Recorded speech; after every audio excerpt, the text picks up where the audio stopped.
some Halo Wars 2 today indeed. It's gonna be great. A pro league, in fact, so you get to watch the top players duking it out for your entertainment.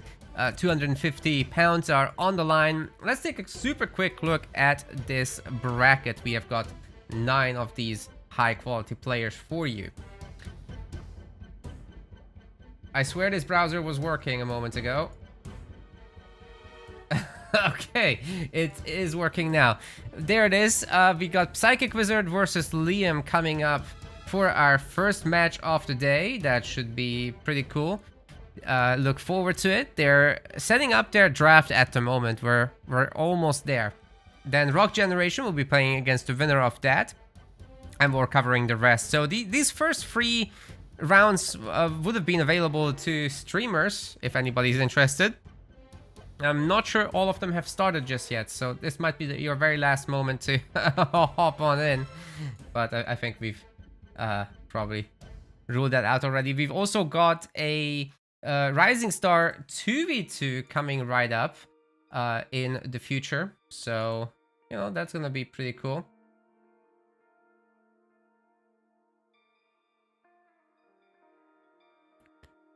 Liam sending me a /14. Does that mean start the game already? That's what it means in Age of Mythology. I need a draft, you guys. So Psychic Wizard should be the host of the draft, and then we can basically go ahead and figure out what leaders we're doing.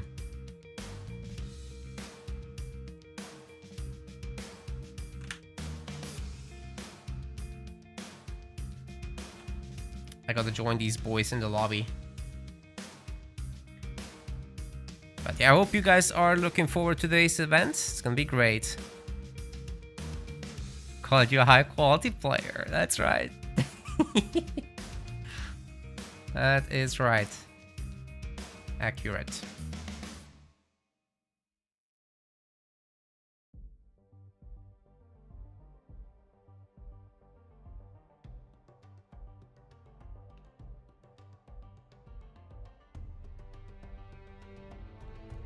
Meanwhile, the guys on the YouTube should take a look at the bracket as well. So far, only the Twitch guys are taking a look at it.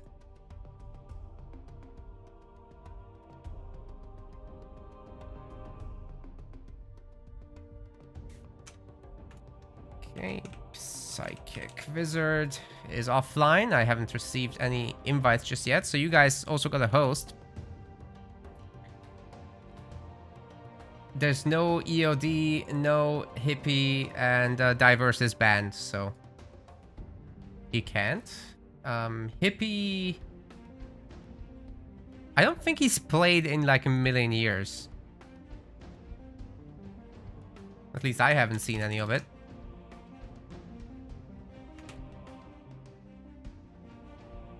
And we might have the draft coming up. There it is, there it is. Very good, very good. So the way the draft works, ladies and gentlemen, is our gamers will be picking and banning leaders, starting with the bans, of course. 4 leaders will be out immediately, and then the remainder will be distributed among the 2 players. There's not going to be any mirror matchups, because if Psychic Wizard picks Cutter, Liam doesn't have Cutter. He has to make do with the others. And here they go. First ban is Psychic Wizards. And he's getting rid of Forge. Liam's getting rid of Shipmaster. And there's the Cutter ban as well. And the Arbiter ban. Liam has a thing against the elites. Psychic Wizards picking Decimus, taking it away from Liam.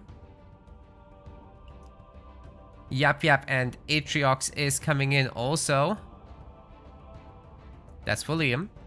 Psychic is picking up Pavium. A surprisingly early pick of Pavium. You'd think that people would want Colony and Voridus first. Okay, he's picking... yeah, he's picking Colony. That's an opportunity for Liam to pick up on Voridus. And what's the last one gonna be? I think between these it's Anders, right? Yeah. Psychic Wizard's probably gonna go with the Johnny or Jerome. One of the J's. It would be surprising to pick anything else. Not that Isabel is worse. Isabel's pretty good. You just don't know Psychic Wizard for... Oh, there it is. Yeah. Interesting. Like, he would have probably preferred something banished, but we were... I'm pretty sure they're gone at this point.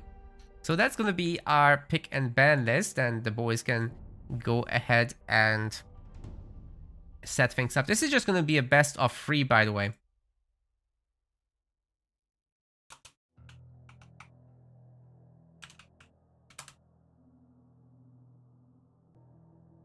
A map has not been picked first. Well, boys, pick it after then.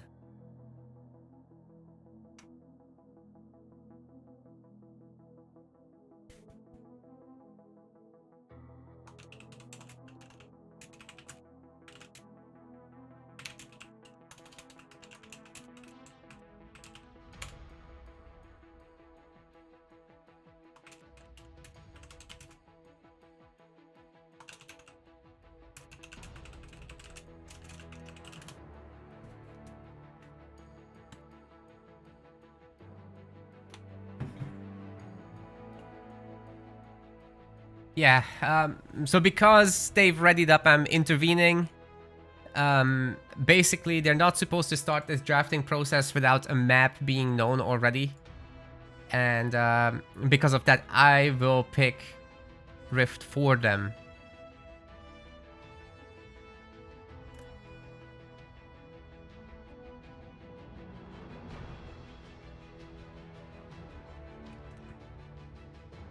Okay, guys, please do your best to follow the order of operations. It's important. Hey, Kimber, already starting off with a gift sub there. Thank you very much.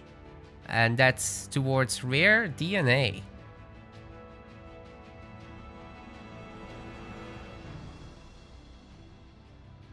Psychic says bra.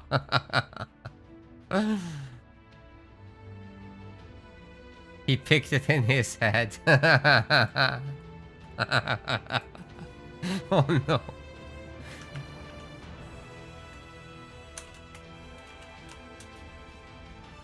Okay, let's get Liam in the lobby. For whatever reason, I'm the host. We'll make do with it. Does the higher seed get to be host as well? Yes. Yes, but I'm the host. Sometimes the guys don't want to take that part of it. And if it helps with stability, I don't mind. As long as they do the picks and bans correctly, you know. Alright, you guys can start your predictions. At least on Twitch. And I think we'll be kicking this one off with Rift. Shouldn't be long now. I'll send you guys off early. Who knows how long they'll take to pick. Might be 2 seconds.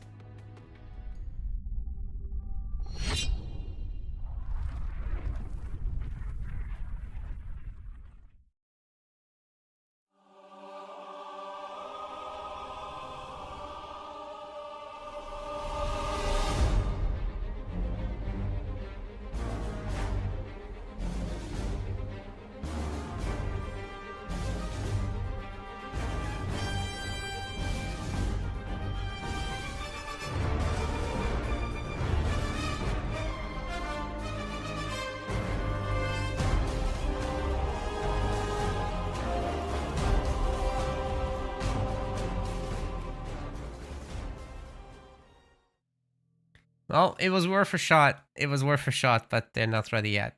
Psychic Wizard's picking his leader. Kimber doesn't like that people are banning UNSC. Well, what can I do? If I made it so that you can ban one banished and one UNSC, then we'd be still in that situation that they'd probably ban Cutter and Forge. So that's tough.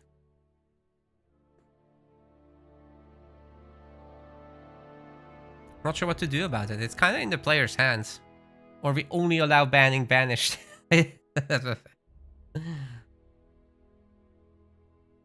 But yeah, because Liam is rather solid with UNSC, he just gets rid of the UNSC. But Liam actually in practice ends up playing more banished, so I'm not sure I entirely agree with the picks that have happened. Stephen James says, glad to be here, excited for some great games, love the content. Sick. Me looking forward to it too.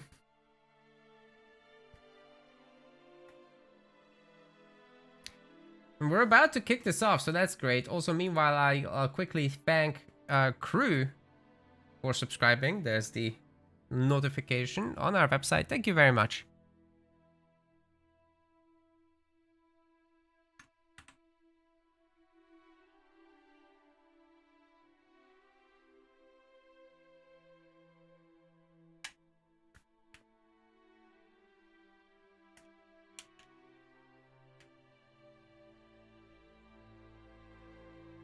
Ladies and gentlemen, welcome to our second Pro League event of 2025.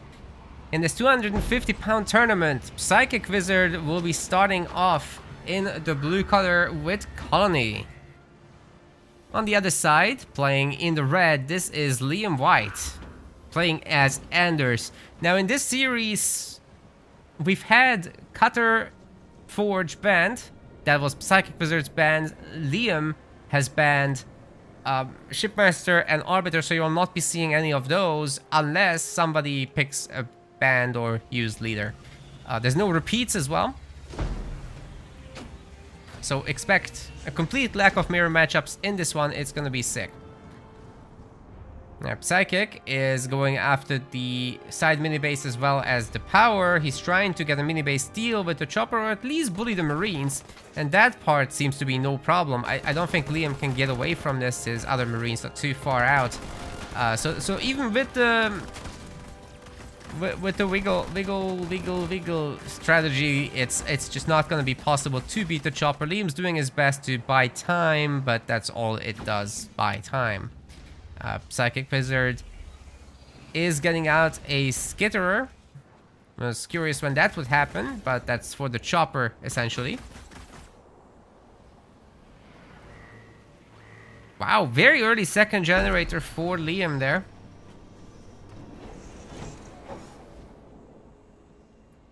Even before populating the mini base slot.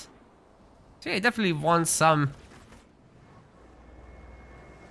high power gameplay here.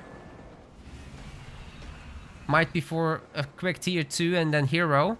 Might be that he'll make the hero in tier 1 anyway. We're about to find out. Yeah, he's gonna make the hero.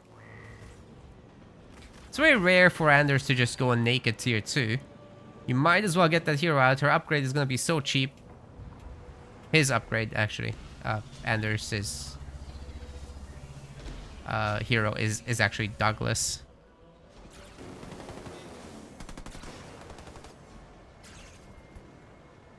Question in the chat from Shreko, what is the next tournament? It's the Rising Star 2v2 on the 3rd of May. I highly encourage people to join it. It's already up on our website, even though it's like in a month. You guys can join it whenever. Alright, Psychic Wizard's getting his War Council. That might be for an early hero here. I definitely think he's getting his tier 1 hero out. That could be a problem against Anders, especially if there's a hero stun and mine combination coming up. There's some confusion here. Did he try to ram that thing? I'm not sure what happened. Where Capitano?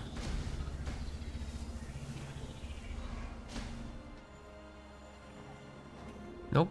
No Capitano? Yes, Capitano. There we go.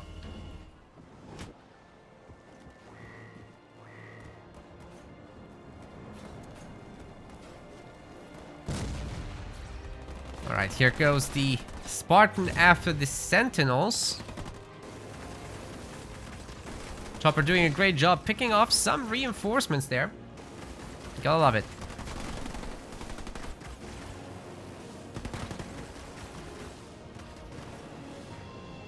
Might be 2 entire pickoffs. The Spartan isn't coming in to respond.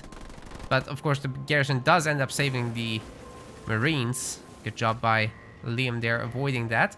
I also really like that he's got a turret. He's getting tier 2 behind this. As I said, the Spartan isn't that expensive for Anders.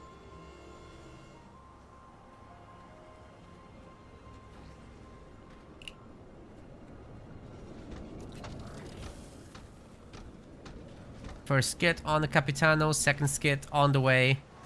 Spartan's close by, so the stun mine combo is a real threat. I'm not sure if Liam went for it, like he might have just gone for 2 R&D points, and now we've got an extra skitterer with the Capitano. I suppose it might go on something. At this point it will be grunts, but extra choppers are actually being made, so it will be for choppers. What are the next 2 tournaments? I know what you're doing in the chat.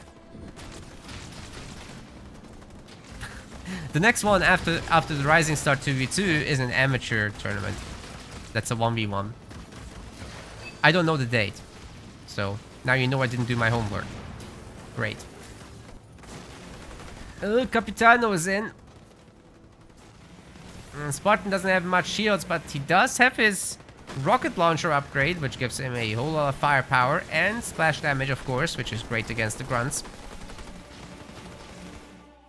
Liam going ahead with the second base. Psychic Wizard, not quite yet. Is this gonna be for snipers? Because that's kind of what you need against Colony. Second War Council. No. Psychic Wizard doesn't want that. He's getting another Harvester and an Apex, and his extra base is coming up as well. So yeah, expansion timing's a little late. Liam just got a little bit more done. We still don't know if Liam is actually looking for snipers or not. For now, it's Warthogs. It looks like that's what it will stay, because he doesn't supposedly want to spend all this extra power. So, in terms of long-term interest, I think he's looking after a big Sentinel drop. Spend the blue, stockpile the yellow, harass with the Spartan a little bit, cause some chaos with the Warthogs by running around. Force out a bunch of hunters, engineers.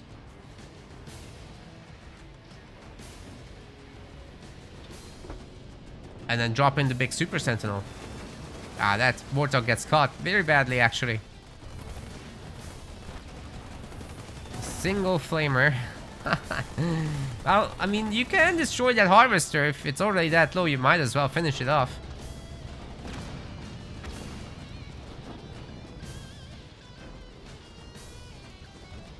Anything to keep the captain at home. You gotta worry a little bit about the drop, however. This grunt could be the spotter for the colony drop with the 2 Goliaths. Is that gonna happen or what? Because Psychic Wizard doesn't have any line of sight on that side of the map. He does have choppers which could go over and get it done though. Marines and the Hellbringer will be taken down. Not an issue whatsoever. 1 star on the Spartans achieved, and Liam's going ahead with the 3rd base. That is also going to be quite vulnerable to the colony drop, of course. And Liam should know about this grunt, but he doesn't know about that one. That sneaky bastard could result in a colony drop.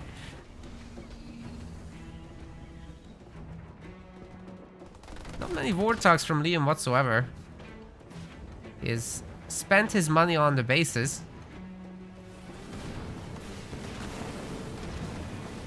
But are we gonna see the drop? No mine drop. With the turret, it's just by itself, so it's very manageable. Especially with engineer support. This might be one of those moments where Psychic Wizard just has had enough and pushes in. You can back this up with colony drop. Oh, they're here. They're here. Forces Liam to cancel his base, losing some resources at least. And now this one's kind of not defended. The Spartan will have to do something. On the high ground, he should be able to. He's got his shields back. We've got some Nightingale smokes as well. And those rockets are pretty good at taking down engineers. Who would have thunk? Oh, the taunt. It just about hit the Spartan, didn't it? No, it didn't.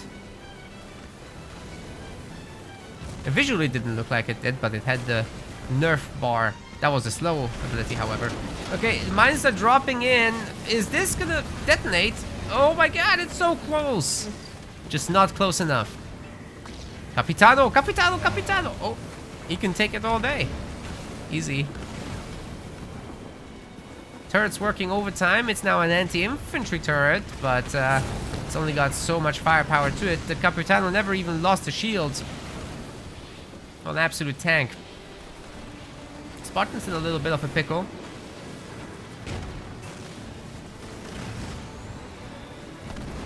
Can Liam survive? He doesn't have resources, man. If he can somehow make it to the Sentinel, he's gonna be fine, but Psychic Wizard's causing some serious trouble here. What troublemaker.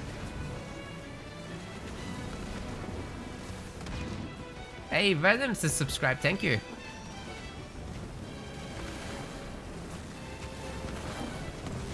I'm a little worried that Psychic Wizard is just gonna drop in his devastating host before Liam gets his Sentinel.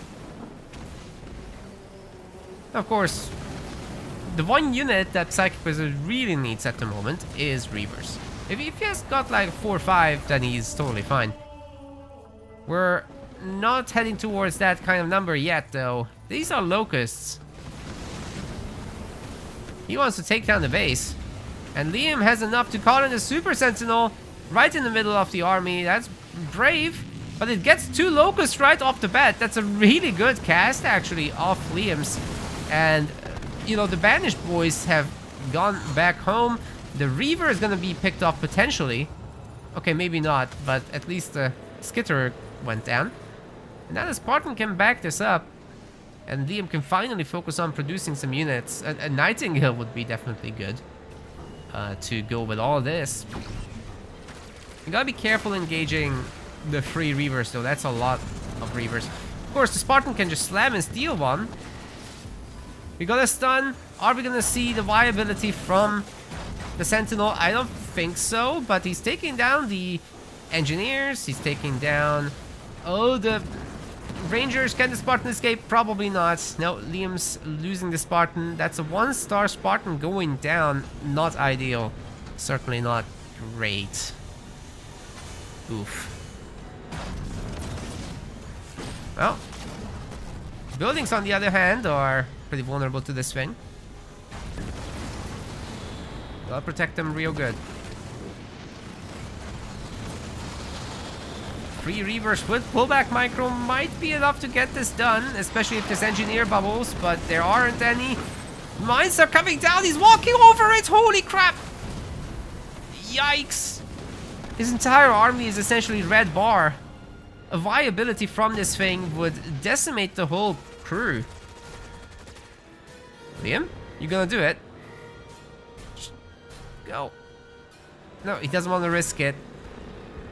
Supposedly he's got restoration drones, so it might have been doable, but I don't know what he picked. I can't open the menu. Wish I could. Either way, Psychic's alive for now. But Liam's working on his 3rd base. It's already up. It's just a matter of, you know, upgrading all the pads, which he's already done. That's great. Oh, and then I look at one that he didn't do. Wait. No! You can't do that. That's a proxy Mexican Jan. I've never seen that in my life. Psychic Wizard's gonna go over it and be like, bro, what are you doing? We can't make this up. Liam with the absolute BM. What is this?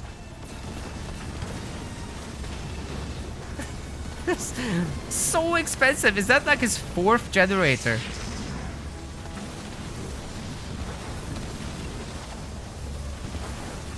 That is 1100 blue.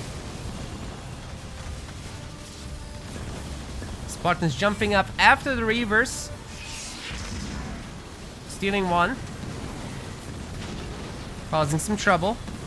It wasn't the one with the skid, unfortunately. That would have been even better. But, oh well. Can it escape?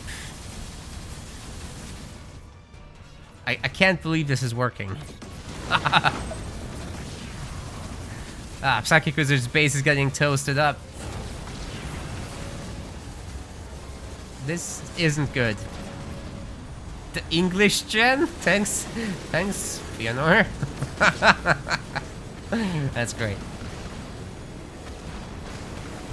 We will call that the English gen. Sounds good to me.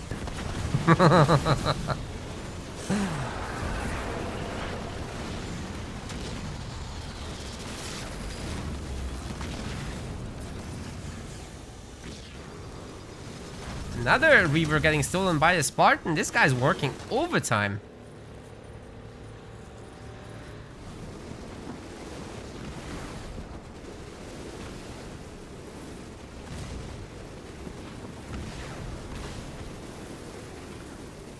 Oh, Spartan does go down, but for all the damage that's being dealt, I think this is not too bad. Especially if Liam has more leader powers coming up. Oh, can he sneakily destroy the base real quick? Probably not. Mines? No mines. Ooh, there's a shield in the back. Didn't see. Yeah, well, Liam needs to follow this up with some serious business, and the Kodiaks are exactly that serious business. They're now spawning in Sentinels, 2 apiece. That's per shot. So definitely something to take seriously. And Liam's on his 4th base as well. Just came up. But there's kind of enough Reavers to handle the situation. Spartan has to thin those numbers out.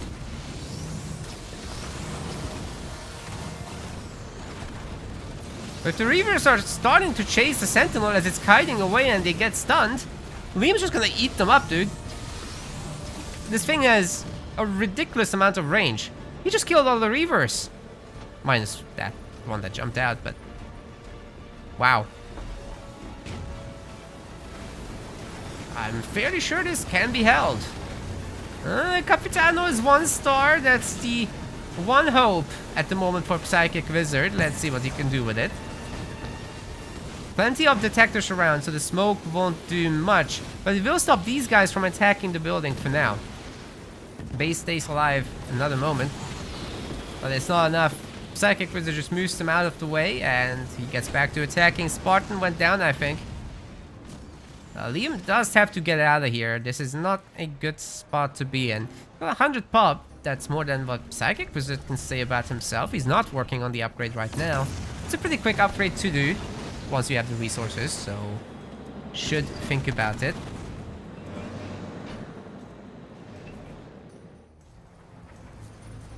And you know, these Kodiak numbers are slowly but surely growing.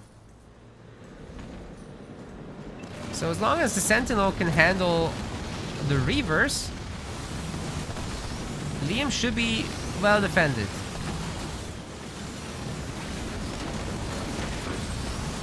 So far so good, I think. But if Psychic Wizard can build up the ultimate death ball, and he's got the combat repair power unlocked already, you know, these things together, they do add up. Has the population upgrade and improved taunt is coming in. He's gonna start on cloak generators as well. And for Liam, it's really all about getting to 120 population now. Ooh, that army is caught out. Viability? Nah, they teleport under the shield. This stuff is going to be visible for another moment, but only that. Sentinel now can see. These guys are invisibros. Can Liam actually get away from this? I mean, this is looking tough. There's plenty of Reavers around. And the Capitano in the middle of the Kodiaks is definitely painful. But hey, look at all that fire coming in on him. Oh, he's getting the heal, but there's no engineer bubble, there's no shroud to protect him. Well, there is one shroud to protect him, but it's not enough for all to kill the axe. You kind of need 2 when there's this many. Can this possibly be out-healed? There is a spotter with the Nightingale. And there goes the shroud. Spartan gains a shield, doing a little bit of spin to win. Vulture's doing the nuke, but it doesn't quite go off. There is so many sentinels coming in. Oh my goodness. And the Capitano. Oh, he went down. Dude, I'm so sure he was working on his second star, but not gonna get it at this point. And now Psychic Wizard's making Marauders. That's definitely not what you want to be making at this point. Not great. Cloaking Generator is gonna be the next target. Liam wants that thing taken down so he can finally see. Reavers are getting pumped, but is it gonna be enough? The Sentinel has not died and it's back to full health. I'm just surprised it doesn't have a star at this point, but I guess it does like moving around a lot. Zodiacs are coming closer, maybe a little bit too close. Psychic has a third base. If he can hold that, it's a pretty big deal, but now losing a generator there, he's not exactly rich. So it's gonna take out a lot of his income.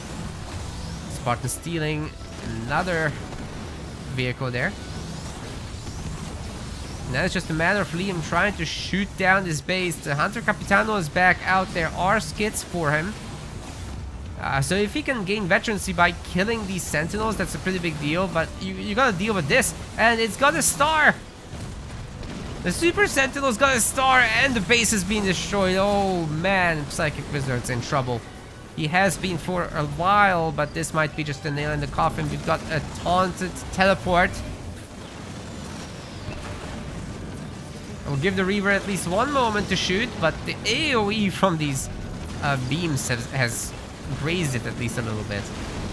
Can the Sentinel actually hold on? We've got so much healing here for Liam. He's got mines as well to zone. I'm not sure they did anything. I think they got shot down. Psychic Wizard has taken over the English generator base.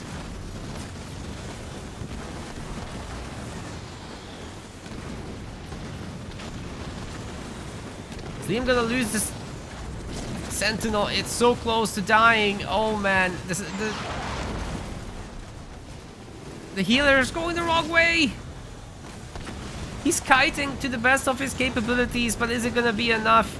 That Reaver is getting shielded by the engineer bubble saved it, and Liam Sentinel at 1 star is gonna have to leave. But he's gotten so much done. Oh man, he's swapping to vultures. Oh man. Oh man. Oh man.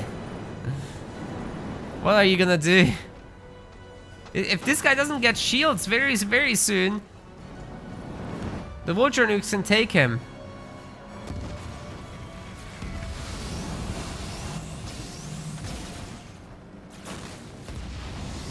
Here they come! There's no escape! Capitano's down. Psychic Wizard trying to desperately regain his base. Spartan can just jump from vehicle to vehicle because there's really nothing that they can do about him. Liam's base is fully occupied. He's building the 4th one at the moment. 7 slots all over. And the next set of vulture nukes might just be spelling the end. All you gotta do really here is get the war count. So it's trying to make a scarab in this moment, but that's not necessarily the best answer to those. Yeah, he's gonna take this thing down. Oh, that's the extractor you shot, sir. Either way, it won't be a problem. Psychic Wizard's gonna have to tap out of this one. Sir Liam's too powerful.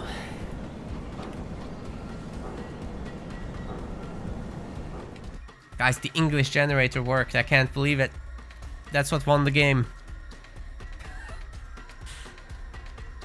Please don't take me seriously. Anyway, moving on to the next one. It's gonna be Psychic Wizard's map pick.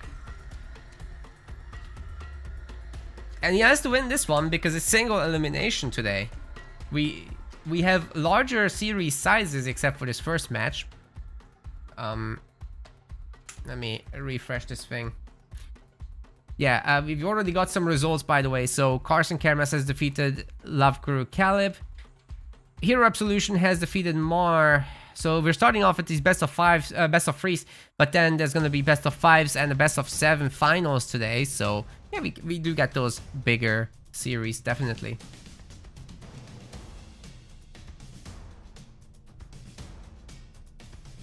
All right, Mr. Wizard.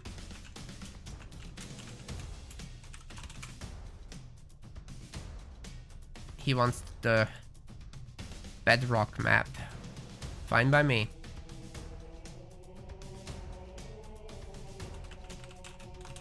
Bedrock. Yeah, that was sick. Hey, you guys, you didn't vote for Liam or Psychic Wizard. What's wrong with you? Try this again. Next map is Bedrock, okay? I believe in you, chat. You can do this. Seriously. Get to Bedrock. Boom.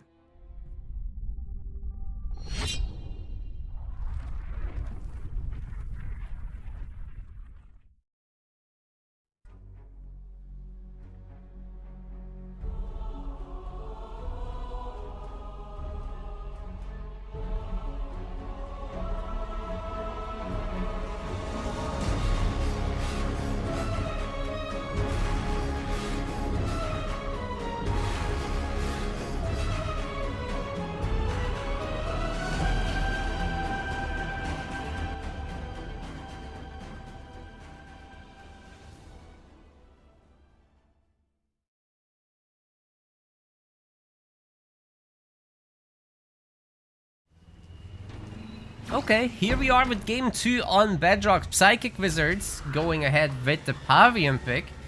Maybe a little bit unconventional, but it's not impossible. I just think it's a little hard to gain control of the middle of the map with a less mobility-based hero, so to say. Liam, on the other hand, is going in with Yap Yap, who's got at least a drop, who's got at least a cannon fodder to take early map control and be in a commanding lead with the mine drop. Wait, we're not seeing the mine drop from him. Oh, he's gonna save it for later. Okay, let's see if he gets any mini base steals. It's not the easiest thing to get done against Pavilion, but actually Psychic Wizard didn't go for the double Harvester opener with Burnout. He's even gotten a sensor tower, so Liam does get the steal because Psychic Wizard literally can't afford the minis. Liam's gonna get a double steal, in fact. No, never mind. Is Liam gonna do the right thing and turn around? Because if Psychic has this, that means he's got a sensor tower. Well, no worries. One steal is better than no steals.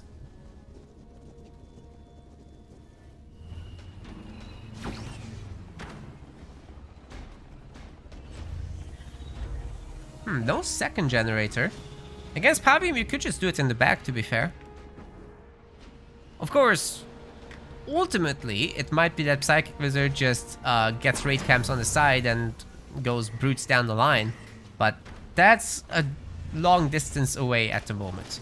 Liam's gonna be getting out his own Grunt Riders, and they're gonna be beating the brutes.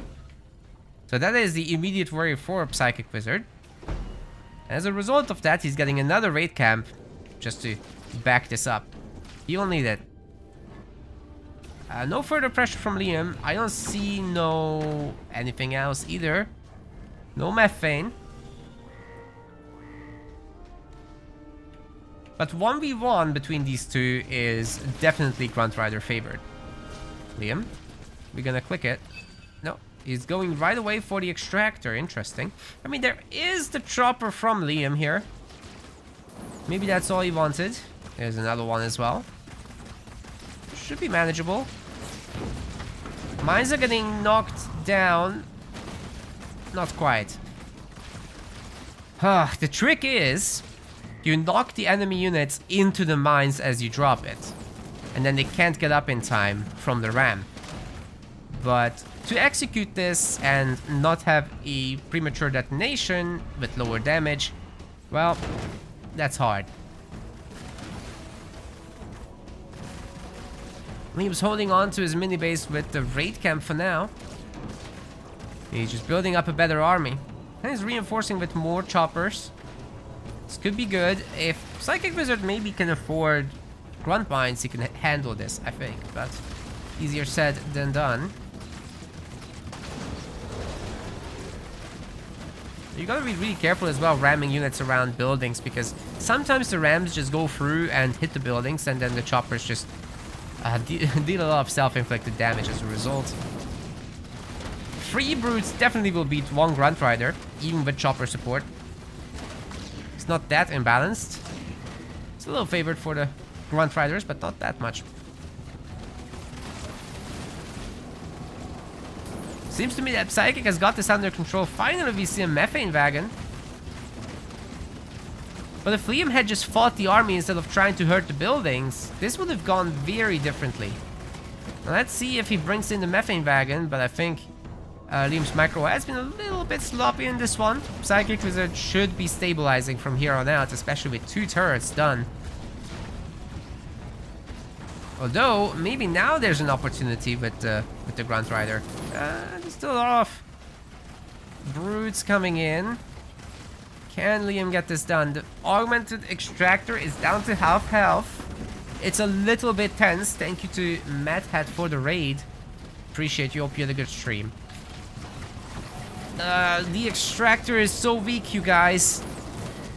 I think Liam might get it with the methane exploding as well as stunning the units. Nobody's attacking right now. The extractor itself took some damage, and I think Liam's got it.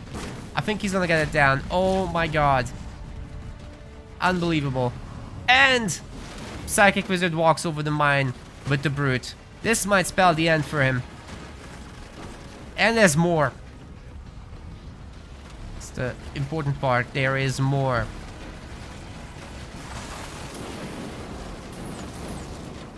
Now, the brute pump will continue. Psychic Wizard does have some amount of resources here, but we're working our way up to Liam actually having the shade turrets.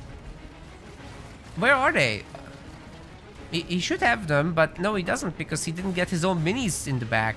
He's also working on his power extractor, the second one. And without those back minis, he won't be able to get the point. Going after Psychic's mini bases. They're much less defended. There's no turrets there. So fair enough. We got a limousine.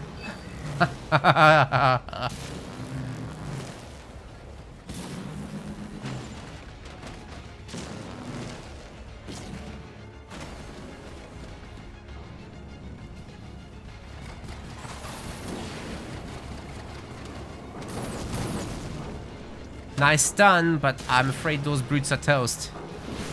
Liam just fights back. Suicide grunts might change the equation a bit. Not bad, not bad, but here come the shade turrets. They're all targeting the extractor. This could be bad.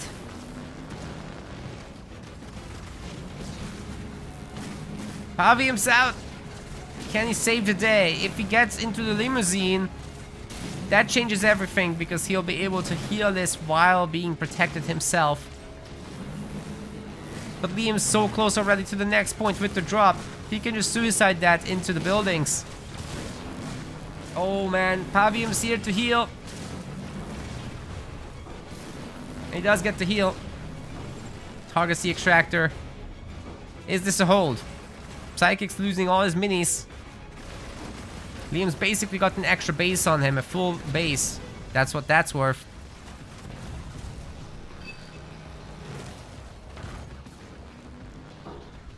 Liam just gets vision on this. He can do his drop and destroy the buildings. Oh, he's going for it. Oh my god. I'm choking. Devastating, especially there's 3 generators right now. Liam.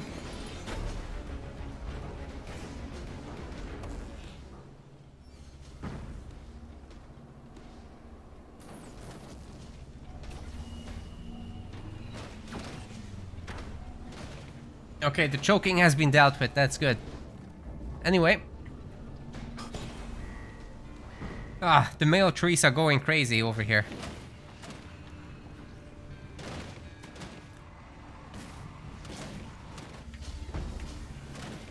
Maybe I shouldn't be snorting that stuff. Anyway. Liam's trying to take some power notes now.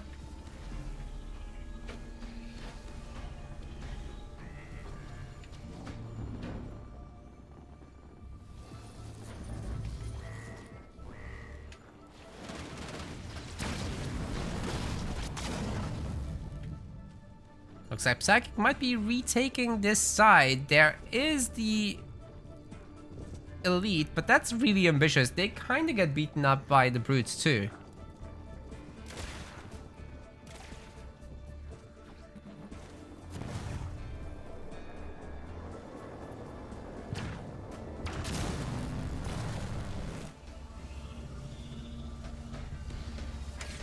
Hey, we got the Grunts.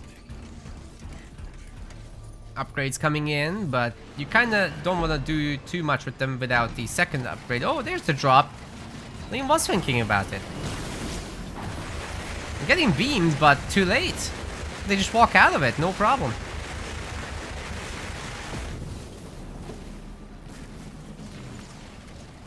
Going after the extractors. Where is the... Pavium is on the other side of the map. What's Psychic Wizard thinking? That the drops aren't coming? Oh, they are here right now.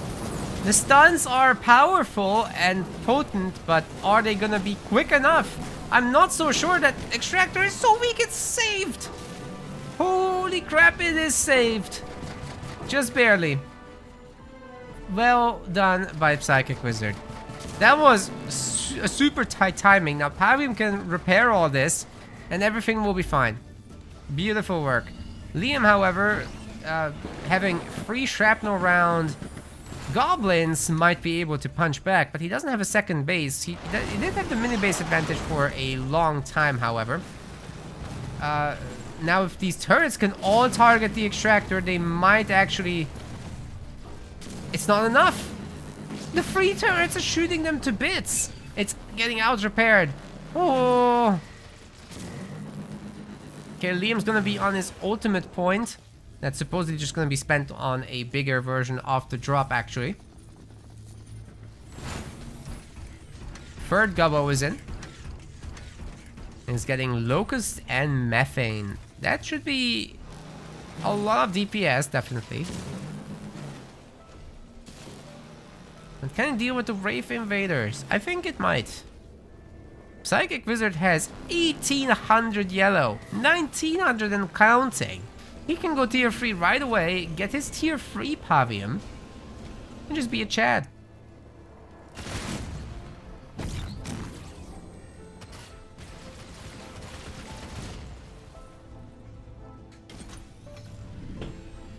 Yeah, it's not bad at all. There comes the upgrade.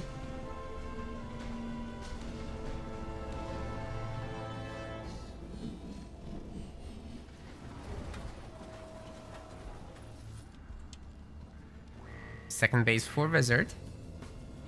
I mean, the man's not losing any buildings, so far so good, right? He really does need some supplies. So he doesn't have.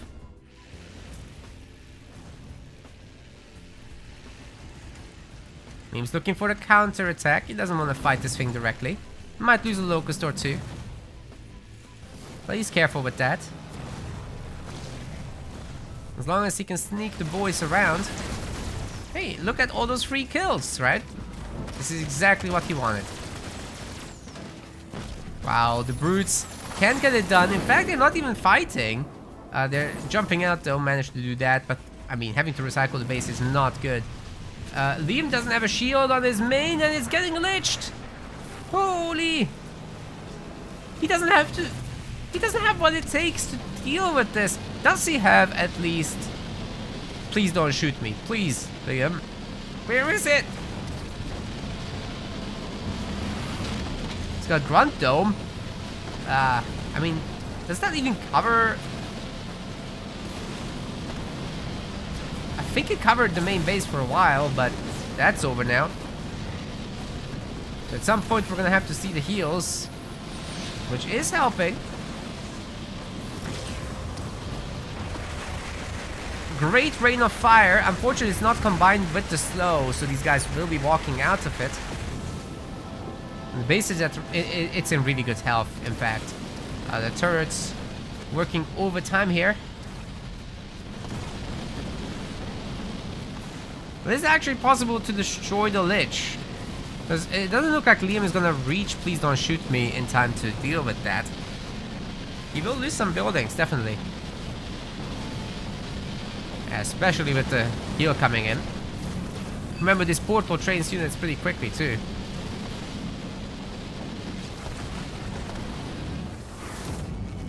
Oh, Please Don't Shoot Me comes in just in time. Whew. Usually you want to pick that as a counter on your, like on your 5th point. It should be Please Don't Shoot Me rather than a bigger drop or whatever, but that wasn't the pick. Liam controls 4 power nodes outside of this, but his base isn't in a better shape, that's for sure. The Reavers are also not a good answer to what's on the ground. Locust should be dealing with all those turrets very easily too. We still don't have an answer to Pavium or the Invader. Those limousines are just chilling here. Based on half health, Liam needs to do something. He needs to do something now. He can't just drop in a heal. And the shield generator is not coming up either. Oh man, that Locust is shooting through all the buildings. Doing so much damage right now. I think Psychic Wizard's gonna destroy Liam's main. This is not stoppable at the moment. Tier 3 will complete, but at what cost? Mine's the only hope. It did some damage. But even if Liam takes down the Locust immediately, the rest is enough to finish this off. And Liam has to tap out. Very well done by Psychic Wizard. He's making a series out of this.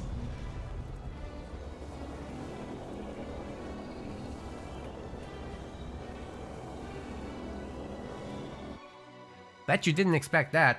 I didn't. Not Psychic winning, but like to come back from all that. That was a rough early game. Now it's gonna be Liam's map pick next.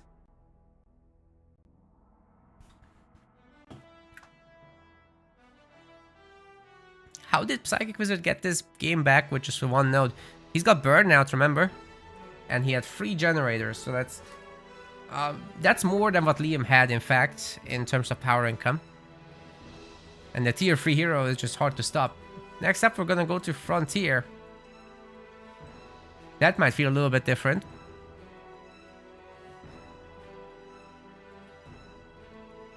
Well, people are gonna be losing some points there, because nobody voted for Psychic Wizard. The house always wins. You guys can go ahead and vote on game 3. That's gonna be on Frontier again. We're gonna be going ahead to see what that's like.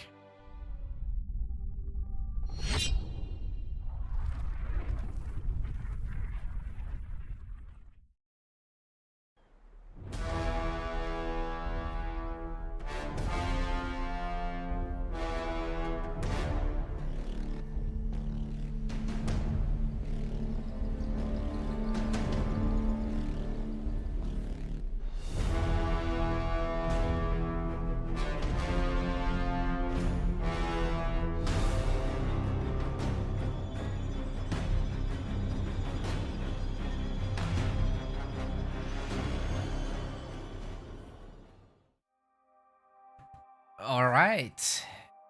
Game 3 is coming right up.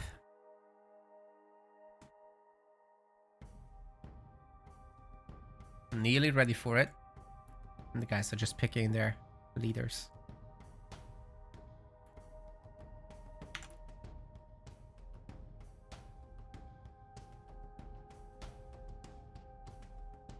And where we are with that is this.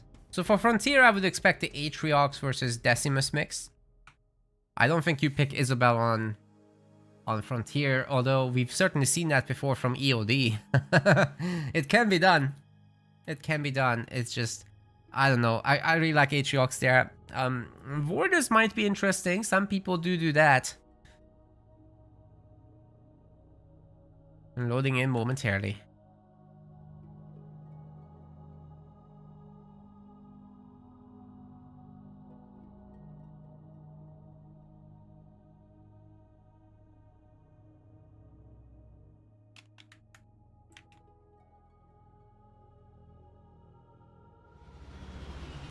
Ladies and gentlemen, we've got ourselves our game 3 on Frontier. Psychic Wizard in the blue color will be going with Decimus.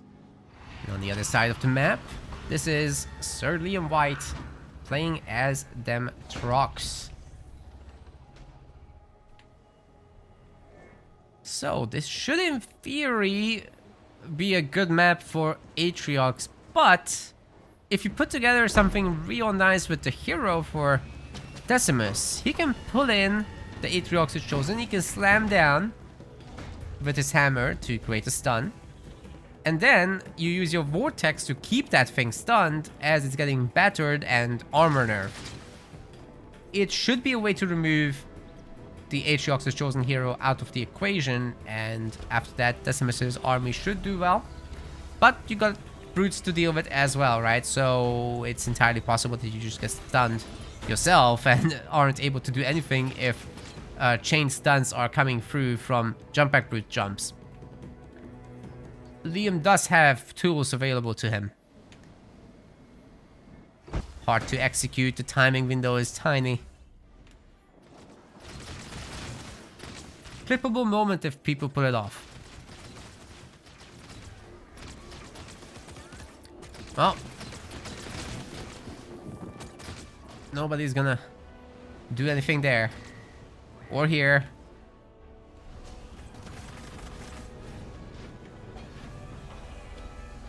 Liam's been a little bit faster with his hero, but Psychic Wizard will follow closely. He's also got more mini bases already. But is Liam gonna be able to do a little bit of jump back brute pressure on this as a punishment? Let's see.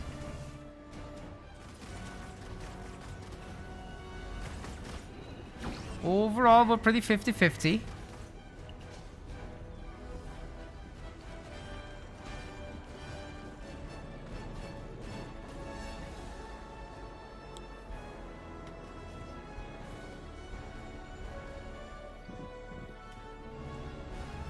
I'm afraid if those brutes find the warlord, that's not gonna go very well.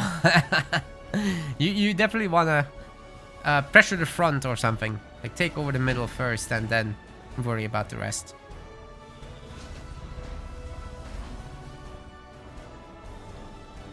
No chosen upgrade just yet. He's gonna use his little pea shooter to take out the sentinels, which, you know, it kind of works. He two-shots them. Not terrible.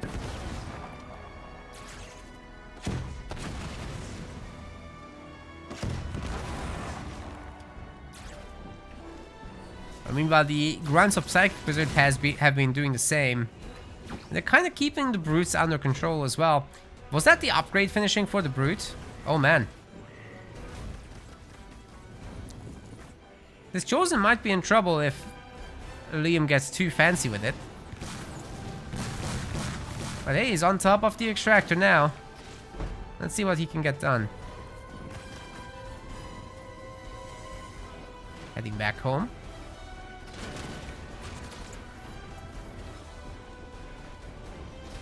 Guys, I just don't see Liam having the numbers here to really be threatening.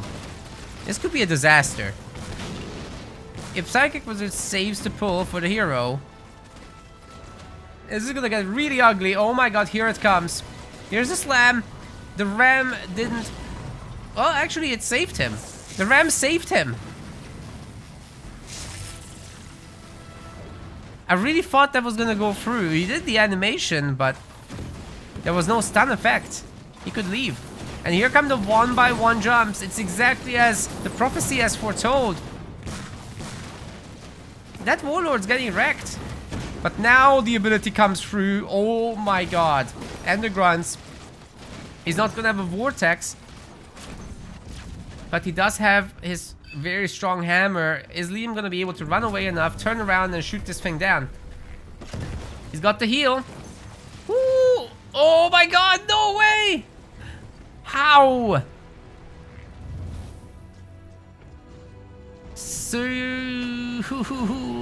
Seriously, Sir Liam is in so much trouble.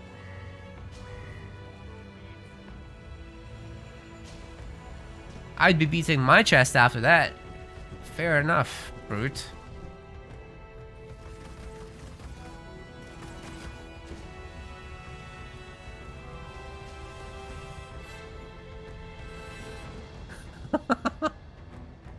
Alright, time to take over some power nodes. He's already got 2.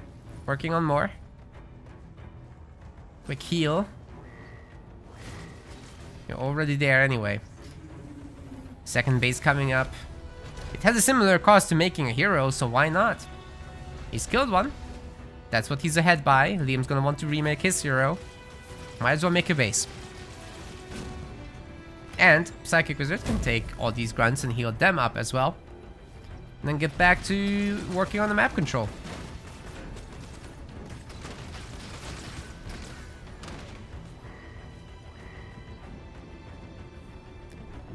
If Psychic Wizard keeps going at the pace he's going now, I'm not sure what Liam can do to come back.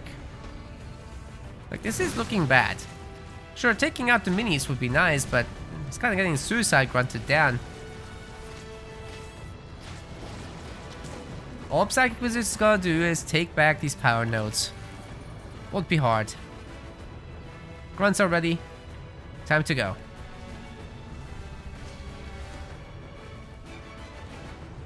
Don't sit back.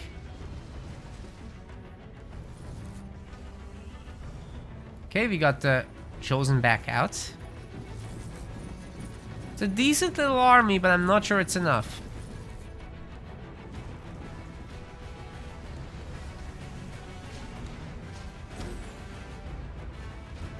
Psychic's getting his third power extractor. He's upgraded the base in tier 1.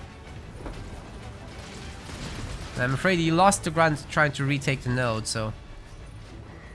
On both fronts, apparently. Getting a little bit out of position. Liam has a chance here to destroy this base and go for a small punish. With more brutes coming out as well. And Psychic being so out of position. And potentially just looking for tier 2. I'm not sure he can deal with this, but he should have a beam available. Of course, Liam's gonna pre-split. There's no need to risk the entire army to that. Where are the grunts? There were so many. Did everyone just die? There's an engineer now and a turret. Second turret's coming up, but the apex is being destroyed. Chosen is caught. And this time there's no brute slams to follow up, but Liam does have a teleport to get out of there. So ultimately his hero didn't get into much trouble at all. Might get a little bit of work done on that brute. His jump back boys are stunning him.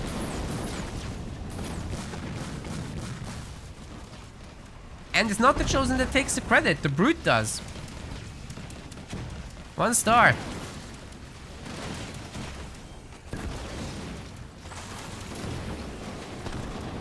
Psychic Wizards in serious trouble. The suicide grunts going into the Atriox's Chosen are not the way.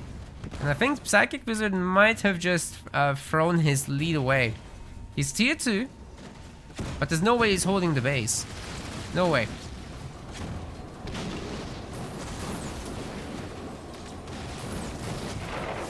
Okay, there comes the beam, but we've got an invulnerability to counter. Well, it doesn't counter it.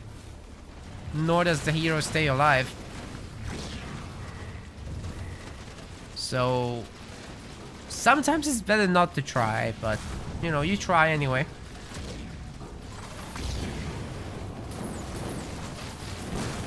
brutes are overwhelming in number, ladies and gentlemen. I think this base should be going down. There's no way there's gonna be enough engineers to hold this, right? Well, Boundless Siphon is in, I guess. It seems to be making a difference.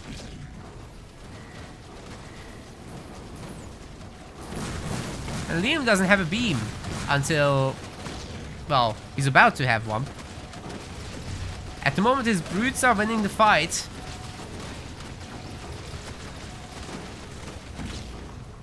Oh my god, it's so close. It's gonna go down, isn't it? The engineer's too late. Oh, Psychic Wizard, man. Liam's got an extra base behind this as well. He's getting his hero back out. He's not tier 2 yet. But does it matter when you have such a big army lead? And some of the brutes are heading out there to take power nodes.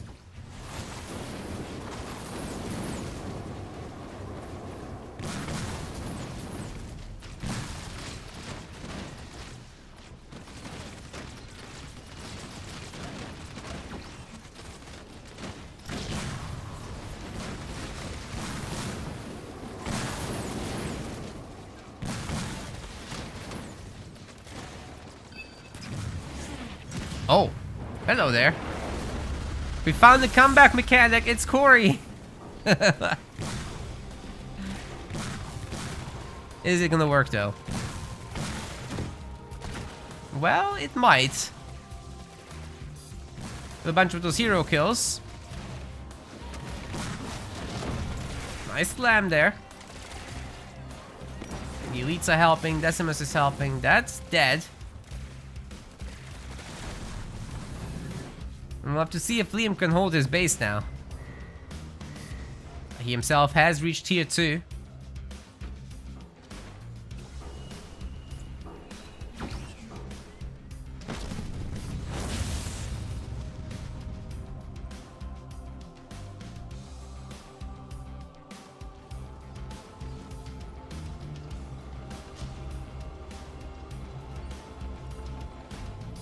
No base upgrade. Like, I think you just target the main building here. And what's Liam gonna do about it? I mean, he's got a handful of brutes heading down to the main. It's pretty turreted up. There is an engineer to help. No way that the Chosen can stop this. You've seen what happened the last time. It's gonna be the same thing. So Liam is definitely forfeiting this base. Question is, what can he do back here? Oh my god, he's got money for eradication. He cancelled all the power cost upgrades. Ooh, he can strip the entire base, ladies and gentlemen. This is sick. Vortex will be hurting these guys a little bit, but not too much. Should be very, very easy to clean up here for Liam. Plenty of brutes with dark skies around. And with just one engineer to help. I don't know if Psychic can actually come back now. Like, sure, the two heroes are tanky and whatnot, but without an economy, what are you gonna do? What are these guys hitting? They're hitting the main. I figured they should be hitting the harvester, but they're not. Decimus is going ahead with the reverse eradication. Liam's trying to snipe as many engineers and elites as he can, and it's working out. It's worked out really nicely. The still Psychic Wizard has 41 population. If he can cross the map and delete the main of Liam, it seems very doable. I think that's what he should try. Just go all in, see what you can do. He himself doesn't have many resources, so there's a threat of Liam's boys coming across. Oh my. Using a beam to protect a dead base. I don't know about that.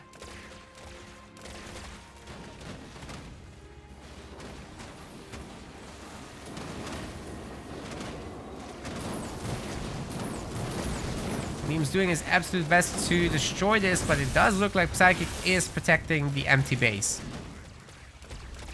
And now we can get pads. Barely. Well, Liam's here to go after the very, very wounded base with more brutes. There's a lot more brutes.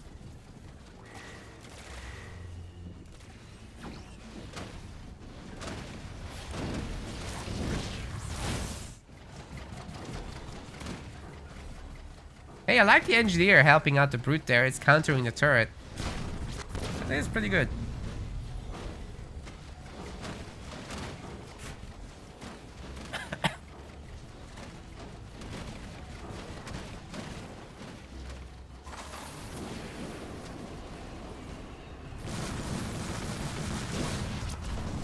Now the harvester destroyed. But Psychic's rebuilding here, so...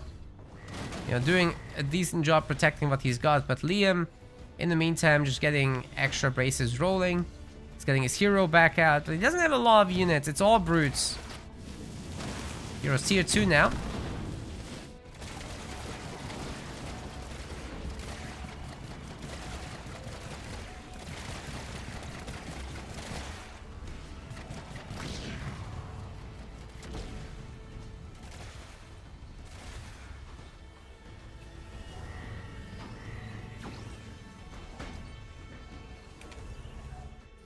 Brutes, brutes, brutes. That's all Liam knows.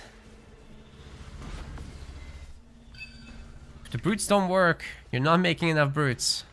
He's got all the minis. This is devastating. 6-0. Psychic needs to do something with his core army, and soon.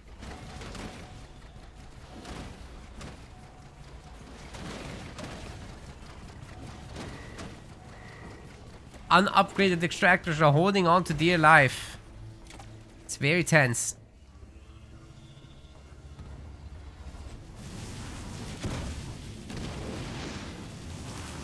Chosen can now one-shot sentinels. If he wants to. Doesn't want to. You still gotta be careful with hanging out with the Decimus heroes though.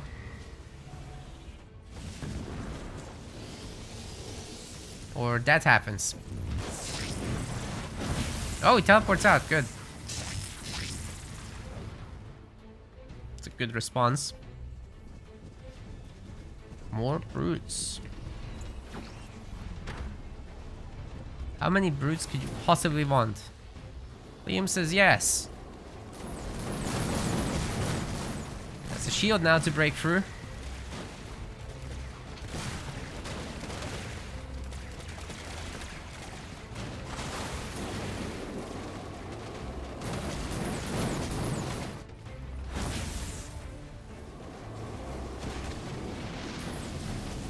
Chosen's eventually gonna destroy these harvesters.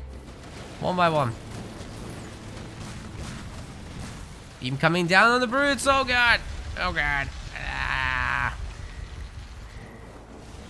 They're getting eaten and deleted, but that's a really good counter beam, in fact. Beam's getting a ranger and an engineer. And the Banshee switch should be brutal. Especially to someone who doesn't have power.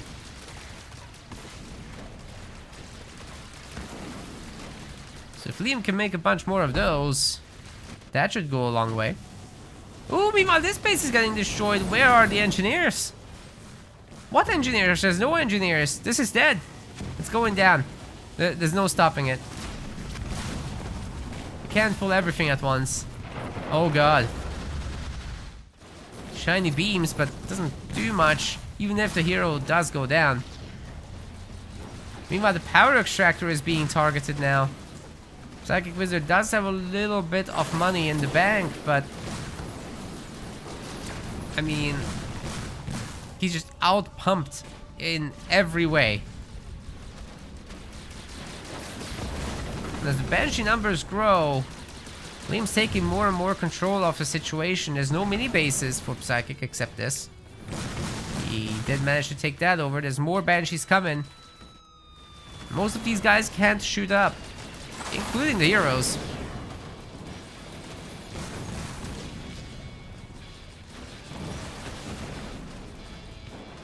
Just gotta remember to keep hitting this base because the shield will come up otherwise. But if Liam wants to destroy the hero, I'm sure you'll get there eventually.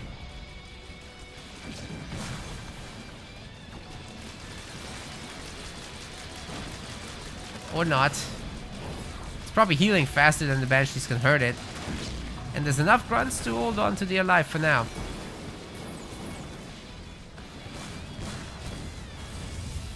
But that's exactly what this is, holding on to their life.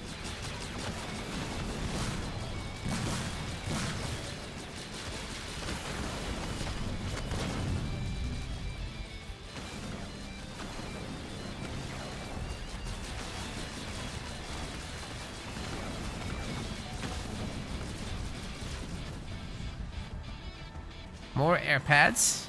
Makes sense. Or apexes, rather.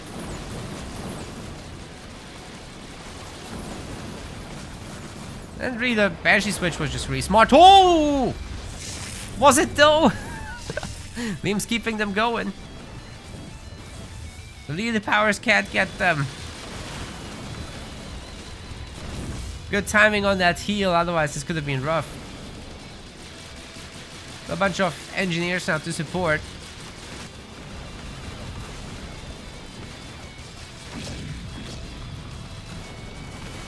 But still just a handful of grunts. He's taking down every engineer he can. The shield generator might do that. Yikes. First Reavers out. Is the party over?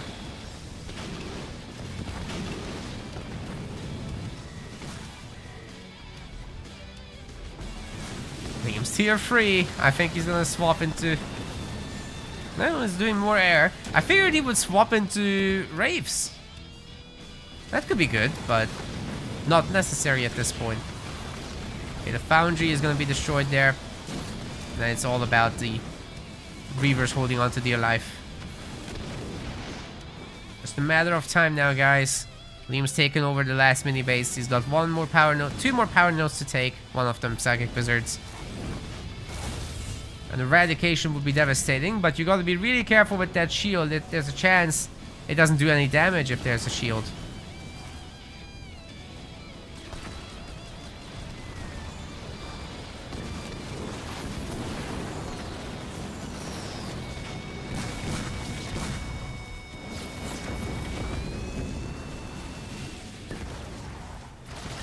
Here's a counter attack, but Liam gets his shields up. Nicely done.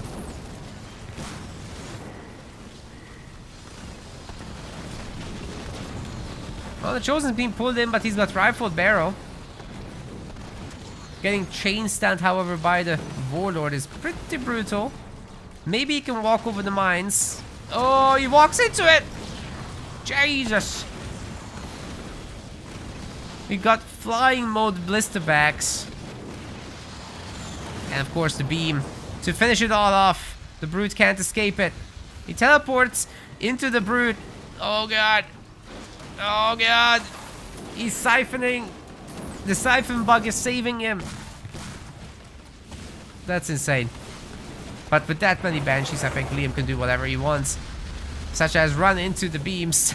It's fine, he's invulnerable. Or he's got dying breath at least. Working on the last of the buildings. Psychic Wizard holding on to the life. He knows it's over. But he fights to the last Brute. And the last Brute is Decimus. GG. Liam moves on into the next round against Rock Generation. Psychic Wizard's day is over. His days are numbered. Just single elimination things. That was nice. I liked it. Liam is victorious with a 2-0. And I'm betting Rock Generation is waiting for it. What's going on here?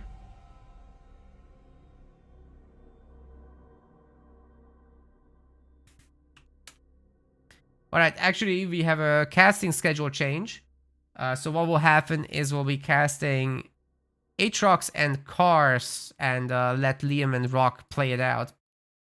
So this is where we're going to be jumping in the bracket. We're jumping into the semifinals essentially right away because these guys have been waiting a long time already. Hero has been as well, but sorry, favoritism, you know. I'm kidding. Anyway, we'll be waiting for their picks and bans. Let me just see if they've got the draft for me. And then you guys can take your points home, Liam voters. You've won absolutely nothing. Congratulations.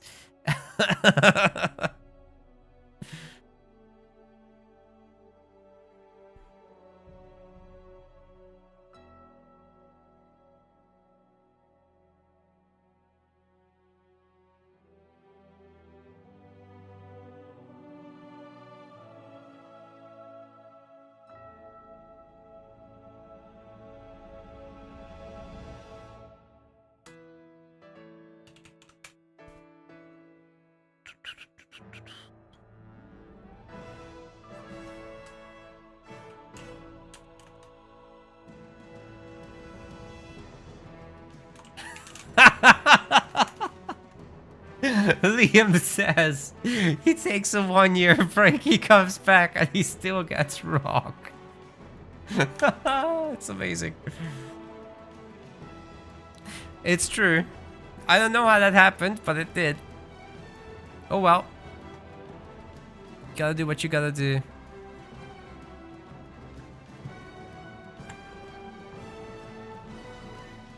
Hey gamers all around the world. Do you see that thing? Do you see that thing? Over there. That side. That Domino Dreams thingy. It's a really cute little domino game that's sponsoring us today. Feel free to check it out. Complete some of the chapters and you'll be supporting our channel as a result. You can also support us directly by purchasing packs within the game, either for $5 or $15. That's actually a more cost-effective way to support us than just donating money to us. So yeah, feel free to grab the game with our link. We'll be having a 1-hour segment at the end of the tournament, after the tournament that is, to cover that. It's for mobile devices, and like I said, it's a domino game, right? Like, just a little bit of pattern recognition work for your brain. If you can do it quickly, that's a nice little way to keep mentally fit. You can even give the game to your kids. It's rated PG-free, I believe.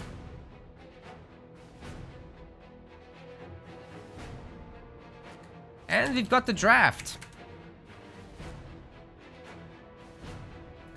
Oh, I'm actually a little late to this. Here we go. So, Carr is banning Colony and Shipmaster. Aatrox is banning Cutter and Johnson. This is best of 5, by the way. And Carr will have the roster of Anders, Warriors, Decimus, Forge, and Yap Yap. Aatrox will have Atriox himself, Arbiter, Jerome, Pavium, and Kinsano. Yeah, pretty good set. I'm curious what the first map is. They need to invite me. Need to kick Liam out. Goodbye, Liam.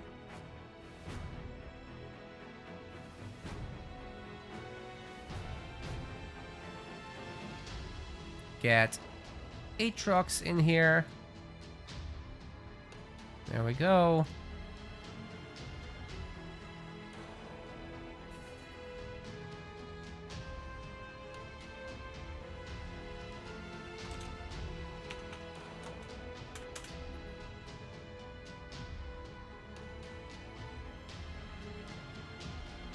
No idea what the first map is.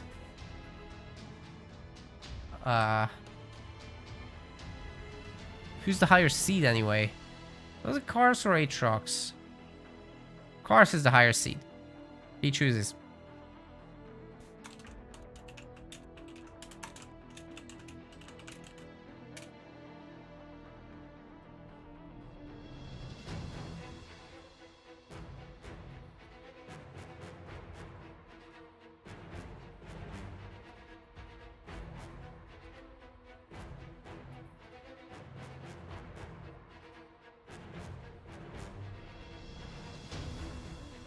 We're getting there. Kars is gonna be thinking about his map while I update some chat timers here.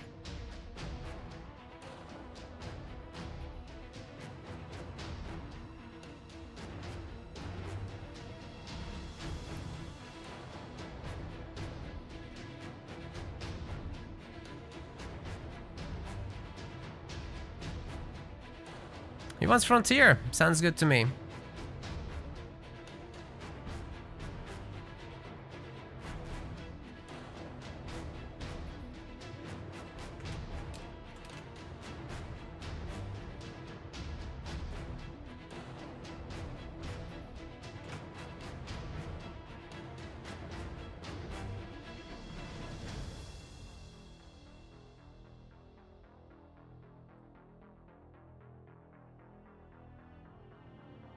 Okay, we're loading in. Let's head to Frontier.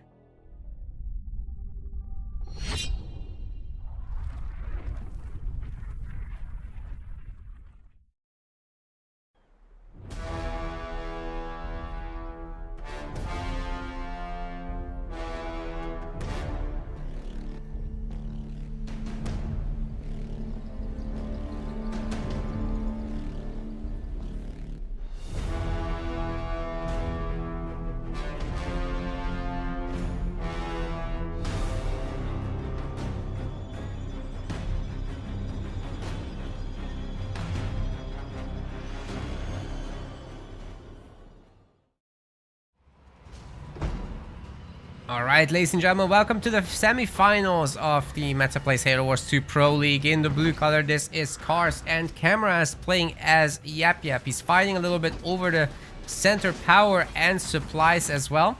His opponent in the red is Aatrox. He's playing as the Arbiter. Should be a pretty good pick here for Frontier. You just slap down your raid camp on your front mini base and pump out some enforcers and head to the enemy main base. Well, Yap Yap should be one of the leaders that is relatively well equipped to deal with this, I would say. You got your little grunt mines, you can also get a raid camp yourself, and you got a really powerful rush unit. So that should be more or less fine, especially with the rams they have. But you know, if this is quick enough, if there's a double raid camp, which there isn't, then I would favor the Arbiter, considering the build orders we're looking at. But I think Kars has this under control. He's picking up the side power as well, so that's giving him a nice little extra trickle. And this chopper has been absolutely kicking butt. Very nice, for sure.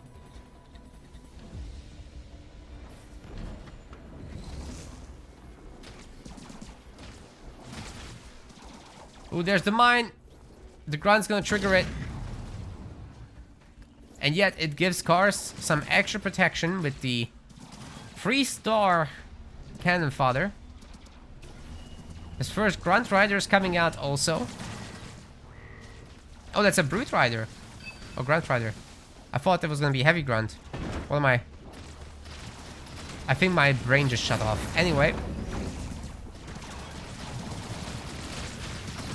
Oh my god, Cars walked into it!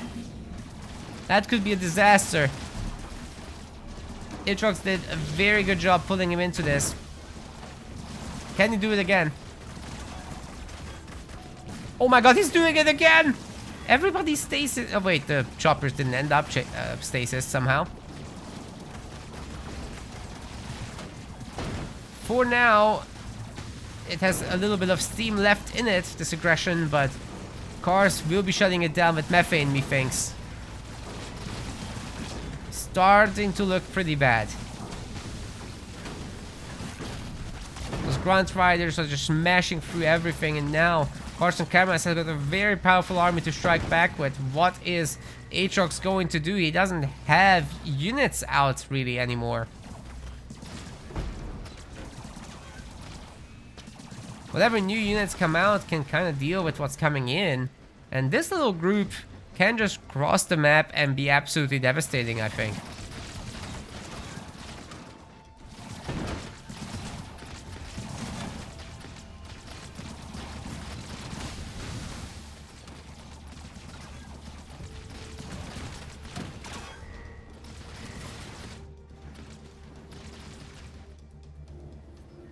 I like that Cars went to heal up that chopper. He's gonna go after this mini base as predicted. Stasis is gonna be hurting the methane. It stops the methane application actually for the period that it's stasising.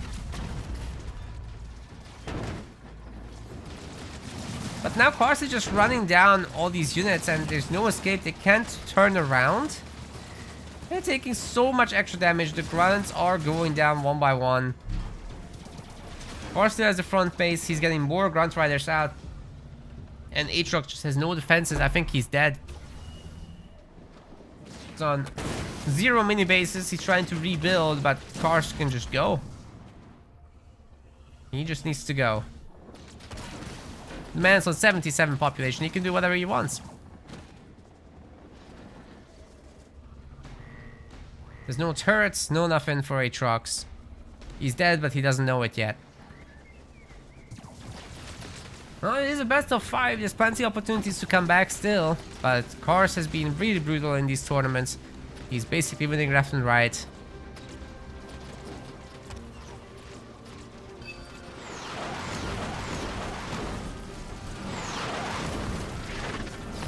Ooh, that was a really good plasma bolt.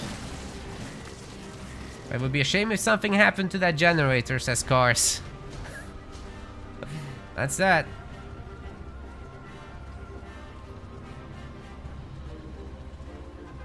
Cars up 1-0 already. That was quick.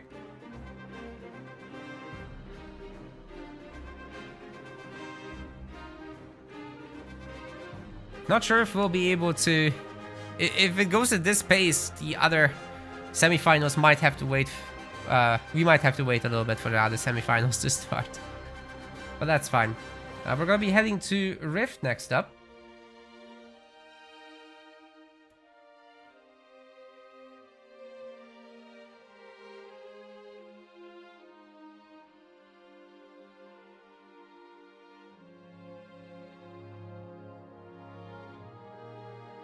And here, I suppose we'll be picking some more stable strategies, right? These are the leaders available. I could foresee a good old Aatrox choice from Aatrox. Car will probably be going for 4 Duranders. Oh, but we're already loading in. These guys waste no time.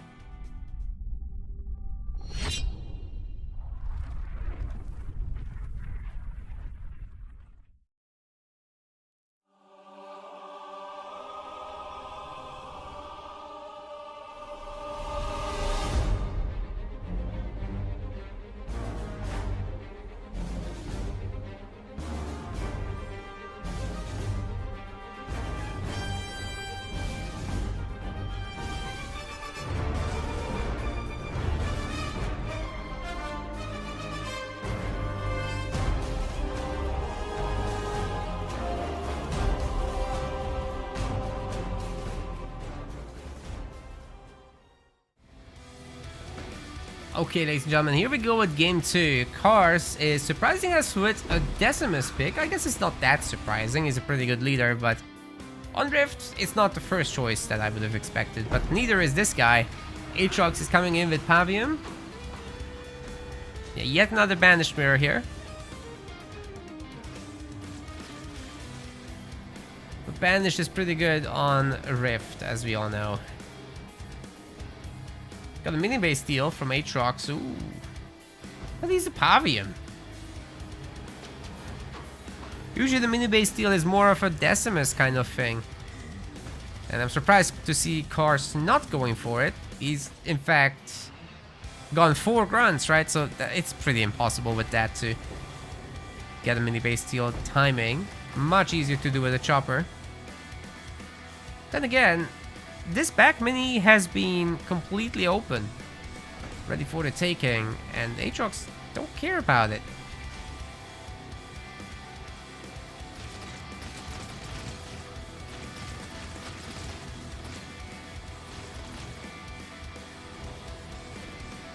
Arbiter on Rift? No, guys, no. We've already seen Arbiter. There's not gonna be an Arbiter in this series. Their draft picks are mutually exclusive, so because Aatrox had access to Arbiter, Cars doesn't have that leader in his roster at all. You're never gonna see an Arbiter mirror, and you're never gonna see the same leader twice from either player as a whole. Well, quick slam here, but brutes are gonna be outnumbered as Kars is pumping more stuff in. With the extra grunts, he should be able to take control of this area, even if there's a handful of choppers getting squeezed out by Aatrox here.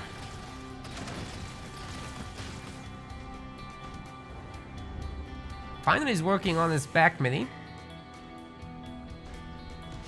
Trying to reinforce his little push with more chopperinos. Oh my god, the suicide grunt. We just caught the tail end of that, but hey, Kars no longer has grunts.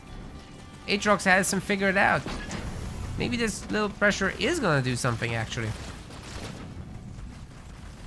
Okay, saving most of the suicide grunts for some aggression. There's another set coming out too.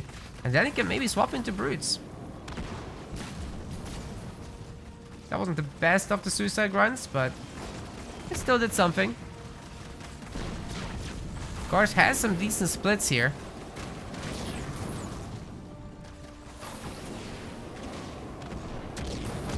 But now coming in with the grunt mines, well,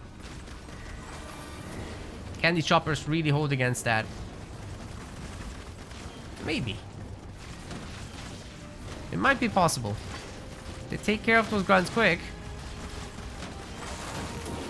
Easier said than done, though, especially with all these slams coming in and briefly stunning them. Oh, that was a great mine placement as well between the choppers. All Kars has got to do is keep these guys alive a little longer. There comes the Vortex catching a suicide grunt, and the choppers go into it. They're all nerfed. Now is Kars' time. If he's got some mines, these will evaporate. And he does. He does have mines. Goodbye, choppers. It's been nice to know you. Beautiful split from Kars. You just love to see it. This base should be toast as well. With extra mines coming in, with the brute helping out. Okay, there's one more suicide grunt. It could cause a mess, but it's not that bad. Kars, once again, has a good split. Nicely done. Can retake the mini base, and he can start working on his future objectives, like his second extractor, which actually Aatrox already has as well. So it's been a relatively equal trade. But now Kars has more army, so he can take power nodes faster, supposedly, except Aatrox has been out on the map, right? So because of that, he's in a relatively comfortable position.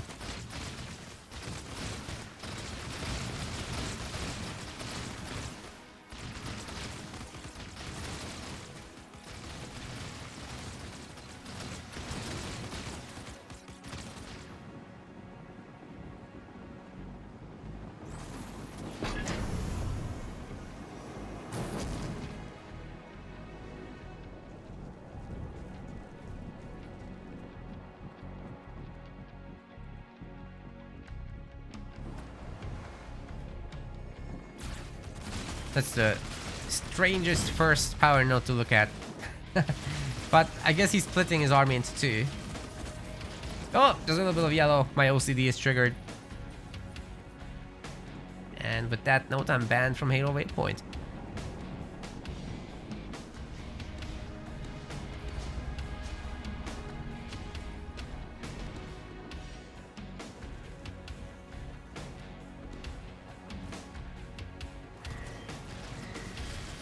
That didn't last very long. Anyway, is Aatrox actually able to defend here? There's two brutes. He's got one more grunt, but it's the brutes, man. They're spooky. Then again, Kars is a little too focused on the building itself. He's losing the fight as a result. Going tier 2 there. A little bit of turret support with a back mini supporting production for now. Aatrox is tier 2 himself already, working on the third generator, working on the raid camp. That's a shield. Yeah, he's gonna be happy to turtle up here, and then all he's gotta do is support the front base and get that upgraded relatively soon. Get out his Pavium hero, put it in a limousine ideally.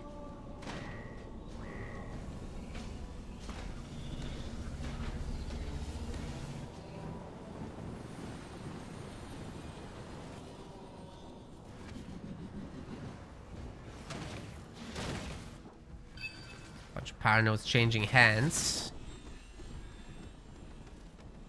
But overall, Karst is maintaining his map control. He might destroy his back mini. It is repairing, but combat salvage. That's not what it's called. I forget what it's called. Help. Help. Help me. It's called full salvage.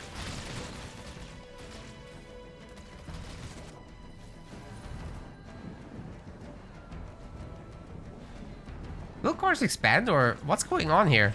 Why isn't he Oh. Oh. Oh, he's going all in.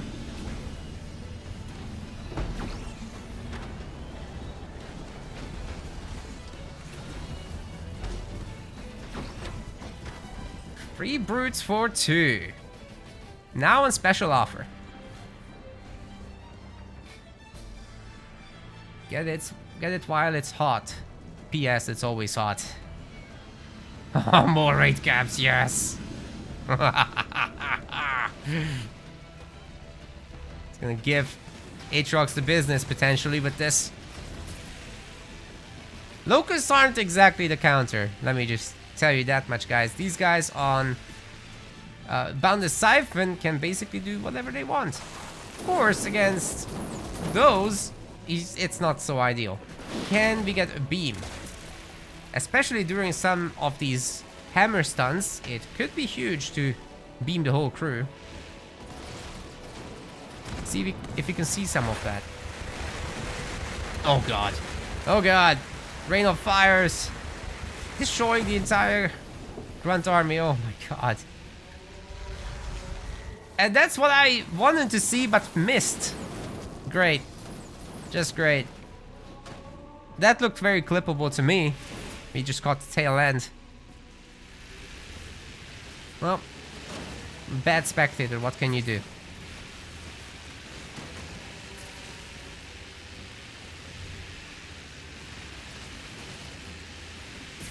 Karst is taking over all the mini bases. This guy might just be the best Halo Wars 2 player, period. You guys have spoken about this in the chat. I think Karst's gameplay is speaking for itself. I don't need to say anything.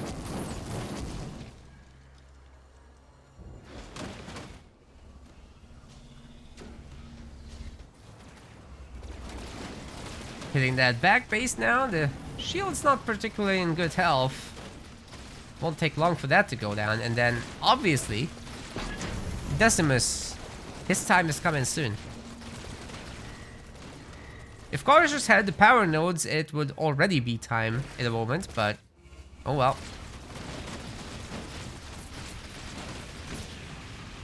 You can't succeed at everything at once.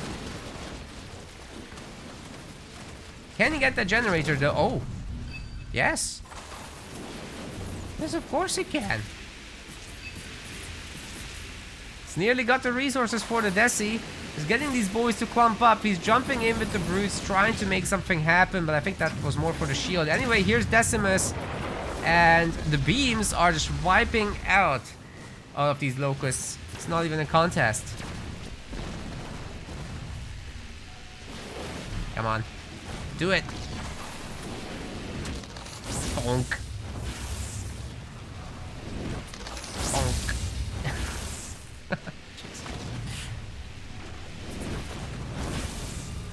And goodbye. Locust is down. Next. Oh my god. He's just done like 600 resources of damage.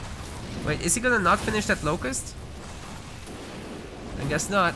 He's going for the hero instead, but Vortex, that will be going very quickly too. And this is a massive, massive armor nerf there. Oh. You are kidding me, sir. He forgot to attack the base.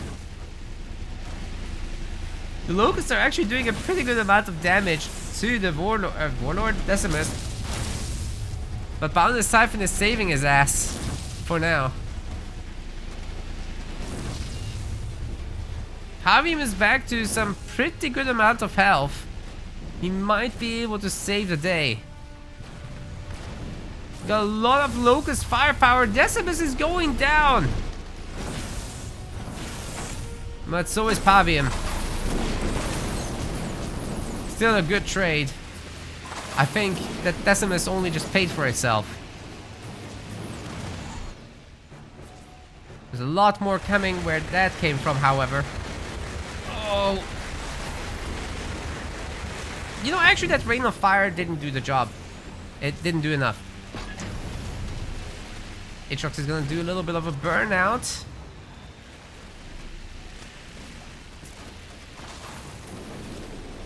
He's getting beamed. Can we see a split?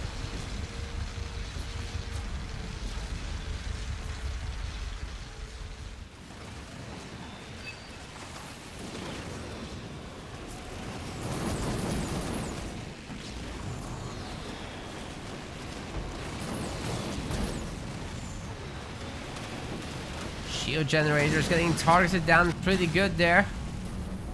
Cars does deny it, giving him some more time to do work. The Warlord is crossing the map. How did this get destroyed?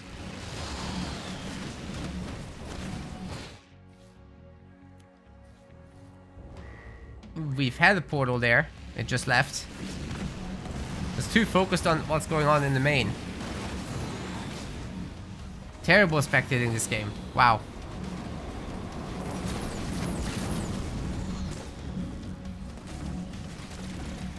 But I think the safe guess is Brutes. It's always Brutes. You got Boundless Fury now available.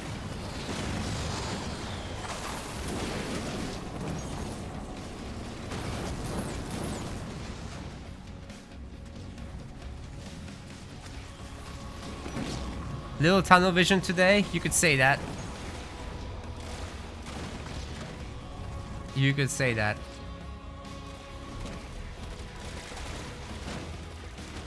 I am feeling lightheaded, honestly.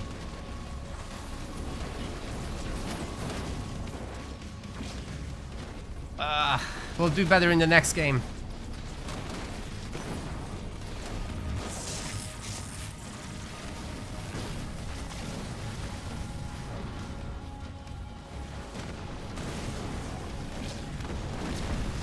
Oof, Power Extractor gets stunned and denied. Aatrox's last buildings are going down. It's really just this what he's got left. That's where he's pumping from, but he doesn't have resources anymore. And I don't think he can remake them here. The counter-offensive is out of the question. Aatrox is dead.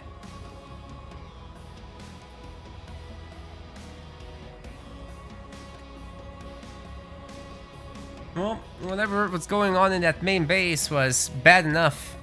But losing additional bases on top of that is definitely bad. Carson Camera is up 2-0 now. And Aatrox is down to his last life.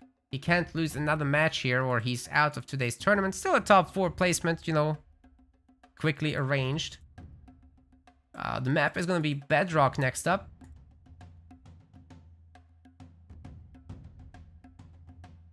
What would I do there? Out of the options, I think for Aatrox that should be Atriox. For cars, it's probably a Vortis pick. I think that's a Vortis. Should be able to get a lot done. This time I roll the intro fast because they're already ready.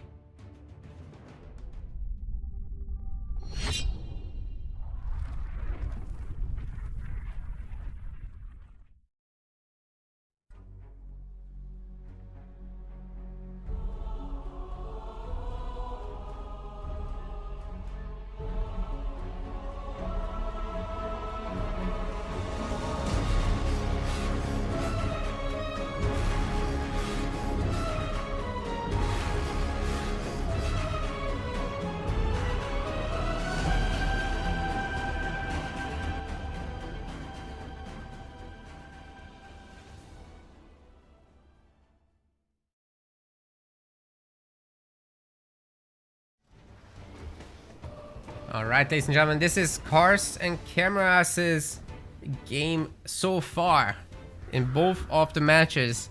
Can he do it again with Anders? On the other side, Aatrox, he needs to come back. He needs a reverse sweep. He's playing as himself.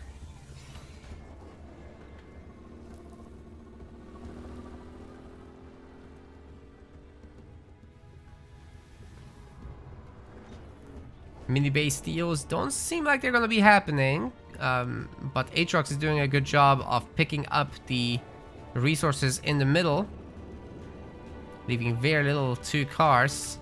So you'll just have to make do with what he's got. But of course, an early Spartan can totally turn this around. Then again, the Spartan having to deal with the Chosen isn't the easiest thing, especially when it's supported by a bunch of brutes.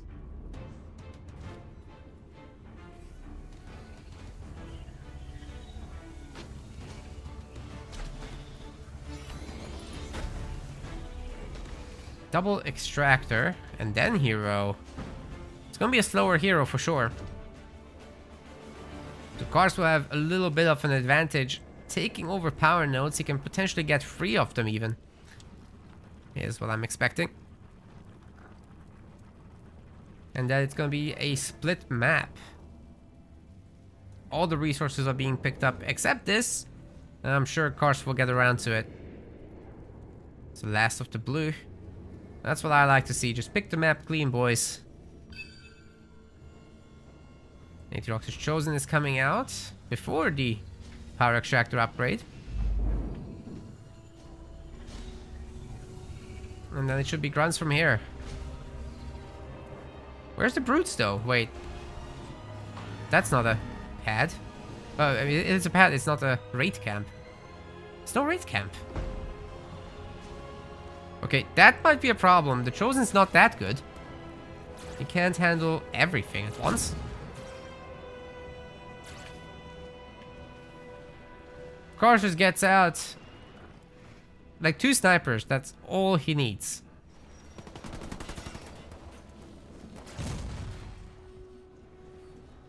That's exactly what he's doing too.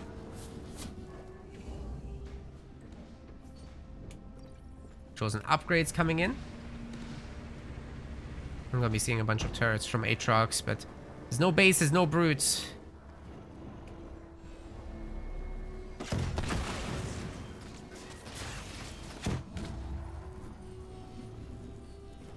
So yeah, Cars has 2 choices.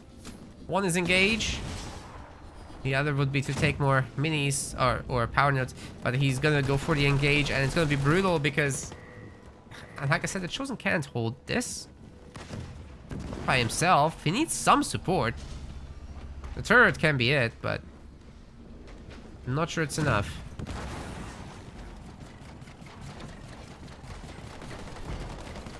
Sniper's already getting a lot of work done, jumping into that garrison over there.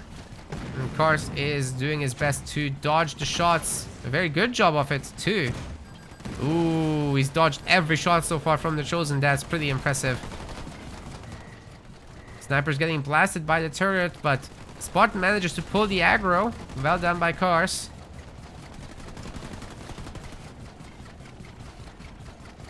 And ultimately, Cars abandons the spot. He does have 3 power nodes in the end, as predicted. But he also put on pressure at the same time. That's the impressive part. Okay, Chosen's not in a bad spot right now.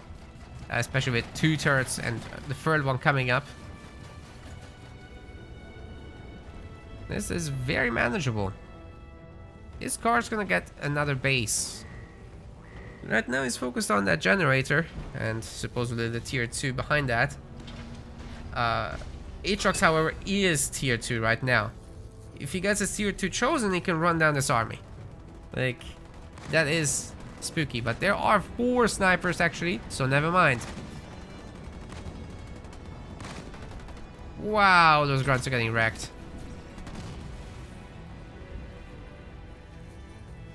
4 snipers. Putting him in the back. Remember, Aatrox doesn't have a beam on 3rd point. He has to deal with this straight up. Nice mines as well. Aatrox tried to expand everywhere to distract. But Cars knows he won't be fooled so easily. Okay, snipers have an opportunity now to put on some real damage.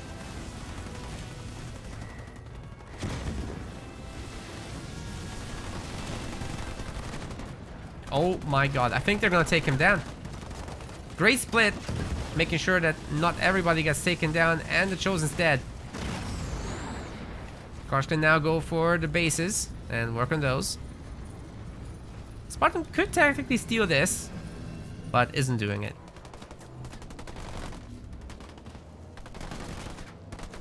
A little bit of damage is coming through for these bases. Fourth power node is done for cars.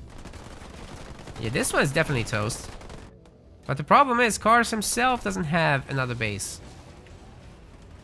I'm gonna be transitioning into garages.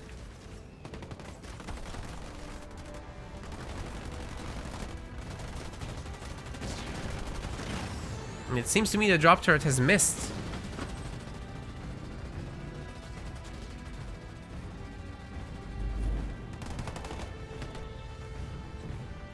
Chosen's back out on the field. Aatrox is trying to build all the bases at once. He's somehow still affording to pump Marauders. I mean, he's got a bunch of upgrade harvesters, but not many. Most of them are still waiting for their upgrade. That's one upgraded base. Trying to get a turret made. Can the Chosen actually deal with all these snipers, though? It's about to get slowed down as well by the Marauder, so the sniper shots will be connecting with him a lot more going forward. Good thing for the Chosen is he does snipe the snipers in one shot at the moment. Spartan has an opportunity to get a jump in. His car's gonna take it. His cooldown just refreshed. He doesn't need it. It's dead anyway. And the drop has been used up. It wasn't a beam that Spartan could have been beamed down, to be honest. I'd be really liking these mines in the choke points as well by Cars.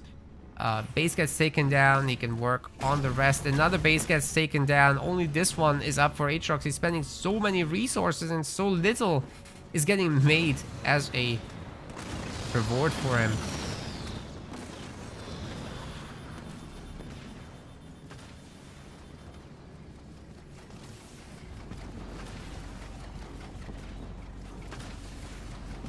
Absolutely beautiful work by Cars. Yeah, he's gonna take this down as well with his Cars. He's also playing himself. Oh my god, I just realized. Anyway.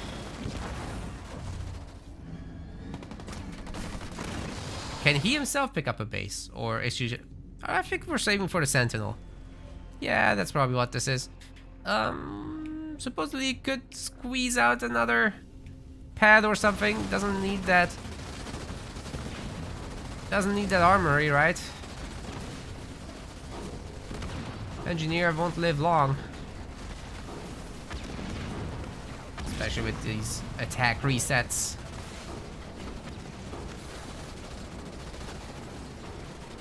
Cars might lose a car. Oh no. The last shot too. Well, that's unfortunate.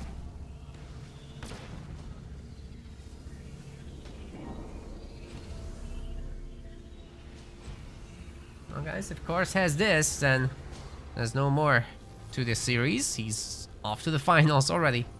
It's a pretty small tournament, but with larger series sizes, so we'll have a bunch of best of 5s and 7s.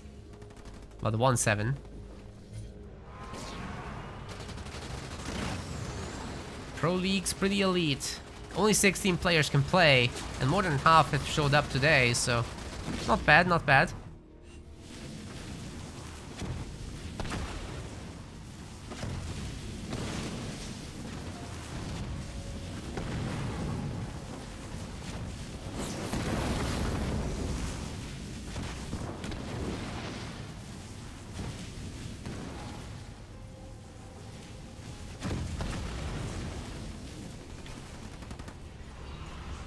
Well, Aatrox is prepared for the Sentinel. You gotta give him that. He knows his timings. Will he have enough though in the end? But it's one thing to have them out, and another to have them stolen by the Spartan. Oh, the Spartan didn't shoot the Aatrox is chosen. He's gonna get into the shield. That's brutal. Cars ends up losing some of his cars.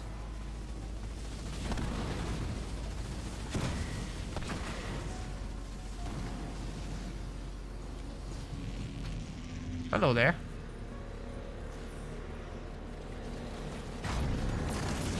Just attack the other base. That's exactly right.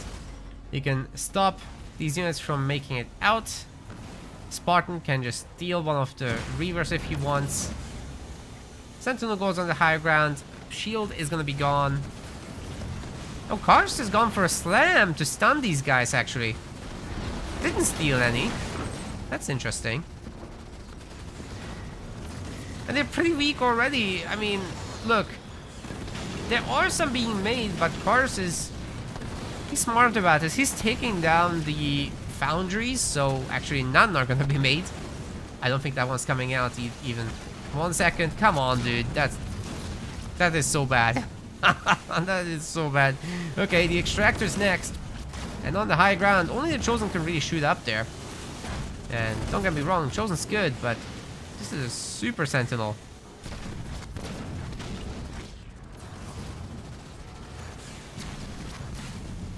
Aatrox trying to make generators in the face of the Sentinel is some disrespect for sure.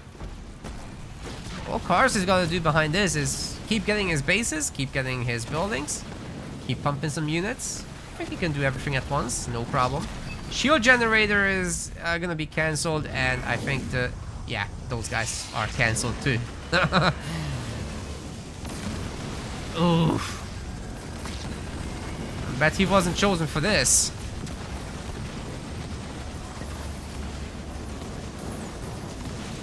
Douglas is still doing very well with 1 star now. Should be able to escape the base, no problem. There's no production left to speak of. Just 1 foundry. And Aatrox is gonna resign. There's nowhere for him to run. Karst takes the series 3-0. Insane. Just clinical. Wow. The absolute precision with which he destroyed Aatrox is just nuts. GG. Good games. Alright. It looks like Rock and Liam have probably finished by now, right? Nope, not finished yet. So we're gonna be going on a short break. I'll go air out the room a little bit maybe, or just change into shorts because I'm melting here. Suddenly it's warm. I don't know how. But what I want to ask you guys is, could you check out our sponsor, Domino Dreams? You get that on your mobile device. It's a domino game, as you might expect. You just match the numbers and shapes, and yeah, make it to chapters 1, 2, and 5. That's the numbers. That's the chapters 2 complete, and you'll be supporting us in the process. And if you buy some of the packs in the game for $5 or $15, then that also will be supporting us for more than the nominal value of your spend. So thank you very much for taking a look at that. It's also safe for kids, so it's rated PG free. If you want to get your kids to play instead, then that should be fine also. Obviously supervised and whatever, but you know. Anyways, I'll be out for a few minutes, and I've got some other news. We have put together a little highlight of our biggest YouTube video, which is a Rock Generation versus EOD series. So as the Be Right Back screen comes up, that will play actually instead, which should be a little bit more production quality. And basically for every event, my goal is to at least make 1 more of these, so that it will be a randomly selected thing whenever we bring up the Be Right Back screen, and you guys get some extra entertainment with some clip-worthy business. All right, let's test it out while Rock and Liam are still playing.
it just now EOD knows what position he's actually in.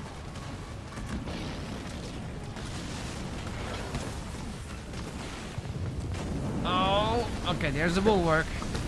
Rock was looking, but there's vultures all of a sudden and so many snipers. They've got the Chosen completely surrounded. Oh my god, the Chosen. Boom, boom. He don't care, Vultures. actually. that's bonkers.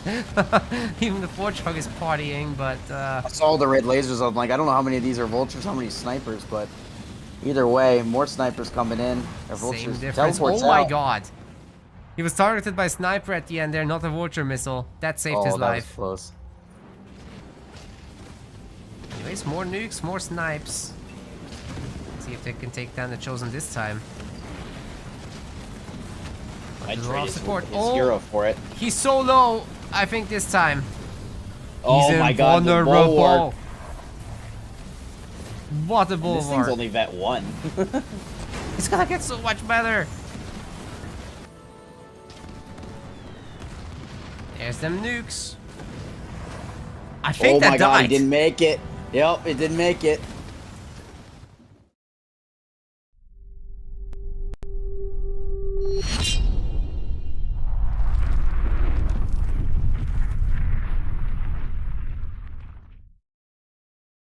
A bunch of That's nukes a will lot fly. of vulture shots coming in now. Oh! Not bad at all. More and more shots. Oh my god, the slow effect is so much! The base starts are wrecking Rock right now, and he kinda preemptively bulwarks, so now he's gonna get bombarded. Has to teleport as well. So all these powers not available anymore. This is actually really solid stuff with EOD taking that garrison and Rock just being completely unable to prove he's getting shelled from every which direction. Nukes and snipers and everything. The Yep. There we go. Marauders are not cut out for this. There you are. All these Kodiaks moving up, but can EOD hold the line long enough to get him set down? Oh, What? an ERAD. For one Kodiak. He's gonna get it back too. Well, there's actually gonna be a lot of stuff that dies here for EOD, so I think the cast made sense. He's gonna lose every single vehicle, so this is okay. Boom. The freaking Kodiak count is through the roof. I know. This is why, bonkers. as long as he keeps this up, he will eventually win, because Rock can't repop. I mean, look at Rock's money with his pop. He's at 91 pop with 300 blue. It's a wall of siege weapons. Awesome. Down goes Rock. Where's that? Oh my god. Seriously? It's not even gonna... Heavy metal Kodiaks. I love it. That's a big metal. ore to hit both of those. That means he's got several points in the heavy metal, which makes sense at this point of the game. Oh, he got Rock to react. Oh my god, he didn't. No way. At 53 minutes into the game, Actually EOD, worked. he can do It it. actually worked. I can't believe it. That's He can right. teleport him back in, but it might be too late. They're teleporting. They're trying to do what they can. Eradication heavy right in the metal. middle of all that. Oh my god, they're heavy metaled up. They're not gonna die. Heavy They're metal getting plus heal. healed. Is there gonna be a I bulwark? don't know. It's gonna Oh. have to be. It's there. It's working. This is now officially pod racing, but is that gonna be enough? Scatter bomb coming down to... Oh, kaboom. This is so spooky. The engineer bubbles. They're working. Unbreakable on the army, just in case there was a fight. But EOD keeps shooting at that base. He can't But see. he loses. He can't see. They have to run. Blitzrat's gonna go in the air. After 54 minutes, this is one mental boom by Rock, moving his whole army to the back. Hornets are finally going on the high ground to try to kill these Blitzerbags. He might get one. Oh, that's good. Engineer healing so fast. Does get it. Does get the one. But yeah, it's enough. Rock Generation's base still gonna go down. This is an absolute disaster and should mean that EOD will be winning this game after all.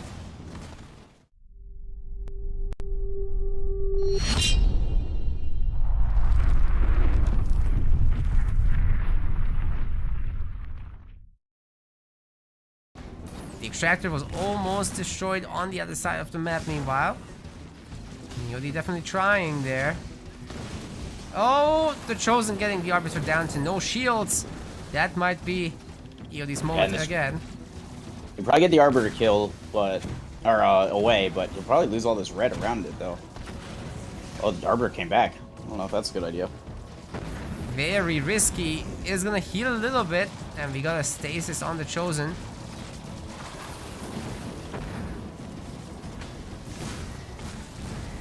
Good amounts of healing definitely on that Arbiter. He can chase now.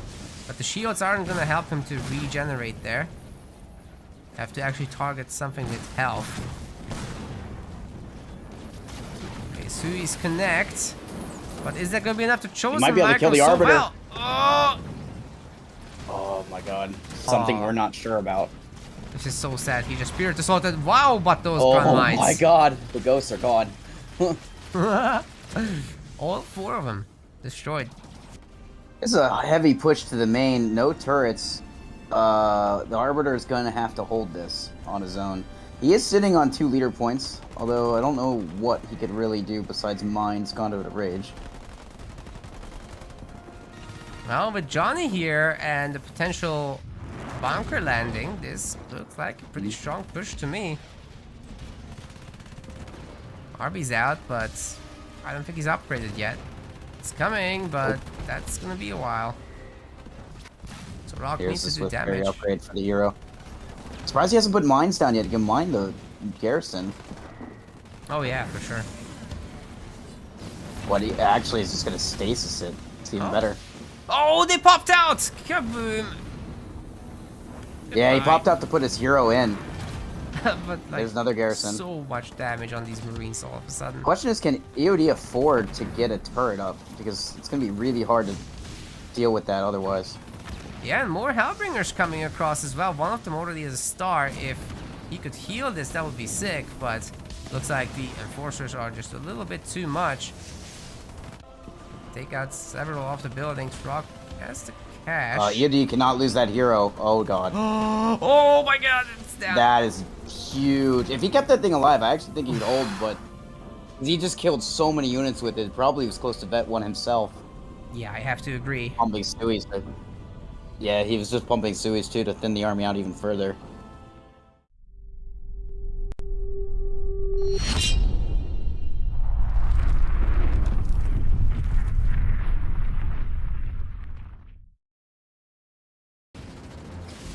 He really cares for, I guess, is now tier 3, and then he can get Gauss Overcharge as well as Gauss Warthogs. Ooh, that hero is going down. Oh my god. Almost got to the engineer, but not quite enough. Scatterbomb doing so well. Oh, EOD didn't do anything to stop that. No mitigation from the engineers. And there's heavy metal now on these vehicles. The Warthog, I think, will be off cooldown soon. There's no shield coming up. Rock might just have done it here. This is his moment for sure. But it's EOD's third base, let's remember that. There's still a chance he can hold. There's still this beam coming in. Actually doesn't do all that much. We'll get the Nightingale, barely clipping it. Very hard to deal with. Here comes something. Oh, the Grizzlies. Okay, well, if he can do it, then it's these guys. Also, Rock is tier 3 now. So the Gauss Overcharge Warthog will be here very soon. He's working on it. Nightingales are coming in.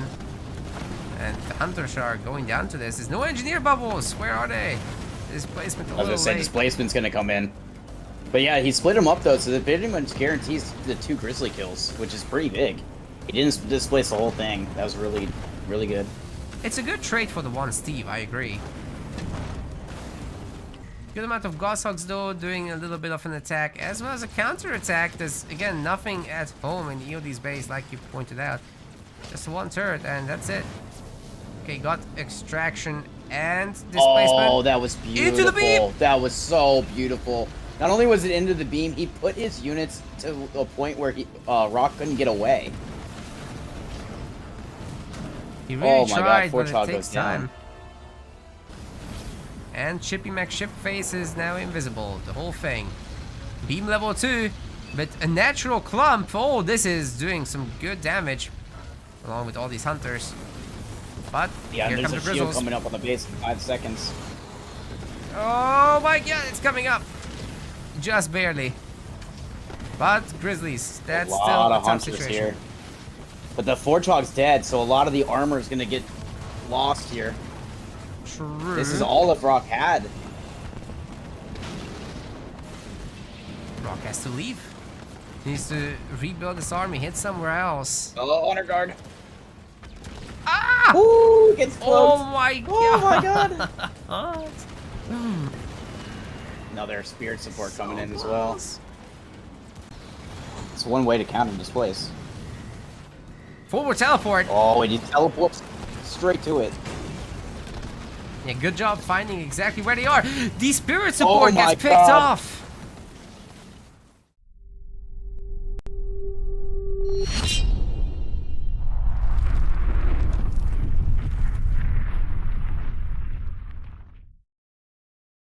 It's been continuing to play like this without Shrouds. Yeah, the Gosshogs just keep picking off everything at range. And then the Wolverines wreck the air because nothing shoots down the missiles. I'm trying to spread this. Ooh, that's Oh, a he great runs. beam! But there's this counter scatter bomb. It actually doesn't end up doing that much. The mobility was great. And Rock turned around as soon as he could. And then Tactical Gateway is in. Oh, here's Tactical Gateway onto the Expo that he's already taken the turrets down on. Yeah, this Expo is a goner. 100%. There's no saving this. He already smoked the Honor Guard turret, so he can't smoke this base unless he gets another Nightingale. Even so, there's There it goes. reverse. Wait, they're shooting the buildings for now. Okay, retargeting. Oh wait, Rock's actually using the Tactical Gateway to come across. Could this work out in his favor? EOD actually gets out. Yeah, you could just teleport right back and you'd be on a shielded base. Shielded Expo.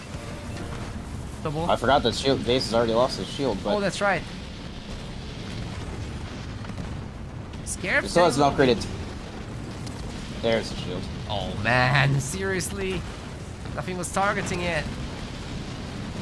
This is huge because we know how long that Tactical Gateway lasts. All you have to do is switch this off. Yeah, he's already gotten rid of most of the Grizzlies. Kodiaks that are being very annoying. Shields back for the Scarab, and once again, nothing is shooting the base. The base shields Oh, will he can come just back in place that seconds. army away to the other corner. He's aiming for where he's going to do it right now. There it is. Displaces to the upper corner. This Expo's dead. Wow, okay, that's a huge problem for Rock Generation. 40 minutes into the game, losing a 7-slot base with fully upgraded everything. Ouch. Shut up, Yoda. Yeah, Rock Generation down to 24 population. It's pretty clear that this attack is in fact working. The Hunters don't do too much base damage, but Oh, he they'll displaces destroy the this Forchog. Oh my Forchog's God. dead once again. He's got the mini base count now, and he's locusting down Rock's base. That, if it doesn't change suddenly, with a miracle, man, Rock's gonna need it. He's got 20 population. The Pelican's empty. This 16 is gonna be it. He's population. healing. He knows Yep. he's dead. Okay. That EOD is turned it. that around. We're staying here until 4 a.m. UK time.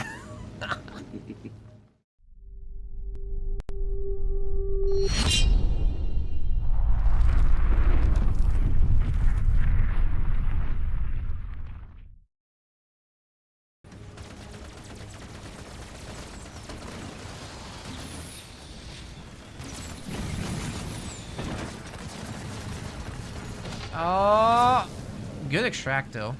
Wait, these projectiles are going to the other side of the map. Short Storm, is it gonna time out? Oh my god, it's...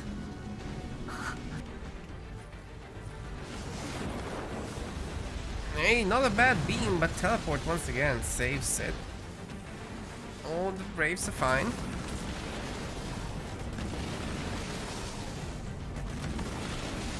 Oh, but the AoE from that other one is actually hurting them so much. Oh my god. Extract's out. Yeah, only one survived from that extract. Oof. I mean, it pays for itself, but barely. There's a chance for EOD to take a big He's going fight. for it. This is all in right now.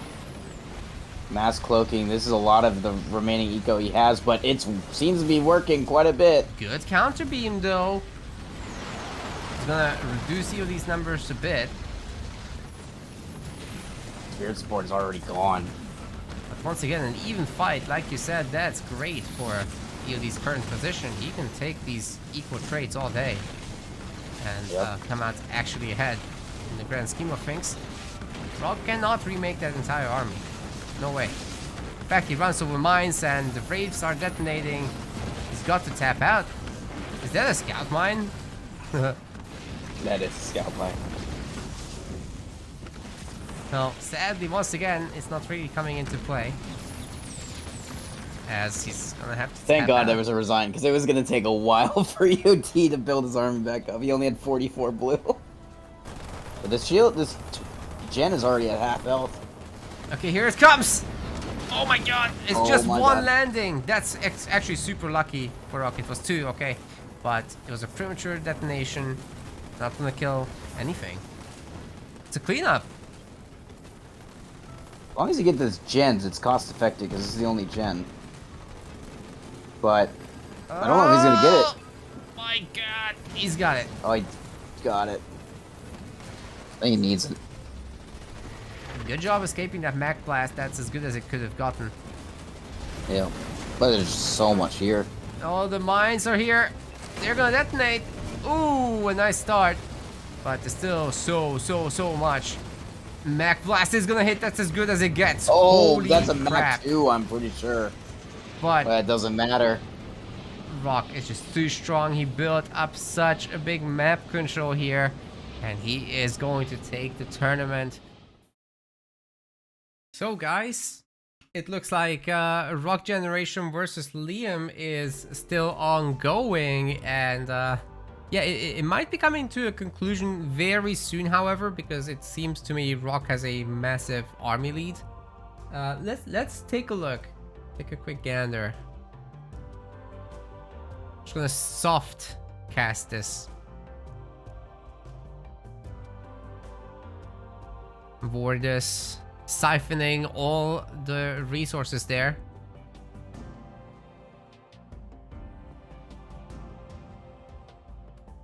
Eating up Liam's every ghost that's coming out.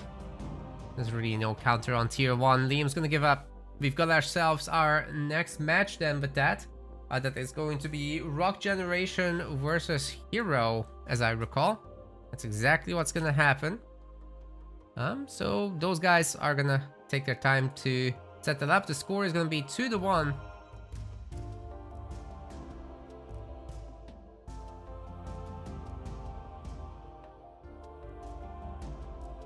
And they're entering a best of 5 there.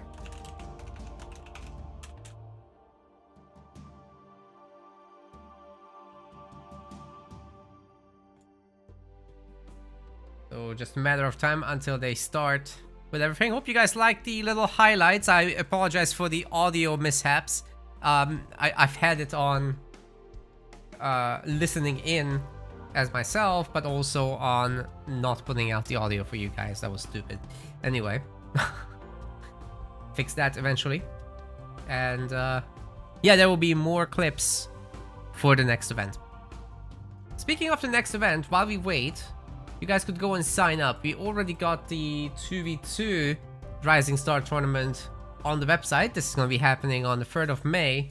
So yeah, do feel free to hop in there. You grab your teammate and get it.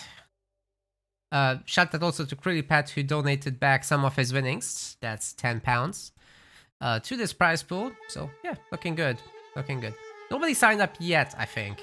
So Whoever does it will be first. Invite a teammate with a username on the website, of course. And get it on.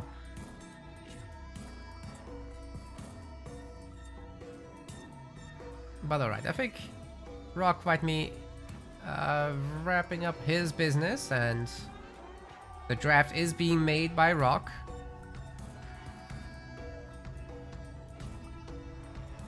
Heroes join me.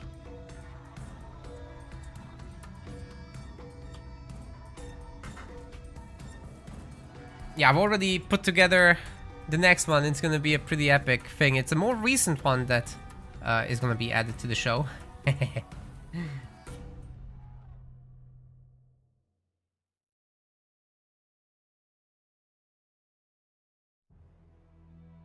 Bedrock is gonna be our first map for this series.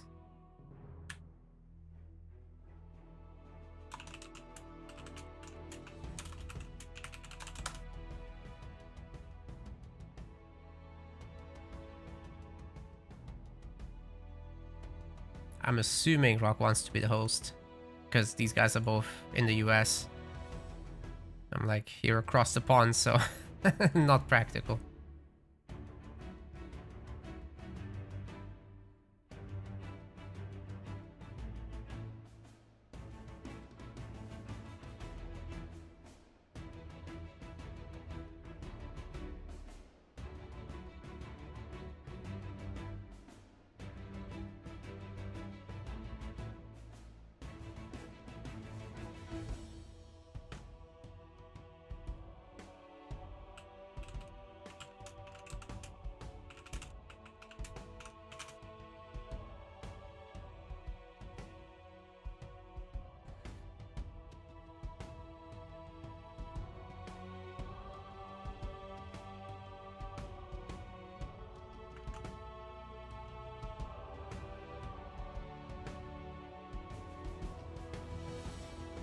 Now we're waiting for Rock's draft creation. I'm assuming he needs a short break. Those were some longer games against Liam. Not this last one, but the previous one was in particular long.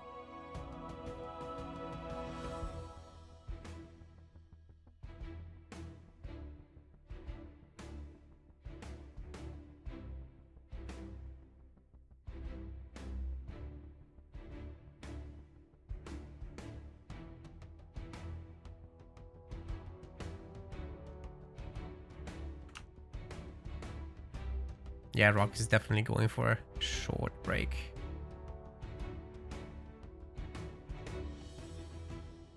Oh. Actually, I'm being corrected. I should be the host. But it says there's judgment calls.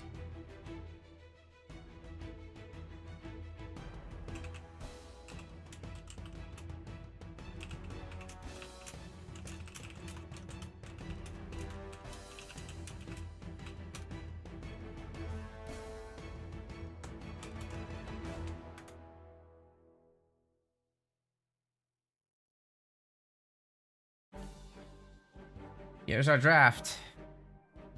Let's get it. So, nobody's downloaded the domino game yet. What's going on? How come? Am I doing something wrong here? How does this work?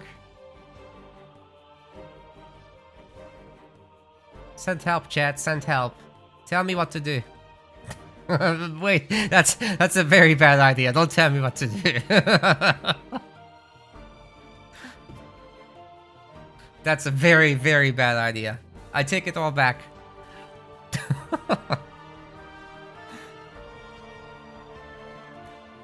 Well, the guys are getting ready, and we should see our bands shortly. I'm assuming Rock will get rid of the elites.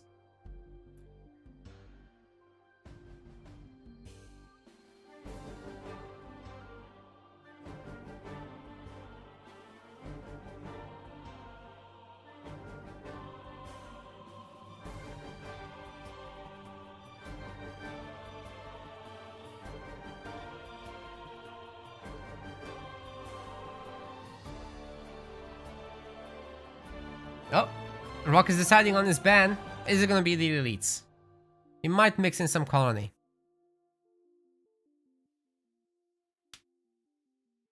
Decimus? I always thought Hero is more of a shipmaster guy.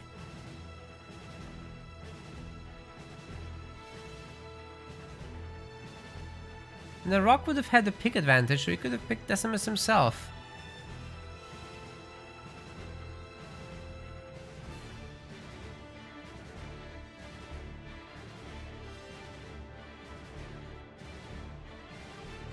Legend, yeah.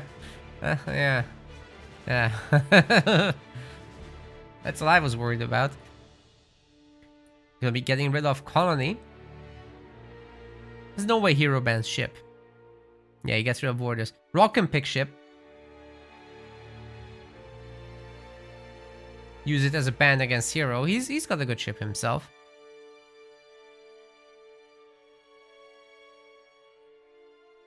Ape Silac, welcome.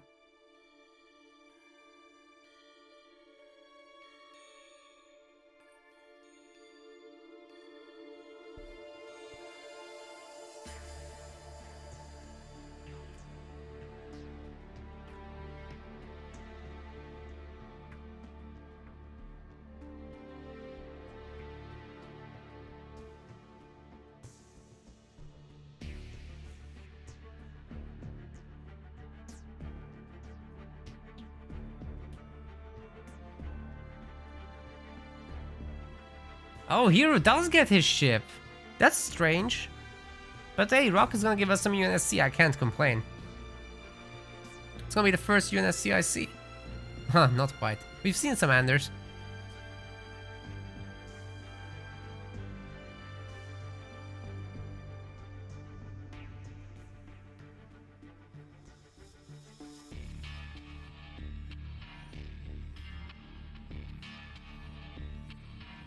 Lots of UNSC for Rock.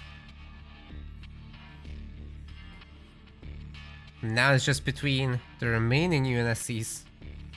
Could be better. In the best of 5 you might see a lot of them. We'll see how well Hero stands up to Rock.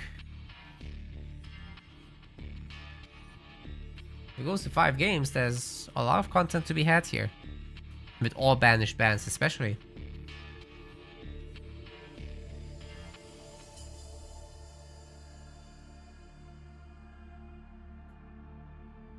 The double J's go to Rock.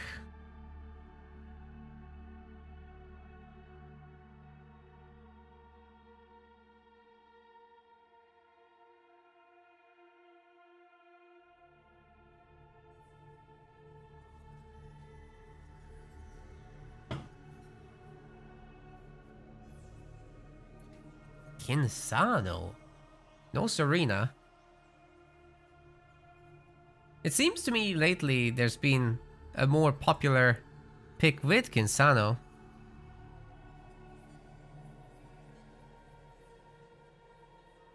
Let's see if I can find Rock. Okay, we're gonna be joining him.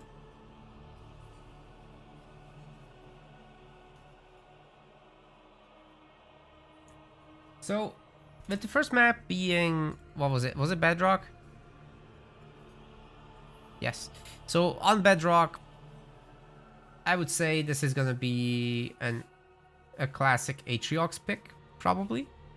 You could imagine a cutter, but you don't want to pick cutter into shipmaster. Atriox into ship is usually a lot more comfortable. It's difficult to go after the chosen hero. So I think that's a really good option there. Oh man.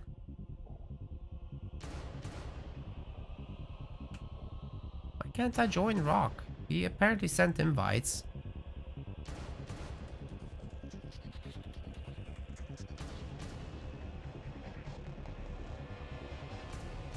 I don't know what's going on, dude. Didn't even pop up at all. That is annoying.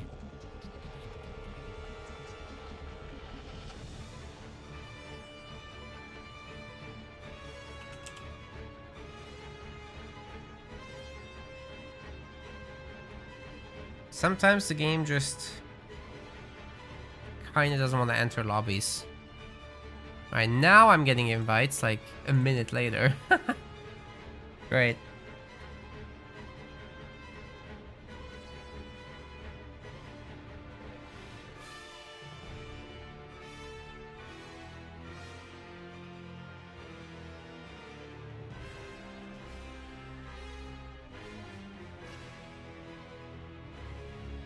We're finally in the lobby, ladies and gentlemen.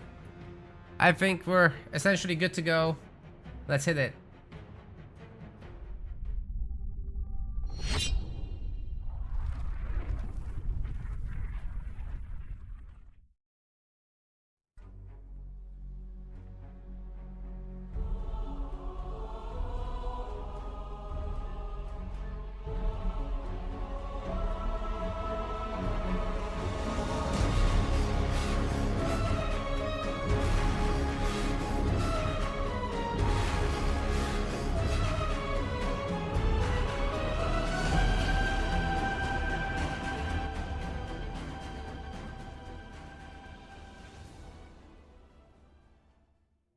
So, Rock has his pick, but not Hero just yet. We're about to enter. And I guess you guys could go ahead with your bets.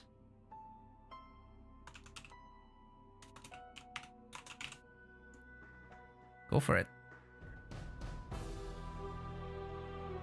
Now we've got the picks.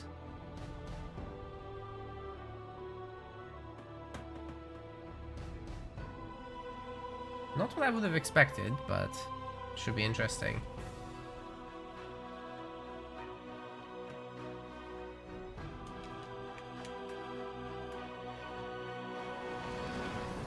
Ladies and gentlemen, welcome to the semifinals of the Metaplays Halo Wars 2 Pro League. Second tournament here. And Rock Generation is here in the blue color, playing as Jerome, playing against our red hero Absolution with Shipmaster.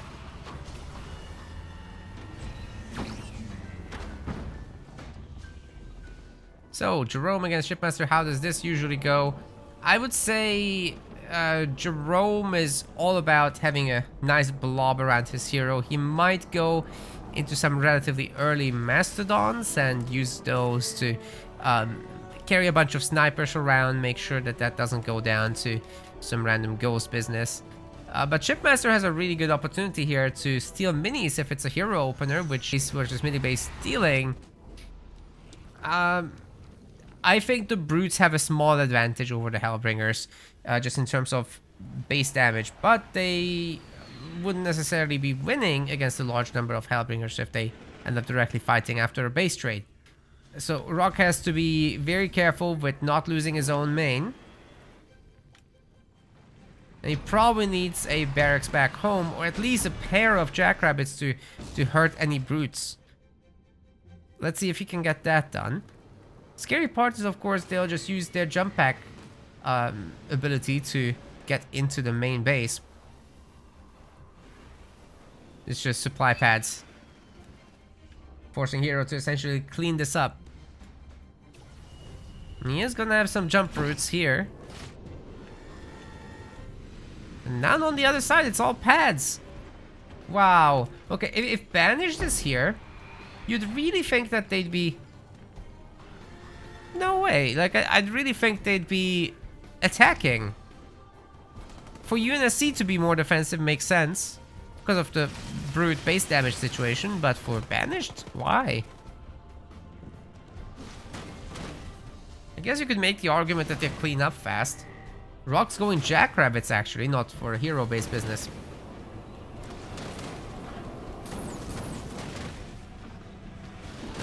Doesn't want to stay in tier 1 forever.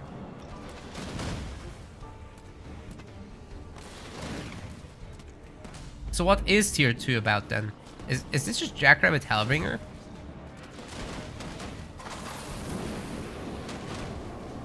Good save by Hero there. The Jackrabbits do get their upgrade. And with the extra support drone, they'll be out damaging the Ghost significantly. The Ghosts will be needing their own shield upgrade soon. It's another pickoff, I think. Nice job by Rock. The hero's in serious trouble. His grunts are out of position as well. The Marines are somewhat decapturing the power node. Failed to do so, but in the end, here's the Jackrabbits again. Taking down the grunts, stealing the power node after. There's not that many ghosts. Certainly not enough to defend. There is going to be a turret, so I'm curious if Rock should be attacking or not. For now, he's choosing not to. Some rams coming in. Takes down one Jackrabbit, but all the ghosts will be going down for this, as the rabbits are just faster now.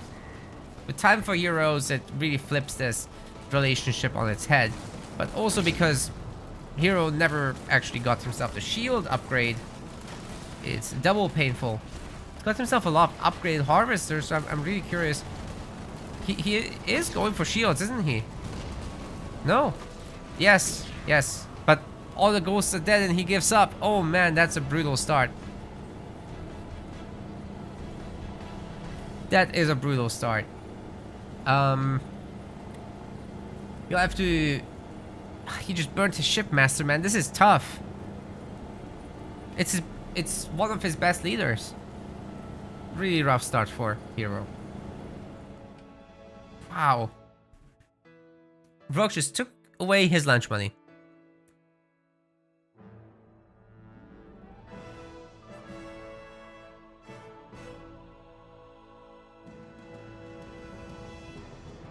Alright, next up we're gonna be going with Mirage.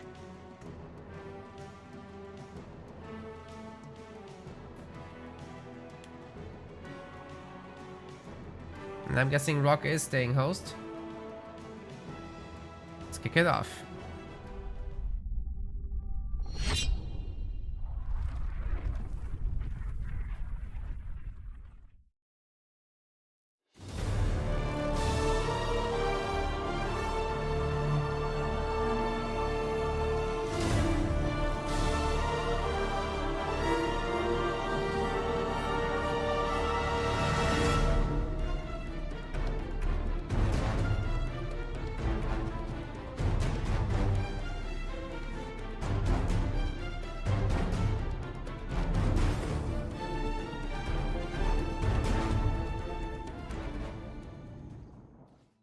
We're about to load in. The guys are sorting this out. Got their picks.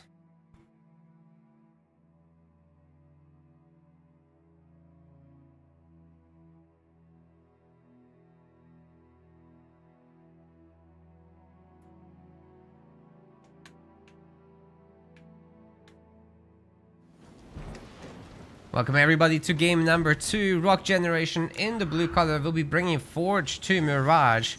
And his opponent is Hero Absolution with Pavium. Pavium's a bit of a surprising pick, but I think it's all about the 5th point. You got crazy economy without being overly reliant on mini bases. So even if you lose the minis, you can still be quite competitive, and then on 5th point you can call in the Lich and destroy an undefended base, especially if you're fighting into UNSC, who can't like shield their base, they can't bring engineers, they rely on Nightingale stuff. So yeah, I think there's some potential with that. But Rock, being Forge, has some crazy economy himself. He's upgrading his pads early. He's still getting the Forge Hog out, and he's still getting minis with this build. It's all about whether Hero will be able to also put on some damage, or whether he gets a really good tier 2 time out of this, but it doesn't look like it. This is all about tier 1 play. He didn't pick up too much yellow so far, as Rock has been busy with that as well. He's got the double Marines in the garrison now. Got himself his power node very early. And while Hero is getting all the minis, Rock is gonna be able to deal with that supposedly once he has the Forge's Warthog.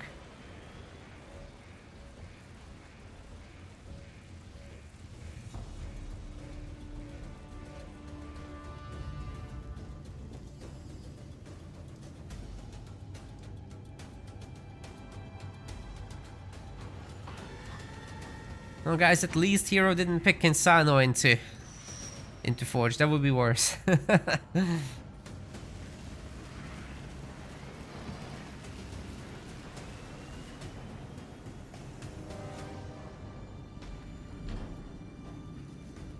Here come the choppers. Will it be enough though? Because Rock's putting together a pretty good amount of Marines here, despite being limited on mini bases, of course. He can work on a second power node. I would like him to work on this, but the grunt's annoying. So I guess you would have to reveal the Hellbringer. But supposedly he's already seen that, no? Yeah, you can see them. Just about.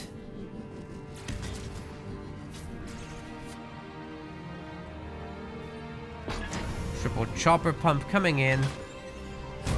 Then we've got ammo round ready for the Forge Hog. If he's also got mines and heavy metal, that will be all he needs. But I don't think he will go for both of those things. He's got mines. That's going to have to be good enough. With ammo round together, camping on these mines is going to be the way to go. There are the choppers, and they're probably not going to want to go for him. But where are the other choppers? Oh, there, under the rally point, of course. Yeah, if they go together, they might threaten this Forge Hog, definitely. But if they run over the mines, well, that would be tragic. Yeah, Rock's going back. He knows they're coming. There's the ammo round. It's a good shot, but only takes out one of them so far. Oh, God. They can't see the mines, but Rock is hiding behind them. Doing a pretty good job of it, too. Choppers know, I think. Oh! Two of them go down. Third one gets picked off. And Hero now only has 4 choppers. 2 more have been made. They're joining, but man, this Forge Hog barely took any damage. And another one bites the dust.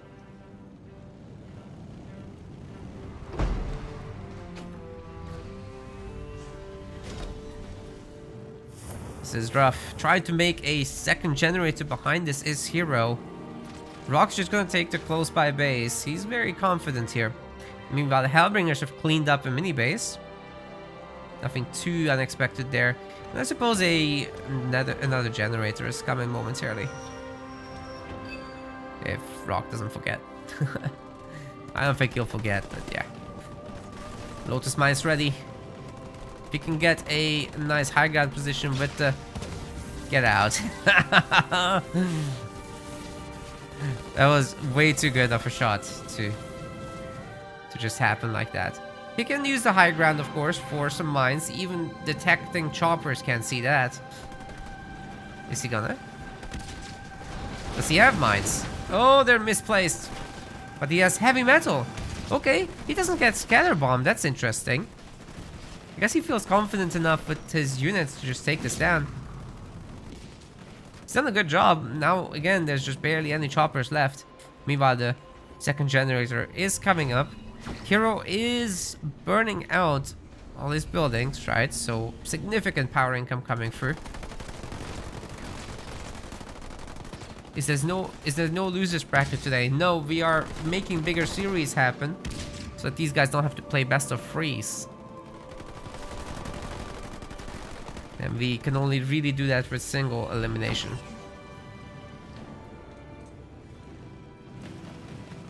Although arguably round 2 could have been best of 5s today. You could say that.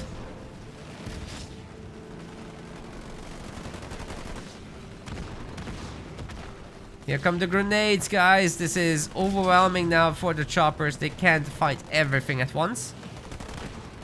Good dodges from Hero, but I mean, you don't dodge the Forge Hog shot. Oh god, the ammo round. Everything's dead. Forge Hog still going. This is a disaster for Hero. I think he has to tap out. Because, you know, Rock is gonna follow up with a Kodiak drop. Like, there's no mercy left. He can do whatever he wants. He's in charge now.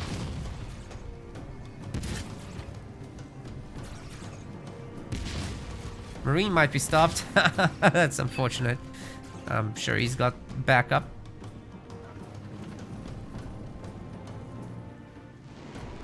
And there's a Kodiak drop. It's just 7 minutes 20. Oh my goodness.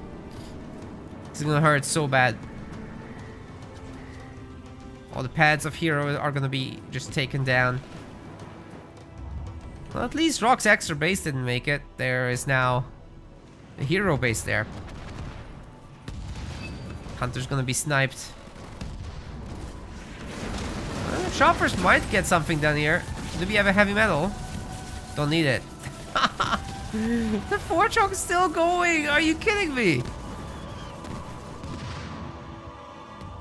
How is this thing still going? Yeah, you just gotta target those harvesters down. It doesn't take long.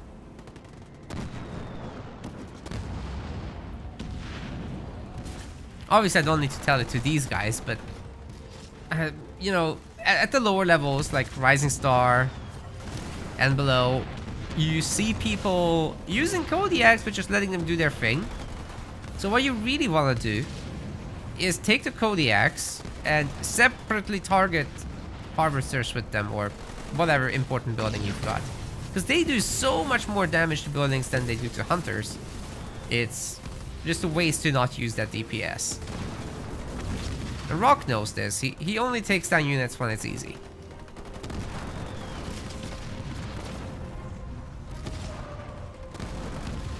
See, even now, he's not targeting the center base, but the extractor.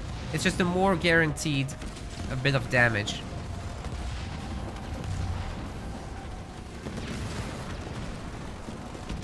Couldn't stop the shield generator. Oh, could have stopped the shield generator, maybe. That's unfortunate.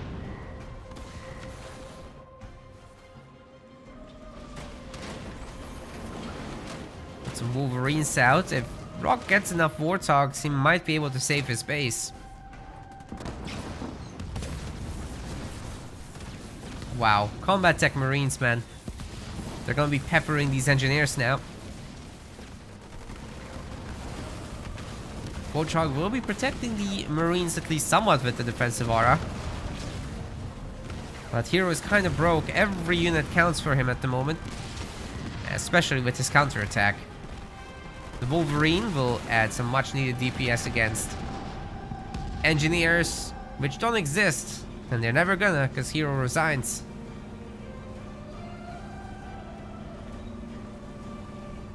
That is a 2-0 now in Rock's favor. This is going quickly. Next game could be the decider.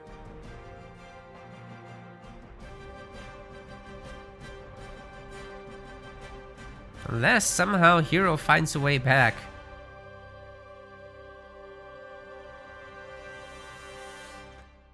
These are leaders still available.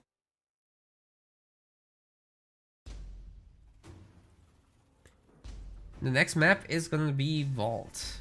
What would they do here? I would say Cutter versus Izzy. Cutter versus Kinsano, maybe.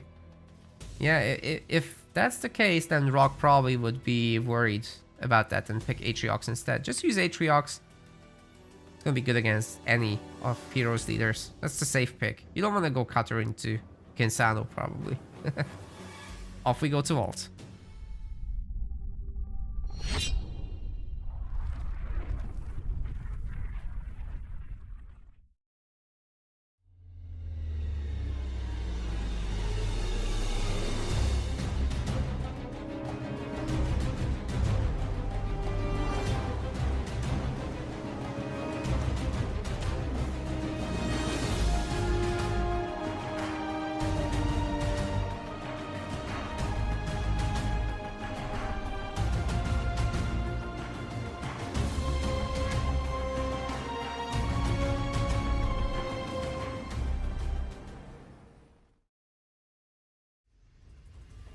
Gearing up, gearing up.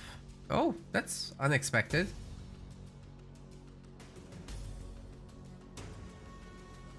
Really did not expect that.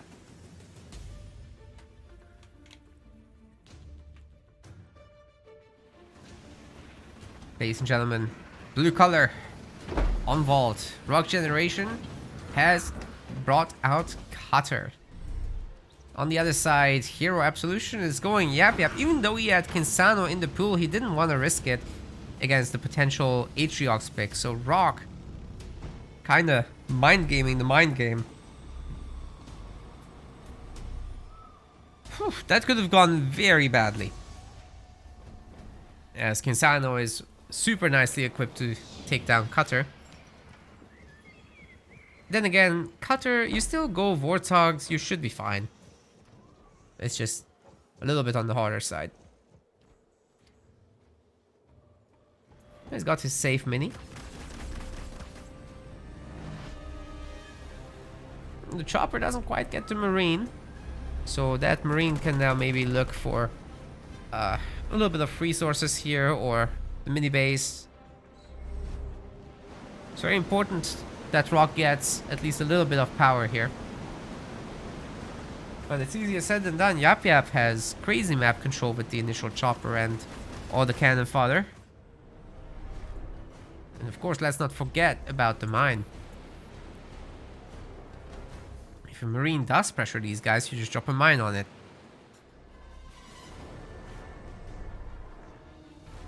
See how many mini bases Hero's gonna pick up. We've got the funny sides for Rock. He's got his 3 minis though.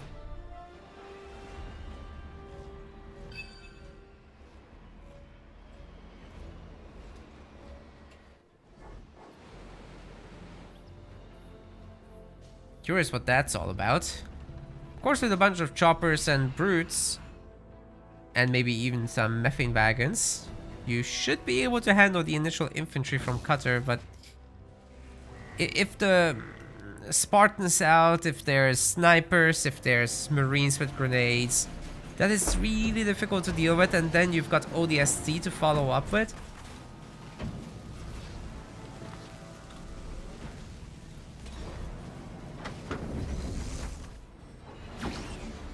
It's not that Yap Yap is weak, it's just you really gotta be careful with how much you commit to that tier 1 gameplay.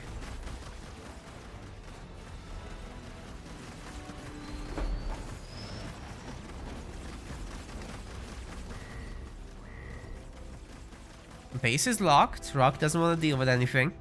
There's also these 2 mines which he's got to be careful with. The Spartan might actually run over that and be heavily damaged. Exposing himself to a triple chopper could be a problem. He's getting the up. Oh, he's getting hijack. If the choppers do go after him, he could punish those. I think he's walking over this. Oh god. Oh god. He knows. He knows. Is he gonna jump through? That doesn't look like it. Maybe sacrifices a Marine? But he's going the long way around. Oh man. That is annoying. Rock isn't gonna have grenades anytime soon because of the hijack upgrade. Which is one of the reasons I really like to go grenades before hijack. Rock took a gamba here and it didn't work out. He might lose the mini base now as a result, but he's certainly gonna try to save it. It's doable.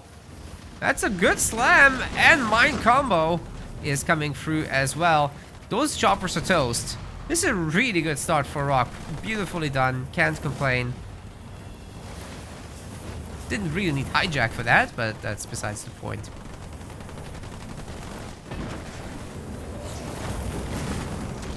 Here come the Grunt Riders trying to do the same with a ram, but it's not quite the same as a slam, is it? It doesn't stun people, it just staggers them.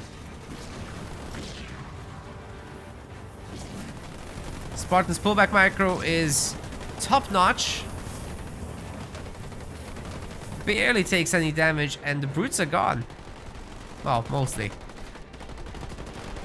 On to the next power node. Oh, node strat, node strat, node strat. Ban, ban, ban. It's clearly an accident.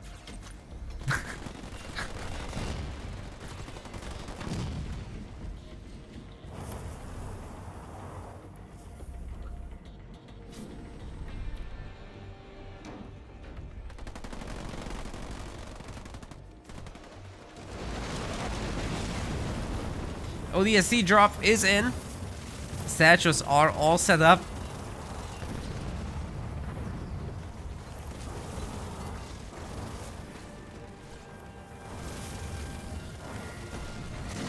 Hero's losing the base. I mean, Hero's kind of falling apart here, honestly. The choppers aren't in position to help defend. Rock will take one mini base after the other at this pace. It's not good for Hero at all. They will trade for this base, I'm thinking, but maybe not. Certainly not if he pulls away from it. Okay, very ambitious Marine there, to be fair.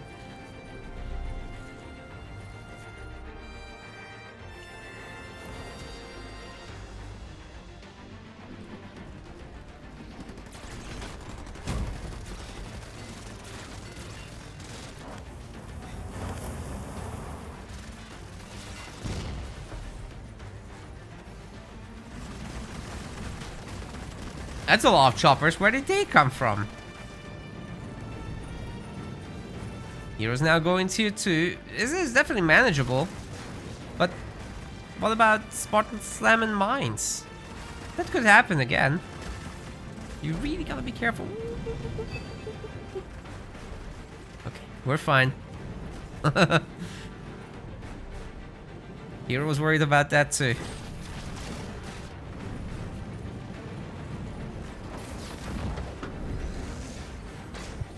Oh my god! Those archer missiles were so sick, and the Spartan can just slam here. Sure, there's gonna be a beam, but they're already running away. He's juking and jiving. It should be okay. Spartan might go down, but doesn't. Holy crap! There is no way! Hero is toast. Rock Generation gets to 3-0. Oh my god. Wow. Can't believe it. That's very unfortunate for Hero. He still got himself the bronze match to go. So he's not like totally dead. Something to fight for anyway. That's where we're going next.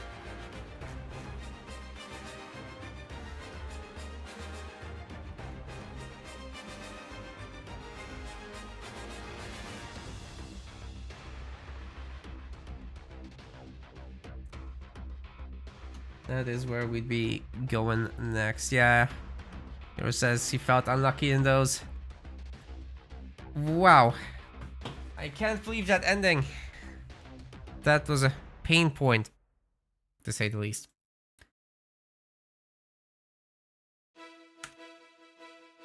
And indeed, it's gonna be Hero versus Aatrox in the lower bracket, not lower bracket, but bronze match. So we got a best of 5 to go through there, and then Rock versus Cars will be doing a best of 7 finals.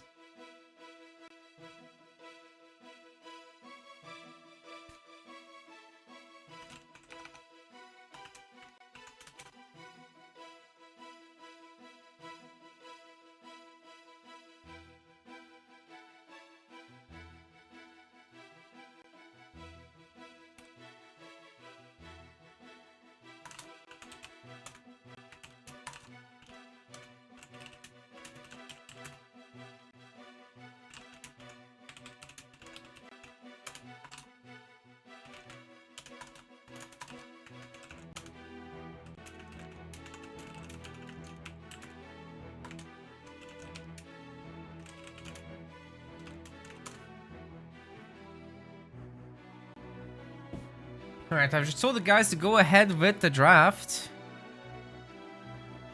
That's gonna be Aatrox doing it.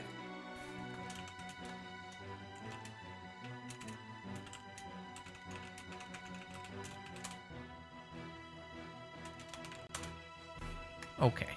And Aatrox should be picking a map as well. Scouts versus Cutter is hard to pull off. I tend to agree. It can be very difficult. Like, you got the Spartan, you've got got the mines, you've got fast infantry. Your ODST drop can also be a problem with clumping.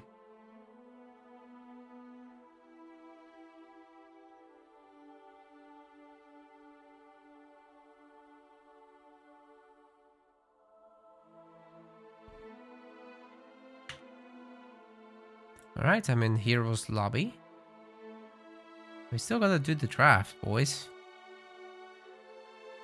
In the meantime, I hope everybody is finding themselves some teammates for the upcoming 2v2 tournament. The Rising Star 2v2 on the 3rd of May. Really looking forward to casting that as well.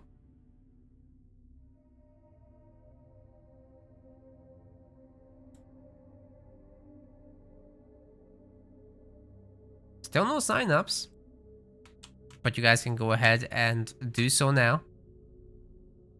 No people wanted 2v2s, so...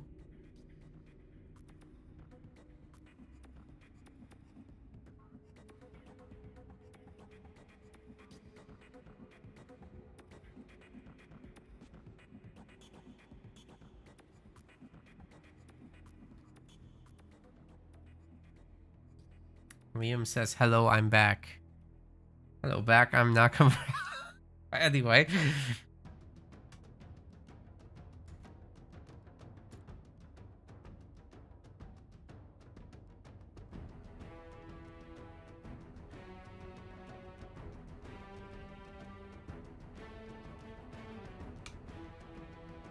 Alright, Aatrox wants to host, which is fair enough. I guess I could be host, but, you know. I mean, I guess I'll do it.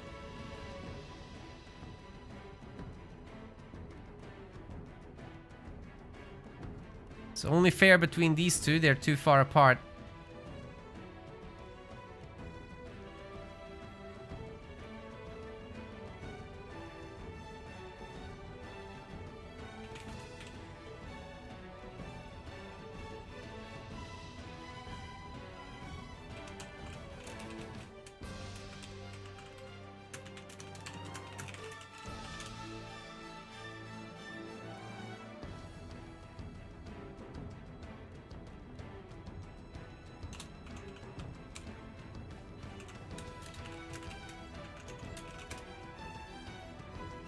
I'm still waiting for the map and the draft from Aatrox.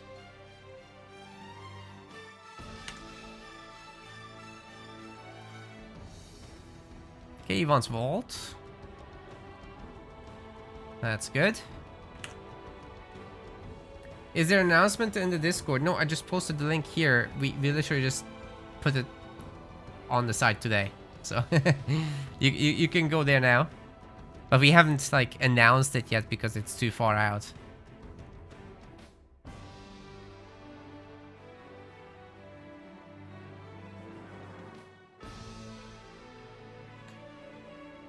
Oh boy.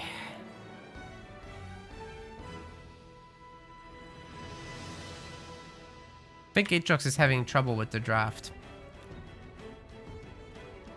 What can you do? Okay, best of 7 draft.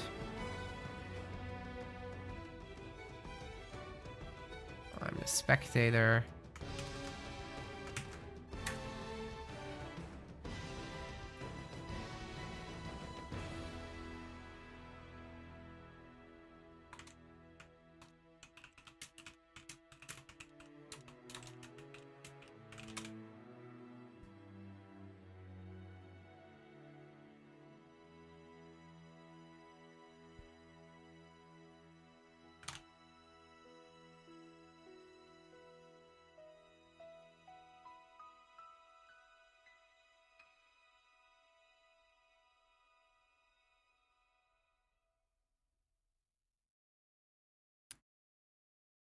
Yeah, Heroes joining.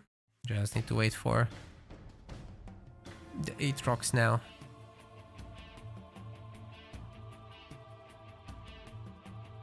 I think we'll be dropping the sub goal lower because we've lost quite a bunch. And here we go. Nice and easy 30 sub goal. We are right now at 26.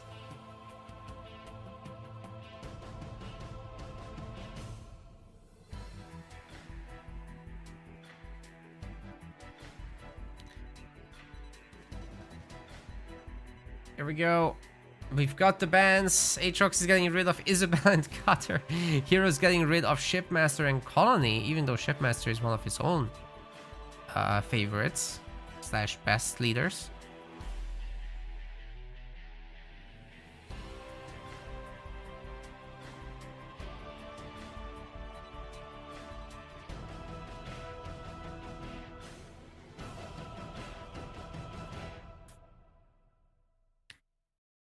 Then Aatrox's loadout looks to be Kinsano, Serena, Decimus, Arbiter, and Yap Yap. With Hero getting Atriox, Forge, Voidus, Pavium, and Anders. So Hero is gonna have a pretty strong start here with Forge going into Vault. Arbiter will most likely be it is between Decimus, Arbiter, and Yap Yap for the first picks of Aatrox. You need a little bit of mobility and late game power. Yap Yap would be my least preferred out of all these options. So it's between Decimus and RB, I think, for Vault. Going up against Forge, it should be doable. We might see a funky Anders, however, out of Hero. Probably not any of the others. Here we go.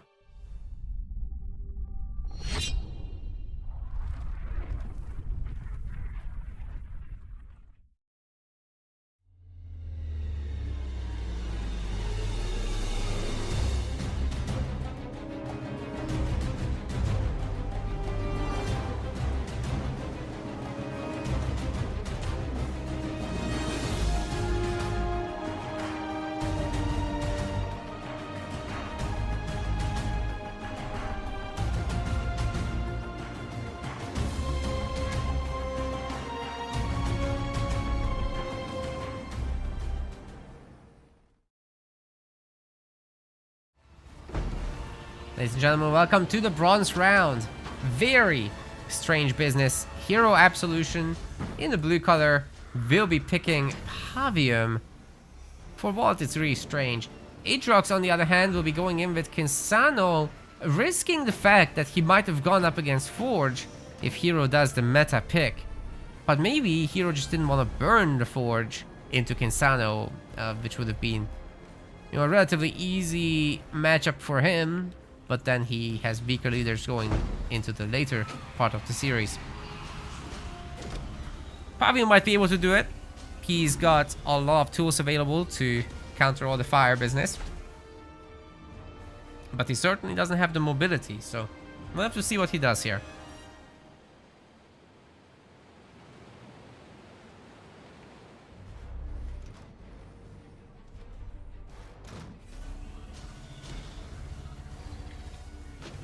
Double extractors already on. We got a proxy mini base. Supply pad. I was really hoping Aatrox would attack just into a double extractor. That could actually go well.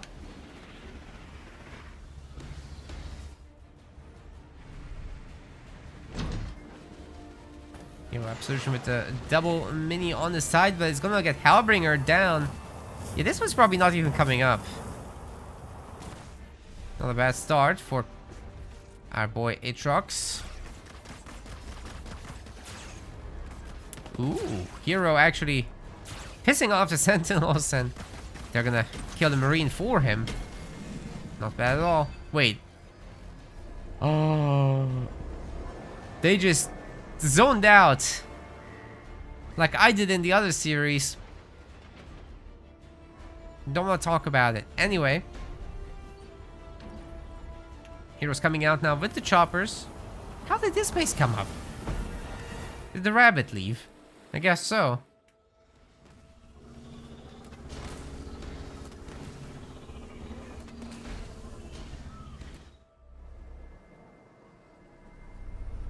Marine did go down eventually anyhow. Support drones coming up. It's all about the rabbits. But it's a mess. Like, your reinforcement lines are all a mess. And if Hero can just get a bunch of choppers in this area, then he should be able to beat the rabbits.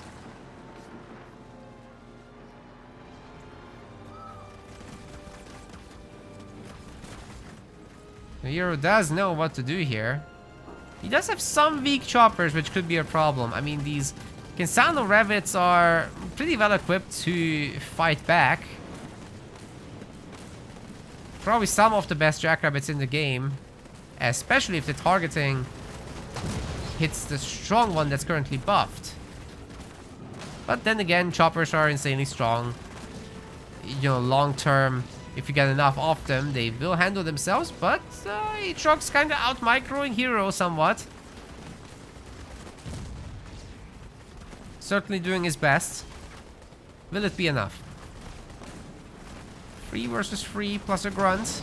Plus 2 grunts. Ooh, that's a good little stun coming in. And the Hellbringer should handle the grunts very, very nicely. There's more rabbits now. Didn't manage to pull back micro on the weak rabbit, but if he takes out all 3 choppers, I think he's got himself a momentum lead. This could be it. Hero is in trouble. If he loses that mini, then this will surely follow. Question is now, will Brute be able to punish this mini?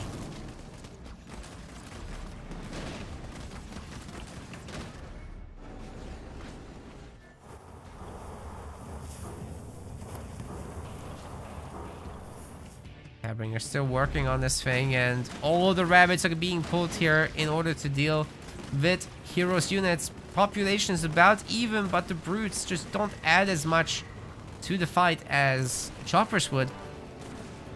As you can see, it just evaporates. 29 pop now to 36 and counting. Looks like our Sano player is going to be just fine. The Jackrabbits can help take over power nodes, of course, as Aatrox is more interested now in tier 2, which Hero already has, having had the double generator opener.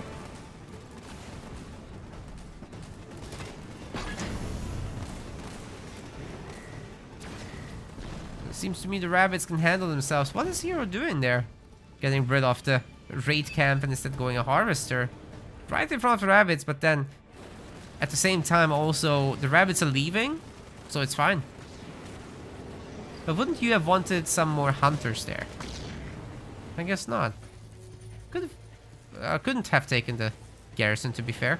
Aatrox has that already. Banshee is not something I expected to see. Lich is gonna be... Lich? No, it's a limousine. Lich is coming much later. If at all. It's a Wraith Invader, ladies and gentlemen. Limousine. That's where the VIPs go.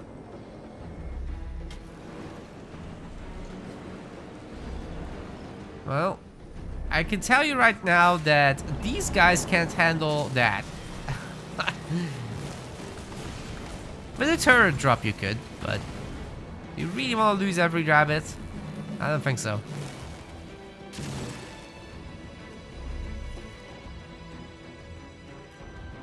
That's the mini base to kill. Aatrox has got this. He figured this out. Nope. He's going back down. I don't know what's down there, but he's going for it. Oh, he saw the base. That's what. Yeah, that's a good idea. If we can get the Kinsano hero out, he can probably do something about the base as well. Are there any choppers right now to actually stop the Kinsano hero? I don't see any. Of course, another limousine to take the hero out.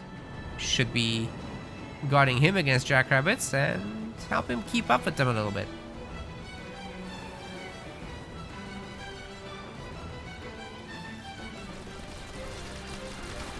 He's doing what they can about the air. The rabbits are not gonna be so happy to see that, but hey, 2 banshees, they might be able to handle that. Not very good at shooting up, of course.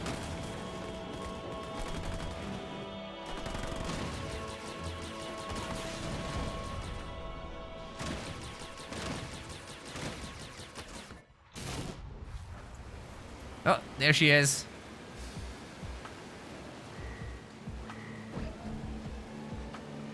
Yeah, that's hot. I wish the tier 1 Kinsano Cyclops was any good, but I guess you can't have everything.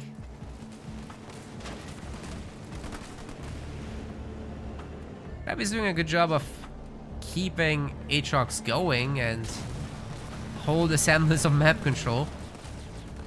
Of course, his extra base is even better for that. Ooh. He really wants that thing dead, doesn't he? And it's working. He even kept his car alive. Come on, you gotta heal it. No, don't leave. It's gonna get picked off. You gotta heal it. It's so weak. Where's the Sano going? Are we gonna find some buildings for her? I mean, this is of less interest at the moment than this. And there's no shield back home just yet. Right, so Aatrox could technically create a little bit of trouble there for Hero. I also really like the targeting Aatrox is doing through the mini base to the Harvester. Kill the Harvester, get some more leader power XP. Slow down the income for Hero a little bit faster than killing the entire mini would have done. This is good stuff.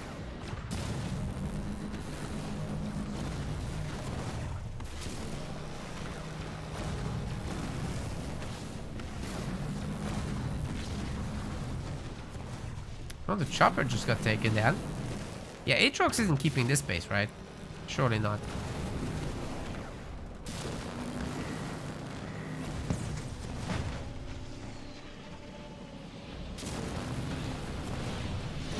Okay, Aatrox says all you gotta do is smoke it and stop calling me Shirley. Sounds good. And fair enough, I apologize.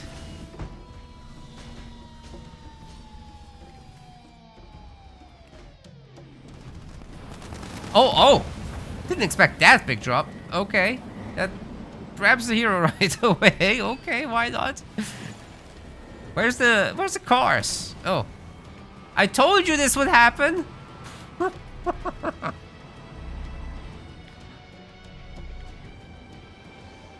Freaking 0 health bars.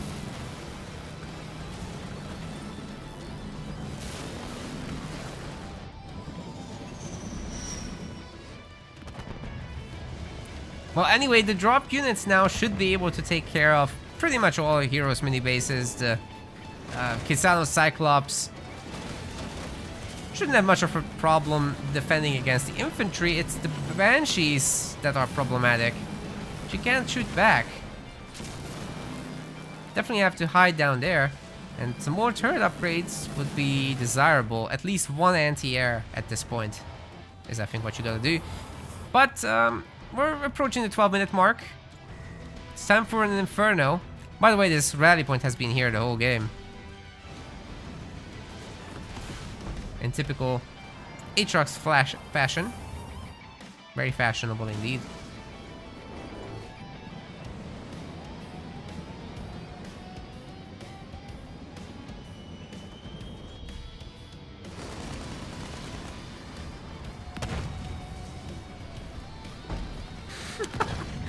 Garth in the chat is losing his mind about that top base not dying.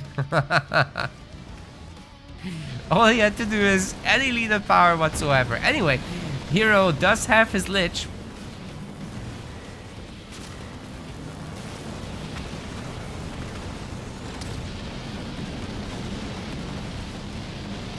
This should be very defendable. We've got a bunch of Reavers. They can take down the air without too much issue. So this whole thing is getting slowed down, definitely. How's the counterattack looking? Tank's not particularly strong anymore. Does prevent the shield. And, you know, Hero is definitely getting tickled. He's making some more army here. The turrets are still not upgraded. And the base is approaching half health. This Pavium Hero also getting the nerf beam on the Kinsano Hero. She's going down. And the base is next. That's tough, buddy. Aatrox is melting. Oh, he was supposed to fire it up. It's that he's getting fired.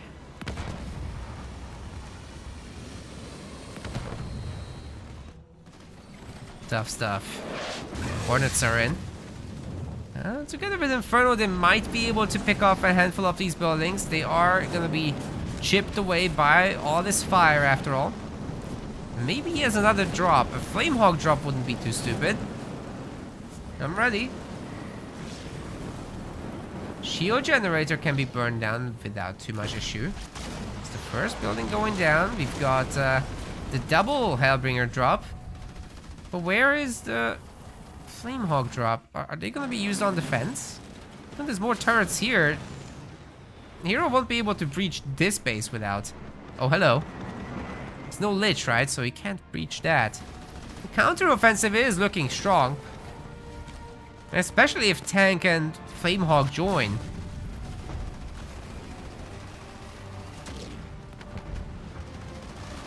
That shield is definitely getting denied again. Tough stuff. But here come the defenders.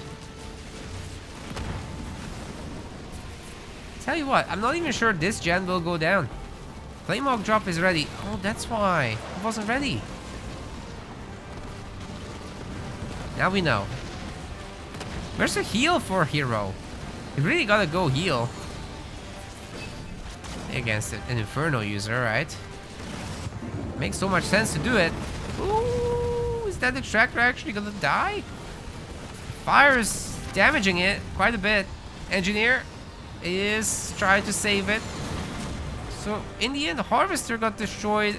A generator got destroyed. The turrets and the shield got destroyed. And Kisano's in, but I don't think Aatrox can do it. This is probably it for him. What? What? Why would Hero resign here?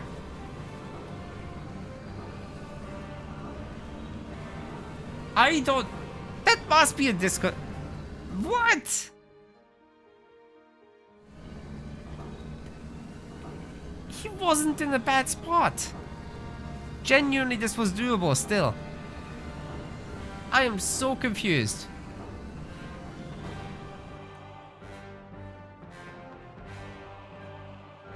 It's real. There's no complaining. It is real.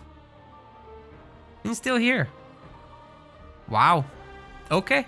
Somebody explain this to me in chat. I don't get it. My brain too small for this. That's for sure. Well, it's gonna be Hero's map pick next.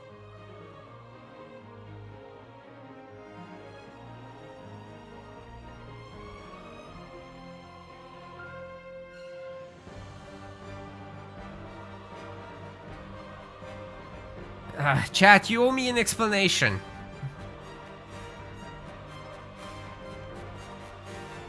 Can't figure this out on my own. Missed the vultures on his expo. Oh. It would have been not many vultures. 2 or 3.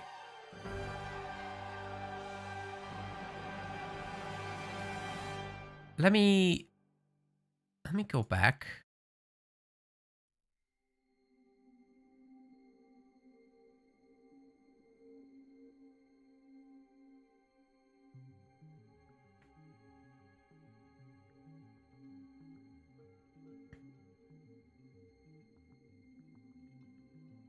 No vultures.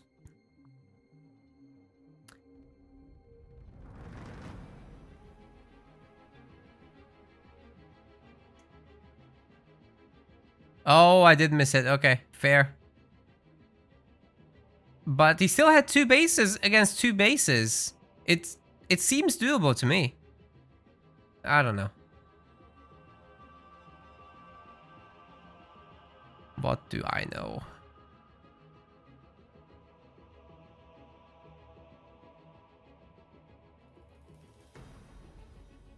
Oh. I can't see what he typed in the chat. Okay. Ashes, not Frontier. Shiz. There we go. Let's go.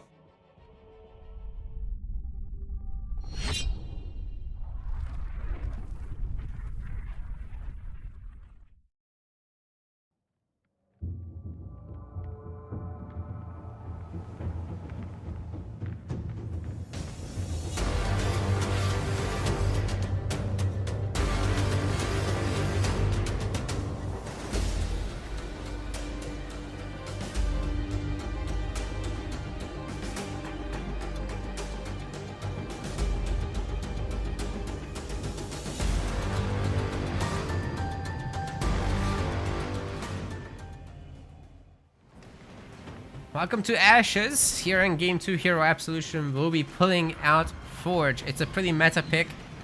You make cars. That's basically it. On the other side, Aatrox, he's just chilling. And what form of chilling is better than with an ice cream truck? You can't tell me there's any better way. Whew, he was getting hot-headed in the previous game, I suppose, so a change of pace indeed. Can Hero stop this? If he scouts that, should be no problem. You get out the Forge Hog, you get out an anti-vehicle turret, and everything's fine. Just don't do like 4 mini bases, because then you can't hold. Bison's already made. High risk, high reward strats, ladies and gentlemen. For now, Hero has no idea. He's getting his second mini base. Still fine, but danger zone. He gets a third. That could be a disaster. Alright, he's gonna try to fight the Marine. Marines are just gonna take the yellow because they know it's not about doing the damage to the Jackrabbit. It's about having enough resources to sustain back home. There's gonna be a cryo burst. Oh my god. Full commit for Aatrox here. Full commit. Now I have his 5 buildings and that's it. Forge's Warthog is coming out. Certainly can't beat the upgraded ice cream truck. Especially without a turret. So Hero will have to certainly come up with something. This is gonna surprise him. Is he gonna even notice? Oh, at least he didn't go for a third mini base. That's the good news. Now, can this ice cream truck set up in a way that the Forge Hog can't leave? If it had just gone a little bit closer, it would have been pretty much that. Even like this, it's being substantially slowed down. Wait, Aatrox, you gotta freeze the buildings. Oh, man. Could have slowed this down so much. Well, let's see if he deploys. Right now, he's peppering that Forge Hog pretty good. And Hero, I don't think he can afford the Forge Hog upgrade at the moment. Because he upgraded 2 pads instead of getting that first. So yes, problems, to say the least. His power income has slowed down to a crawl. Although the shields on the Bison are already gone. And we've got some ice mines over here. Ooh, Marine's toast. Forge Hog is fine. Turret's gonna come up as well. It will freeze before it shoots too much, but... or at all. No shooting allowed. Wait, it's shooting plenty actually, and the Bison's already in red health. Aatrox won't be able to afford a heal. Nor will he be able to destroy the turret. The Forge Hog alone has held, ladies and gentlemen. We've got a destroyed ice cream truck. No chill allowed, says Hero. Not against him. Shut down hard. Rushing into the Forge Hog is probably the worst idea. Like, I thought there's some hope here because there wasn't like a defensive turret. And there were at least 2 minis. But, nah. Forge Hog range is sufficient here.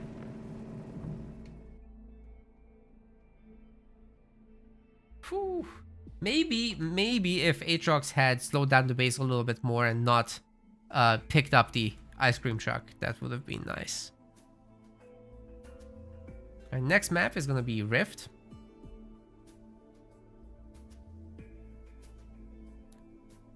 Score is now 1-1. Let's head there.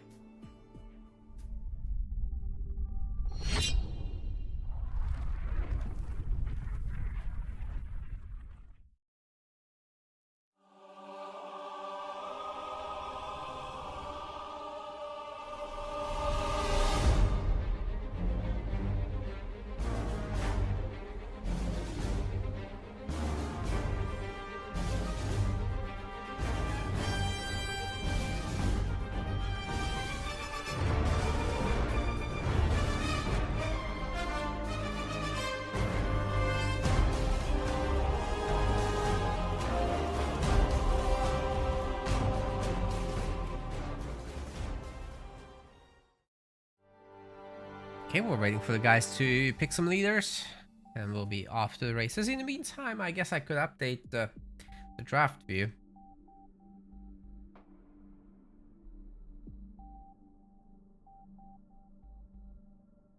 We're here at the moment, and on Rift, I would say Aatrox is gonna pick his RB. Hero's probably gonna go into Anders. Not that Aatrox would be a bad pick, but Anders, at least you have some chance with tempo controlling Arbiter. That Sentinel can be an absolute pain, and Hero has really good micro, so I think that's really the opportunity for him here.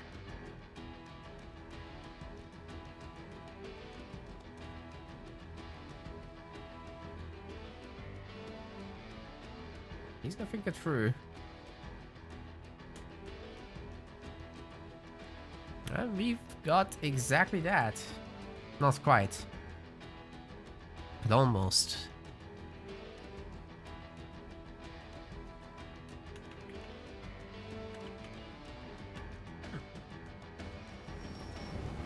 Ladies and gentlemen, game 3, Hero Absolution, Anders.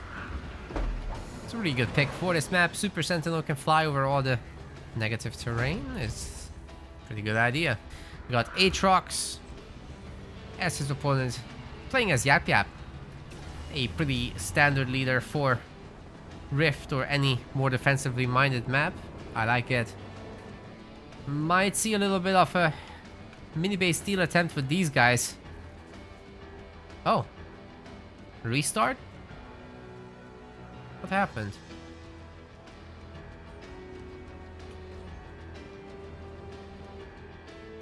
Probably a restart. Disconnect.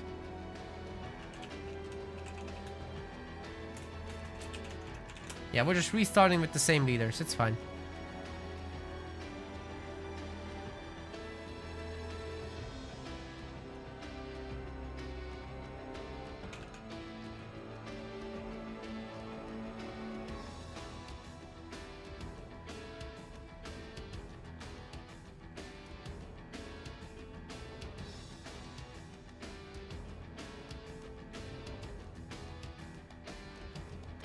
We're waiting for Hero to rejoin us with disconnect. Sometimes it takes a moment to get back in, but we're on it.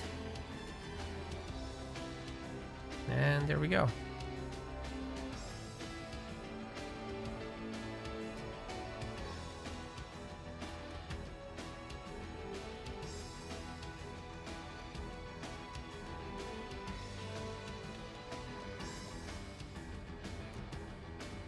The Halo soundtrack is so good.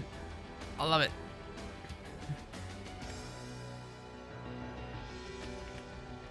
It always has been great. We got Hero Absolution in take 2 because we had a small disconnect. Going in with Anders and going up against Aatrox, who's gonna be bringing Yap Yap to the table. Now Yap Yap's really standard. He's very good at defending. And has some aggressive potential as well with the drops. So a map like Rift that allows for macro play is just generally really good for him. Anders is a little bit more timing based, but certainly has some powerful late game and timings as well with the Super Sentinel in particular. Definitely a game knowledge and skill check. But value from that thing is never guaranteed. Sometimes the other guy just has a lot of reavers and you can't do anything.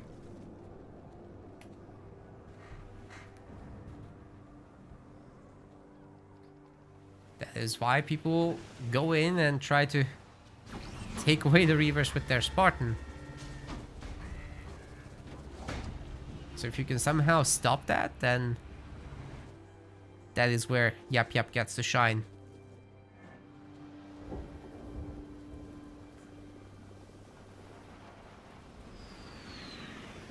Of course, having a good old methane beam ready can do exactly that. Seeing an early barracks from Hero. And an armory. Could it be a Hellbringer strat? Just going pretty all in with the hero together. Aatrox may not be big enough by the time they get there. He's got a double gen, which is no big deal. I mean, you can just follow this up with choppers, but if he gets a little bit too greedy, if he has too many cannon fodders and no real units, do remember he can't make suicide grunts, right? So he can't get lucky with a massive clump of UNSC.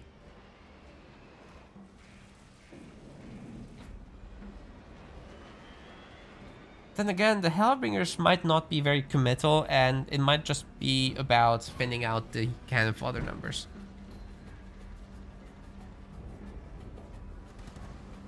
Already got a second base from Aatrox.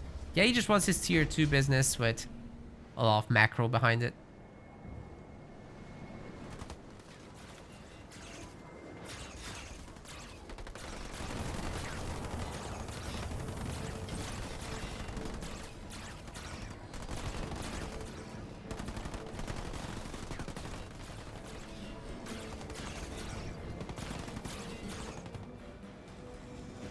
There he is.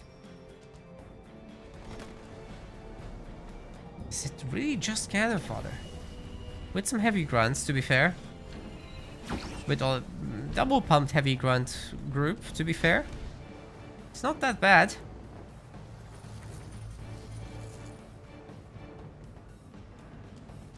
And there's not many Hellbringers, so yeah, pressuring the main is just not gonna happen. There's gonna be tier 2, there's gonna be Rangers pumped immediately.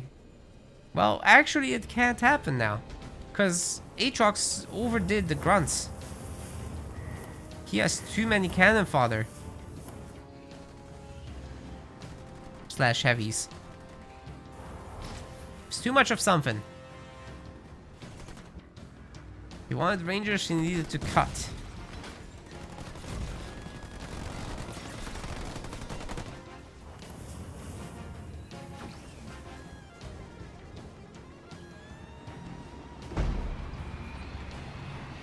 Ankle biters, let's go! Well, the little guys are about to be upgraded.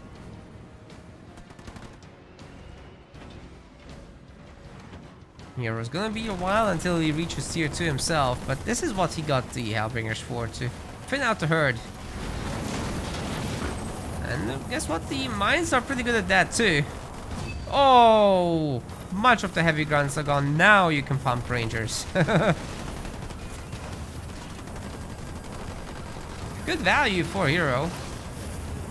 Can he destroy the front base after this? I think that might be a chance.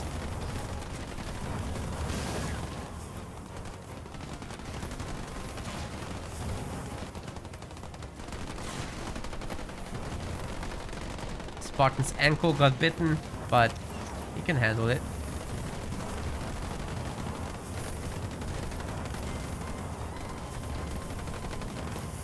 You're losing essentially no squad members.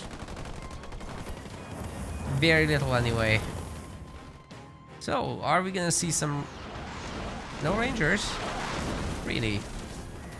Well, the USC drop charge is a whole lot better than the Yap Yap one, let me tell you.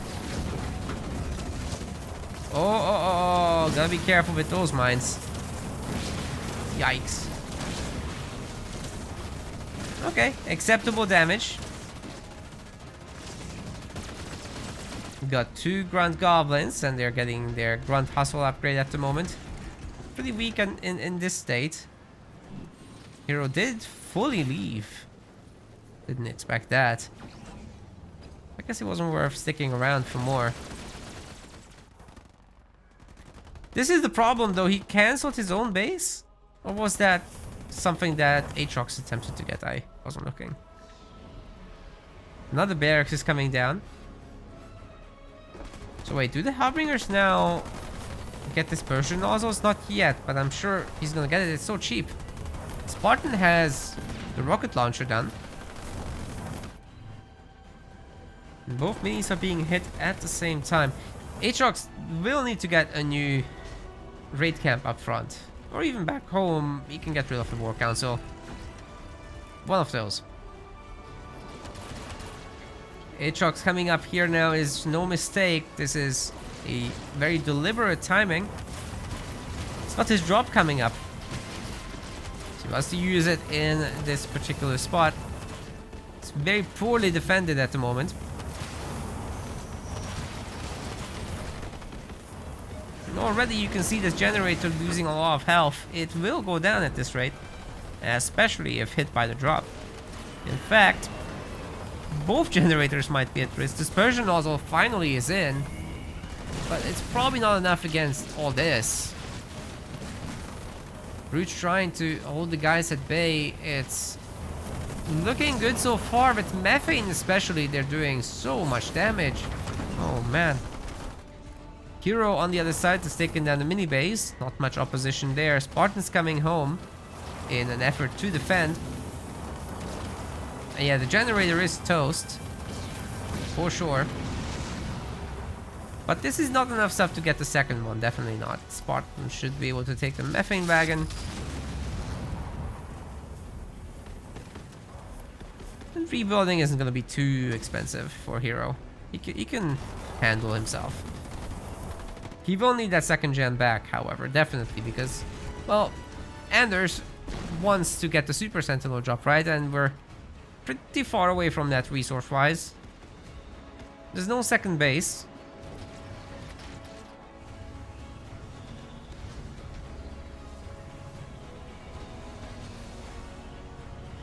The base, man. This is wild.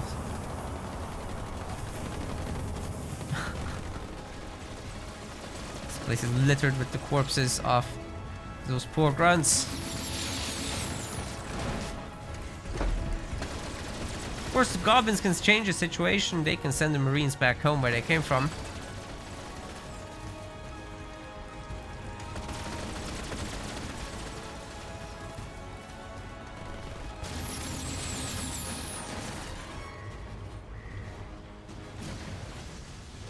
What was that? Guess he wanted his rocket. But then you could have stolen at least a Reaver. I don't know. No Sentinel for a very, very long time is the name of the game from here. And Hero pumping out a few Marines should definitely be considered. He's got 3 gens. If he spent a little bit of supplies on taking over power nodes again, that could be good. There's gonna be a shield here. Oh, he really wants it gone. The drop turret's coming in. But it's too late. Please don't shoot me. We'll make sure this thing comes up.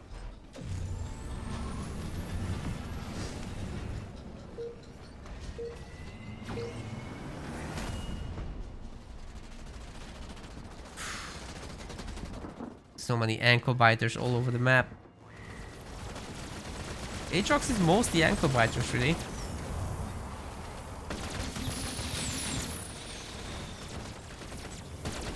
And you know what, guys? Momentarily, he'll need to deal with that Sentinel, one way or another. Oh, speaking of, didn't hear the sound, but it's here. Spartan's working on the Reavers is not enough. I did mention this is all about timing. You gotta have those Reavers out. You gotta have like 5 of them to safely beat the Sentinel. And if the Spartan comes in to steal them, then you need more. Or a way to stop the Spartan itself. This isn't it. I think Aatrox might just go down here. Mines detonate, but actually nobody gets hurt. That's unfortunate for Hero. But he should have no issues taking down these units.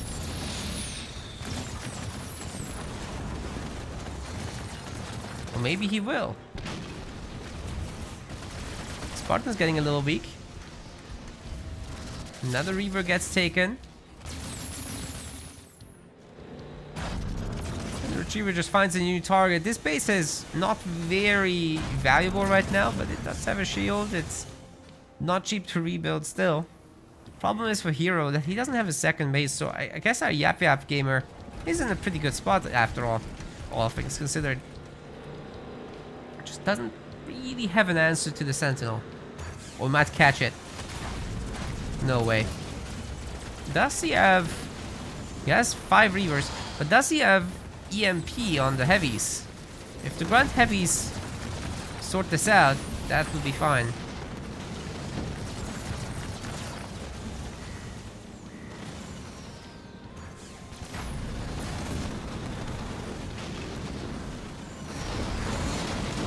I don't think this will last very long. Looks very dead to me. If there's gonna be a glassing beam, this Sentinel is toast. Where is it? Ring around the rosy time. Okay. He gets away.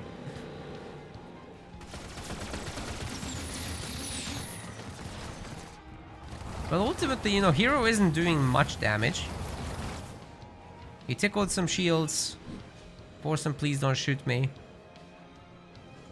And the Reavers are still following the very weak Sentinel.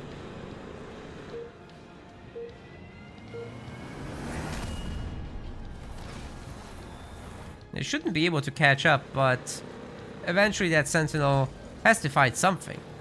Otherwise it creates no value. I like that Extractor as a target. That's quick and easy. He goes for the base. Bet Aatrox was thinking the same as me. Oh, but there's the reverse. This is what I meant. If you stand still, even for a moment, you're gonna get beaten up pretty bad. He gets the base though. That's a really nice little run by or flyby. Uh oh, can he get the reverse? Drop turrets helping. Is there a heal or something? Ooh, he's going down, isn't it? Ooh, the last missiles. Oh my god. He survives. It lives. Get out of here. There's no way. There's literally anything coming his way. It's gonna be a problem. Oh god. Hero is patiently waiting for the shields to come back. They're back. The shields are back. He just needs a Nightingale. That's it. Nothing more. Nothing less.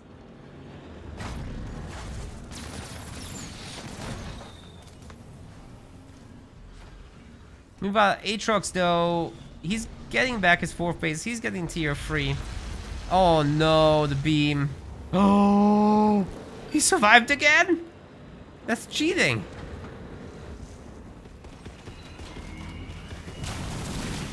How?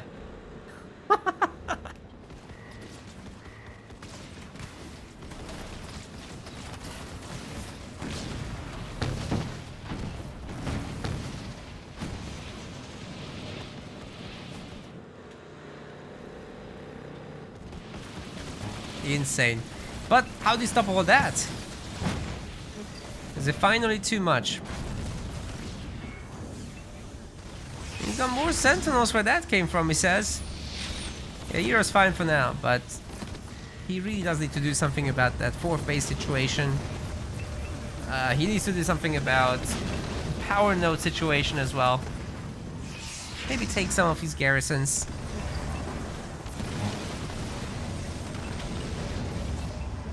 Hey, you know, together the Spartan and the Super Sentinel might be able to put on a counter-offensive. There's a chance.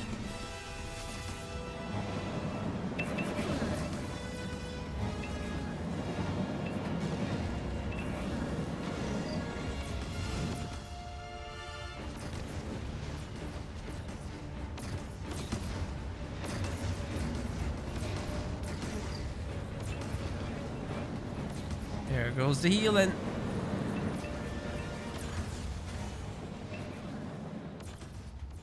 Once again, an easy target. So, yeah, 4th base situation is handled. But Aatrox is tier 3. What is he waiting for? He's floating like 8k resources. What is happening here? He's making a Scarab? What? But why? I don't understand, Aatrox. You got a veteran goblin though, I forgive it. It's fine. I'm good, I promise.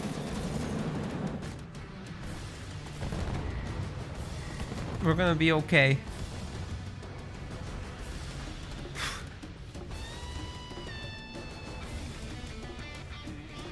I feel like Aatrox might be slightly trolling us.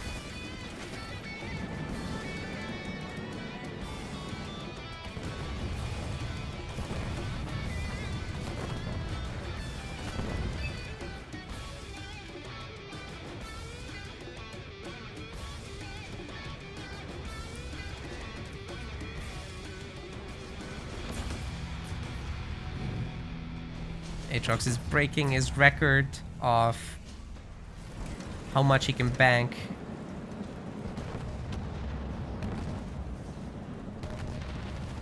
It's always been the plan.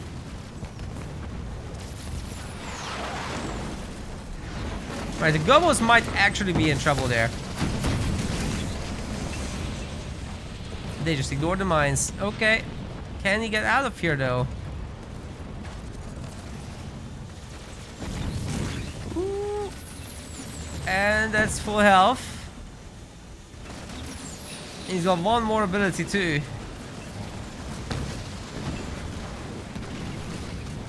Yeah, he's gonna use that to get out of here. Very nicely building up the veterancy. There's the scrap. Time to cross the map. Reinforcements 1 is coming in. Man is now floating 10,000 resources, which is better than 8,000 from before. And we've got a drop.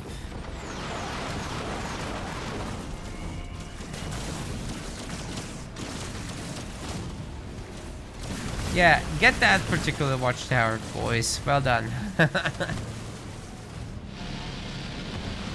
Scrap is going to be a great tool of breaking through the Kodiaks.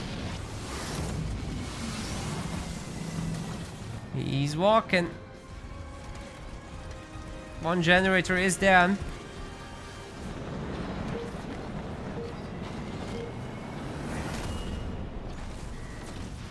I like the addition of the vulture there. It should be able to shoot a missile. It doesn't matter now.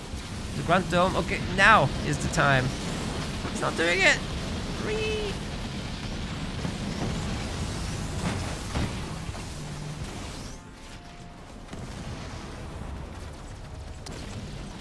Yeah, Aatrox is just taking down everything, man. He doesn't care about the army if he can destroy buildings.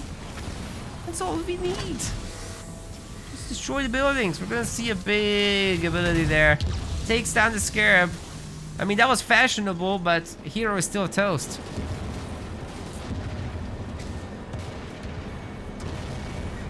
Aatrox takes the win. How many resources do you need? Aatrox says yes. He needs one more victory to be third place today.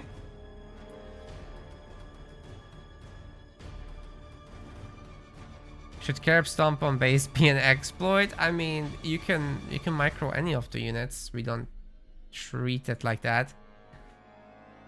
The base will do better if it's upgraded. That was a tier 1, an unupgraded set of buildings, right?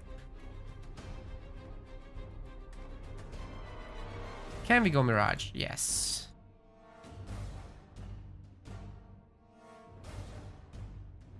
Yes, we can go Mirage. Let's do it.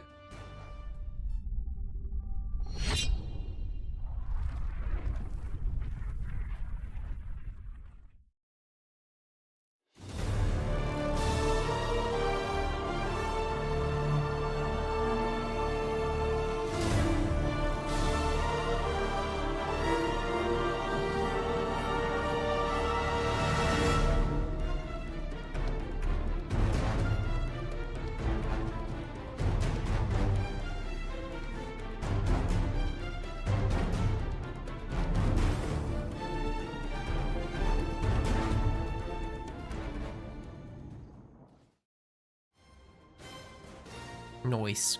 Okay, we're picking the leaders. Aatrox already knows what he wants. We'll see about Hero. Well, where we are right now is this. Either Decimus and Arbiter. And for Hero, it's Aatrox or Voridus. I think you gotta bring in the Voridus here, honestly. Not that Decimus and Arby can't deal with that, but like you gotta put something on here that's not usual. Because Aatrox seems to be handling it all without issue.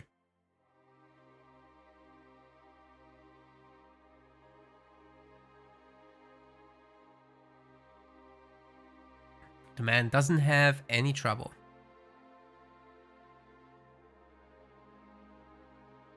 And we have our picks. We're loading in now. Huh. Took my advice. See if it works.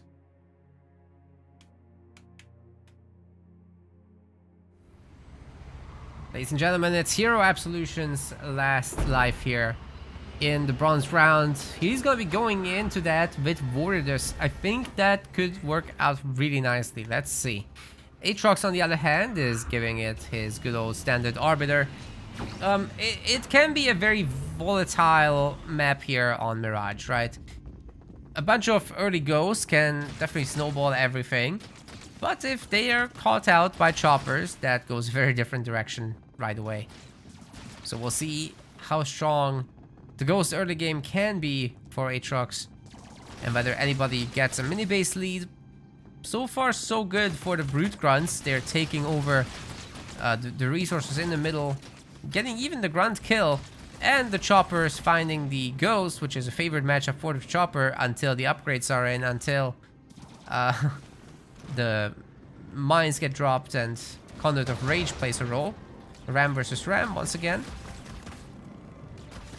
But the Grunt coming in to help is also a difference maker there.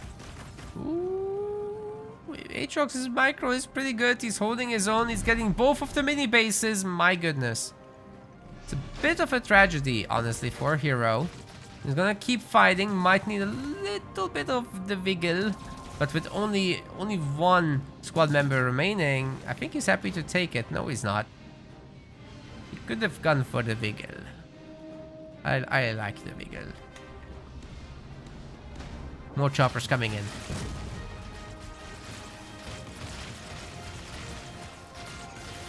Two grunts in the garrison will easily take the power nodes. There's really no challenge with that. And we'll see what Aatrox's last building is. Right now he's just focusing on these minis. I think it should be a pad and he should go ghosts. He's got an advantage. Let's use it. Warriors, on the other hand, we kind of gotta see something from Hero, because right now he's not using any of the Warriors' benefits. He's not attacking buildings. He's going into a scout war. These are not the typical Warrior strengths. Of course, he's gonna have a very nice heal here in the middle parts of tier 1. Invigorating Frenzy is pretty good indeed.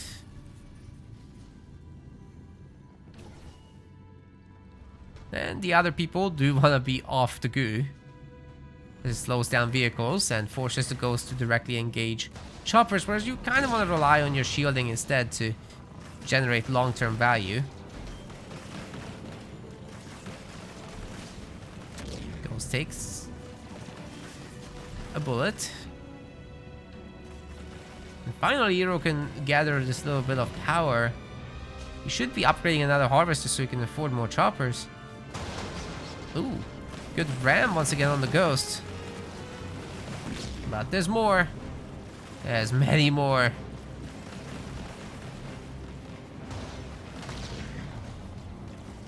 So far, so good for the Ghost, especially if they get this mine to detonate again. Ooh, nice. Hey, Hero actually sucks up the goo to boost his guys. I'm not sure that's the right move because they'll be missing the Ghosts almost always. I guess they'll be better against infantry. It does help there. Both players have a power node behind this.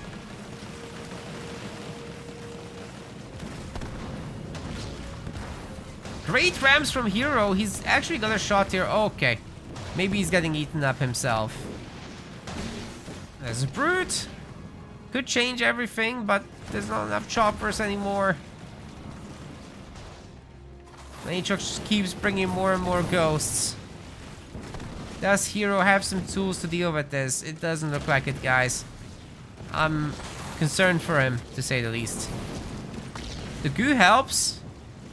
And especially if we're gonna see a heal, but it's just brutes against ghosts, man. It's just brutes against ghosts. If Aatrox has a plasma bolt or something, he can heal these bad boys up again. And Heroes once again on the defensive. Not great. Legs King. Says Aatrox. Oh, what can you do? We're all over the world. Doesn't matter. He's the Legs King now. He's gonna be taking the third spot in the tournament. And Hero Absolution 4th. Still a very good turnout. Congratulations to both, and thanks for playing. Off we go to the finals.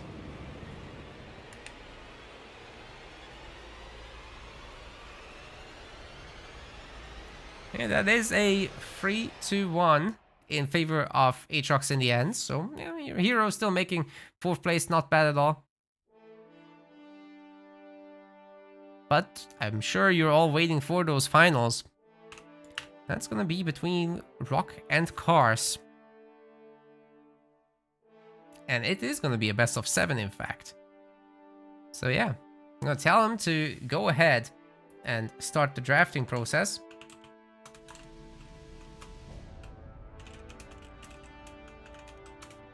Is Rock actually the top seed for today?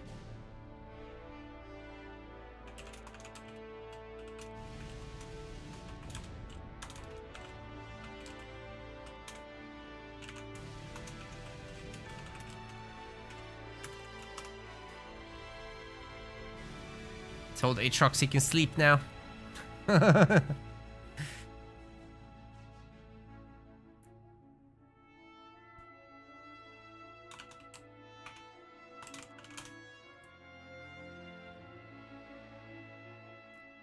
Could be looking forward to seeing these two duke it out, however.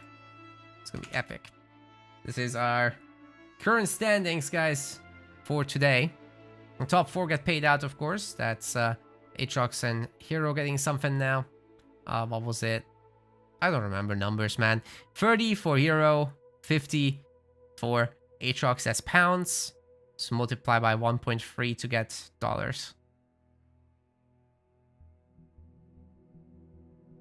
And then, of course, Rock versus Cars coming right up. It's gonna be exciting.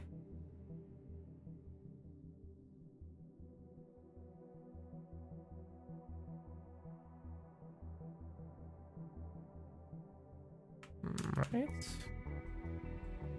We've got our draft.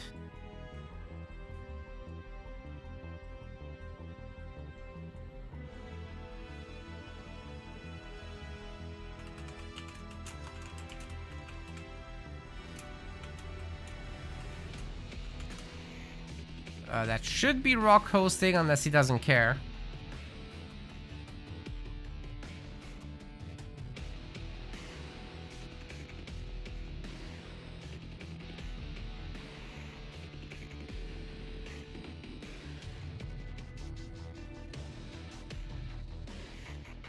Those were some spooky ghosts, that's right, Maverick.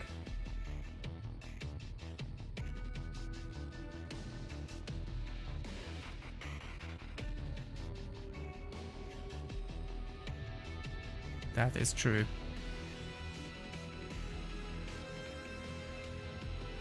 Where is the Rock? By the way, guys, do check out our sponsor, Domino Dreams. It's over there.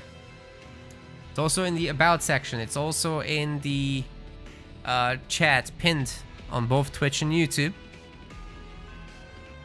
You grab that game, it's for free. And you can support us by completing its chapters 1, 2, and 5. All the way to 25 if you really want to. And if you're gonna be buying their little microtransaction packs. That's also going to be helping us out directly. We got rocks. Ooh, wrong browser. We got rocks draft now. And his map pick is going to be Mirage to start off.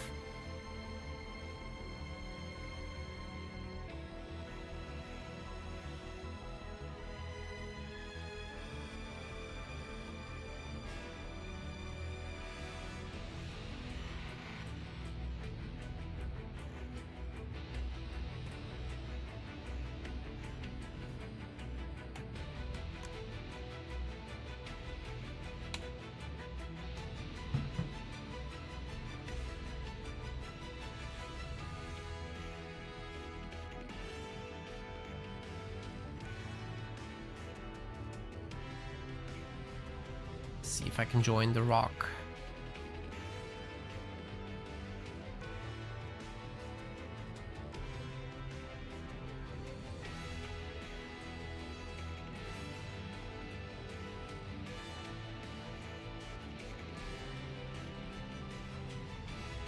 And these best of sevens include a lot more picks. There's only one ban per player.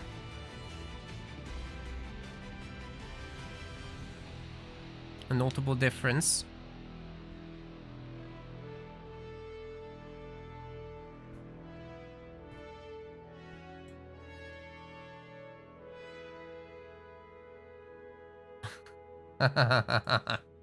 They're arguing about colors. That is so funny.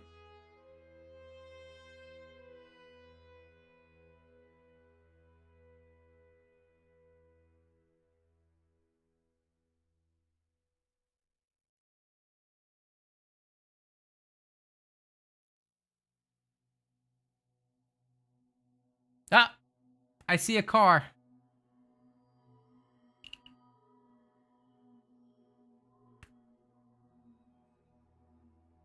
They can start anytime.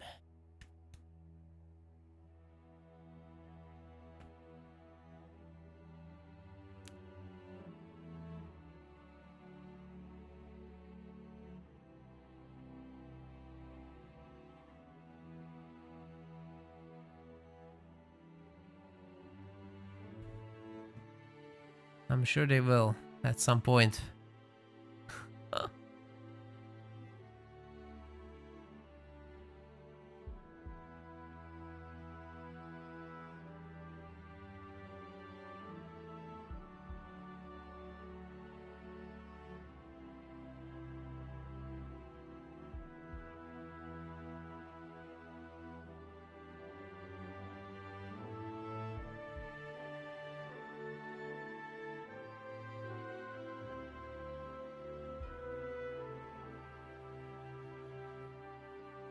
Ah, we've got the bans. Let's go.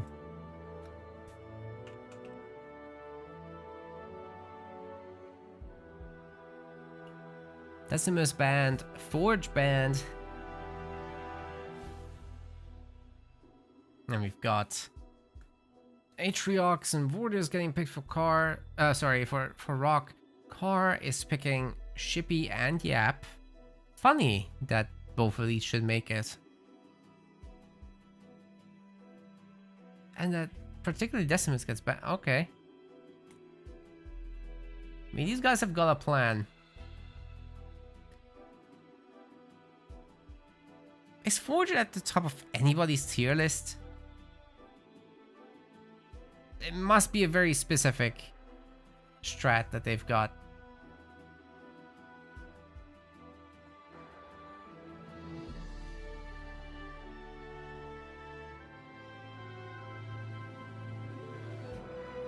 Well, Cutter is at least gonna be on. It's the first UNSC. Oh, we got Jerome making it into the finals. Interesting. Especially so early. Well, everybody's gonna make it in. That's not banned, so it's just a matter of distribution. I'm surprised by the early Jerome pick over Anders, over Johnson. Rock gets Johnny. But isn't the Isabel Anders mix better than the Johnson Jerome? I don't know.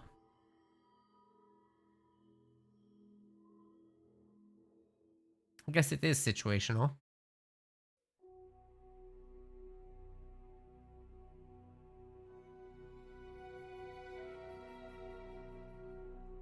Kinsano for Rock and Cars gets the Serena.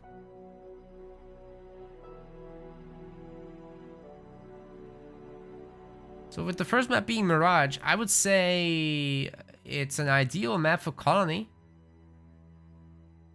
And for Cars, what would he do there? I mean, a shippy? I guess? That's probably the thing to do there. Not sure.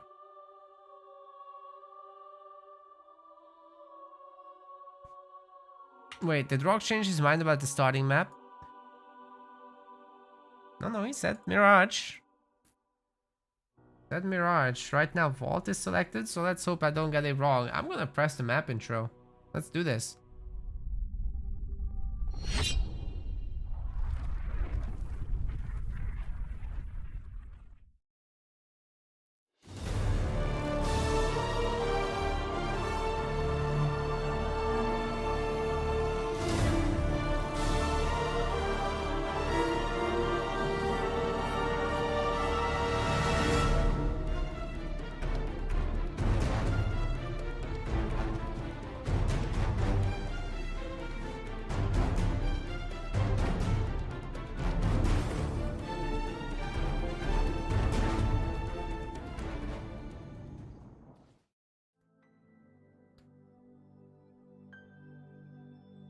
Well, they're picking their leaders right now. We're just moments out. Kars is eager to get going.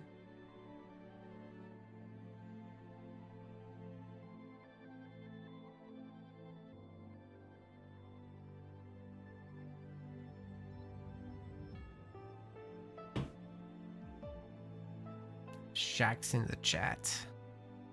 Been seeing you lately. I hope you enter the Rising Stars. Don't have to play the Pro League, just play the Rising Stars. I think you do well in those.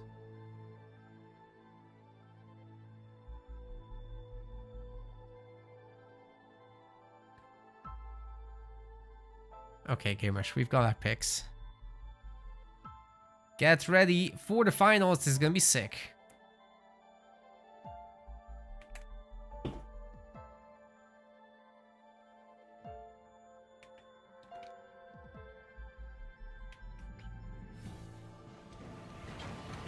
Ladies and gentlemen, welcome to the finals of the MetaPlace Halo Wars 2 Pro League.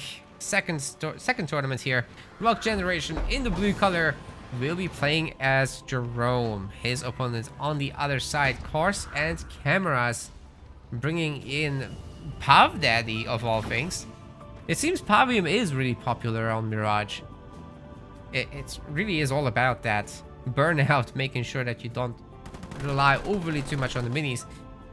What is Jerome's game plan here, though? Suppose you get a really powerful hero to roam around with early on. Marines have picked up all the power. Now they can just hop into the garrison with a buddy. Generator second has been the build, so definitely Rock is not gonna have a lot of mini bases, no matter what happens. The Sentinels are right now kind of targeting the chopper, but Kars pulls out just in time before facing any troubles. And Rock should be able to finish those Sentinels relatively quickly. Kars already stealing 2 minis, but Rock gets the middle one. Then he's taking a little bit of power in return for some damage.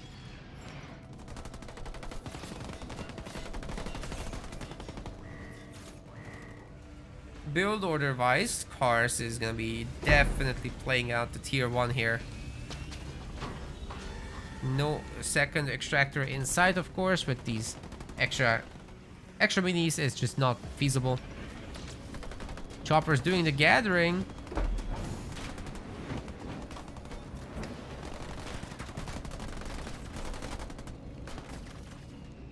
Gets all the remaining yellow. But hey, Rock has the the power node, excuse me, and he's got a lot of blue back home together. He knows also about the raid camp that Karsh has put up. That's really powerful. The banished brutes are just really strong against buildings, and the hero as well. So really, Rock will have to get his Commander Jerome Mantis in order to be truly safe from those. Especially if Karsh is gonna send stuff at him from 2 directions. Question in the chat, would we ever run a Halo Wars 1 tournament? Halo Wars 1 does not have a spectator mode. We would not be able to run it. The players would be able to play it separately, but there's nothing for us to do. No content. It's money in the wind. You know? It's hard enough to break even as is with this. Imagine if we wouldn't be able to make content out of it. That's... yeah. Well, you can join as an extra player and then resign, but then it's not a pure competition. Because the map is like designed for 2v2 in that case.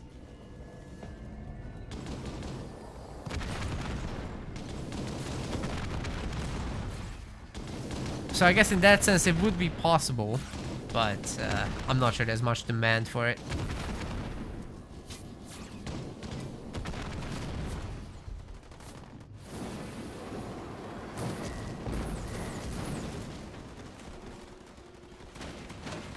Might do a winter show match, I don't know.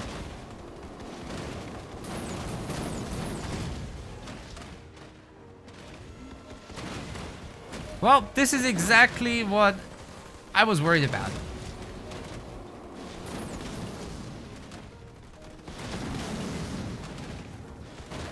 Rock isn't at home. And these damn burglars are breaking his stuff.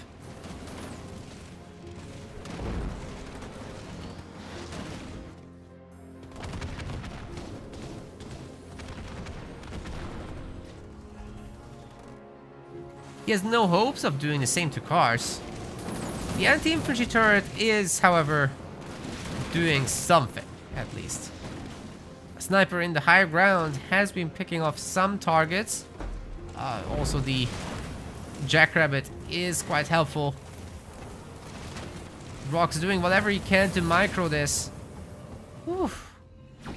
He survives, but, I mean, losing the generator is a disaster.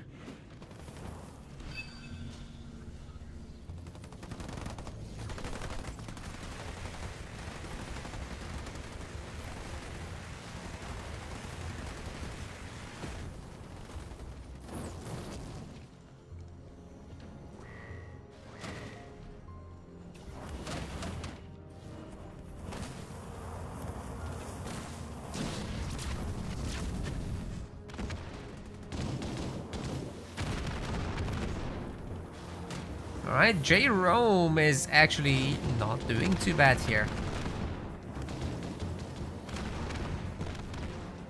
Some pretty decent takedowns. He's building up his experience for sure. Oh, doesn't get that pick off, that's annoying. And the Mastodons are coming out. Rock does need to build up significant value over time here. Even his power node was stolen. How annoying is that? You can't even hold on to that one. Well, what now? Because Kars is racing to tier 2. He's got 2 upgraded extractors pumping power with burnout. He's got power nodes. He's probably gonna commit brutes again to the advanced generator. Well, these ones. Not much over here.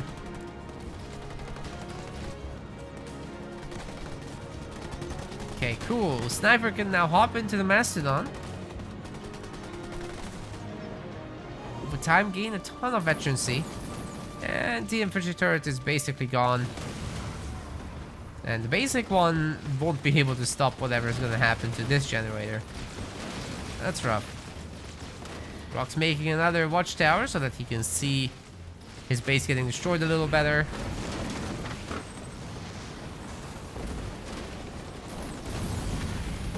He does have a heal. Is that enough, though?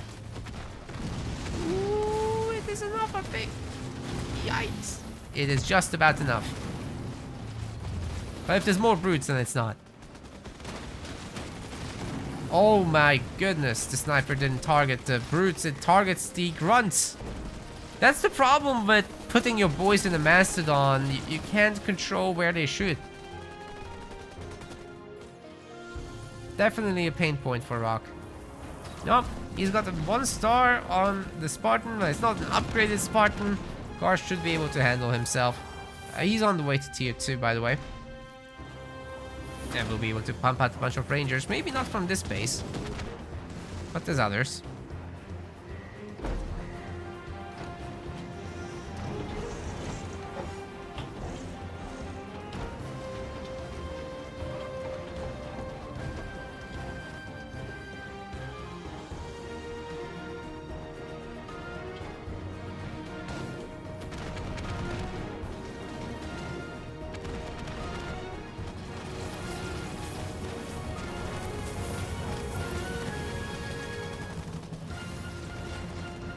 I'm sure that sniper's got to have a star by now. No way it doesn't.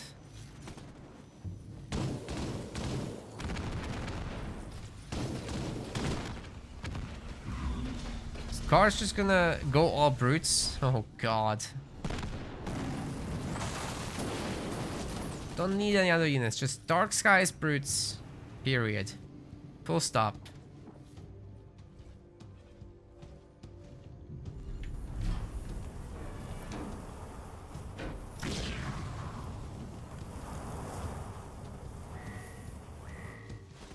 Gotta say though, Rock Generation's putting up a really good fight. He's got 3 power nodes himself, and he is tier 2 himself. It's not bad. Dispersion nozzles are coming through, so those Hellbringers should be able to more or less handle themselves.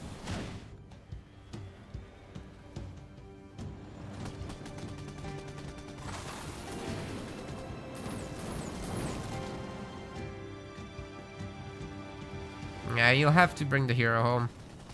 It's the only hope. Oh god. Yeah, he sees it.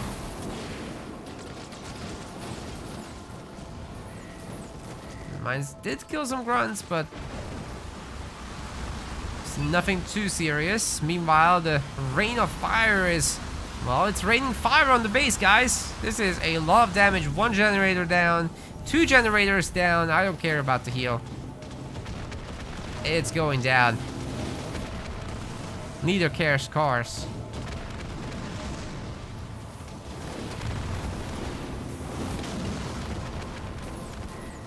Neither does cars care. I know that's how to say it, but the other way sounds better. And it rhymes. Anyway.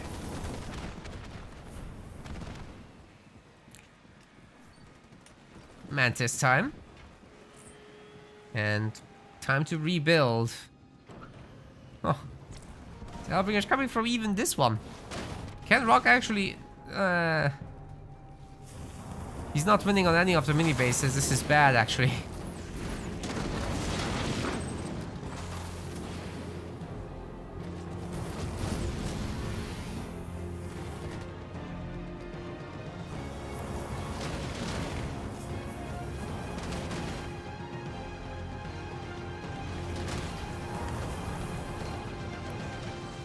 Sniper in the Mastodon still going strong. It's a good investment. Like, you can keep that thing going forever for sure.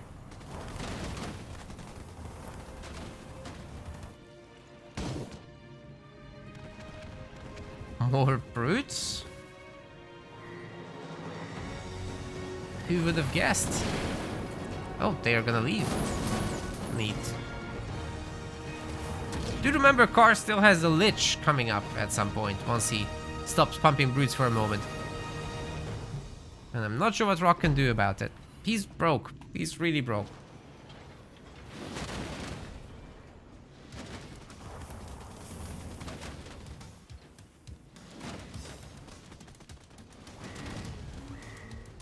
Don't tell me 2 brutes or 3 brutes are gonna take this. That would be Ridiculous. No way.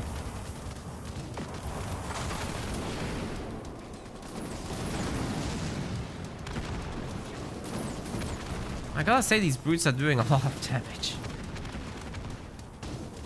Time for heroes right now, boosting the base a little bit. And there comes the Lich.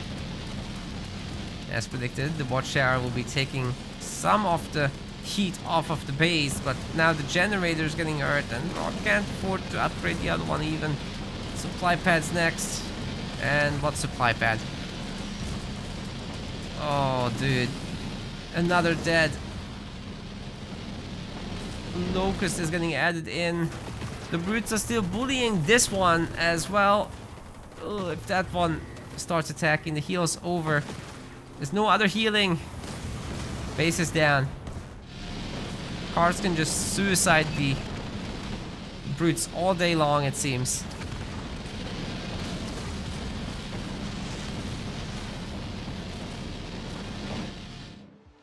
There's no legs for Rock to stand on anymore. If he wins this, it's a miracle. Oh god, Rain of Fire level 3 is gonna delete the buildings. Oh god, the middle base is taking so much damage, the Lich is gonna take it down. GG. Absolutely savage.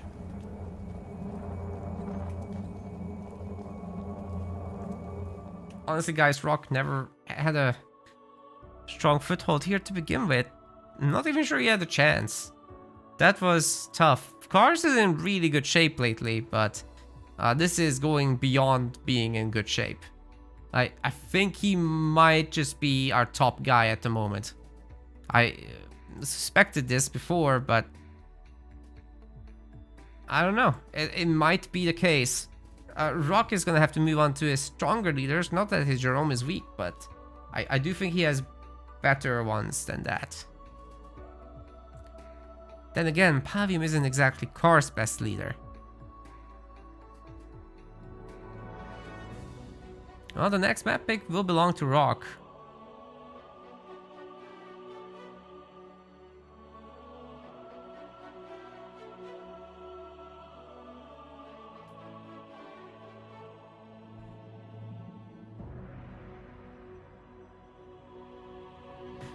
Oh, brutal business, ladies and gentlemen. Brutal business. It's good to have so many viewers around though today. Hope you guys are having fun. We have almost 80 on Twitch. We have like almost 30 on YouTube. I'm satisfied.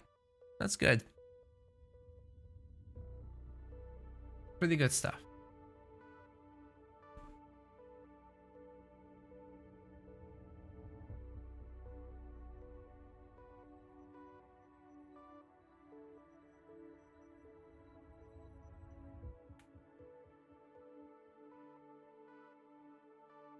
Over to the next one.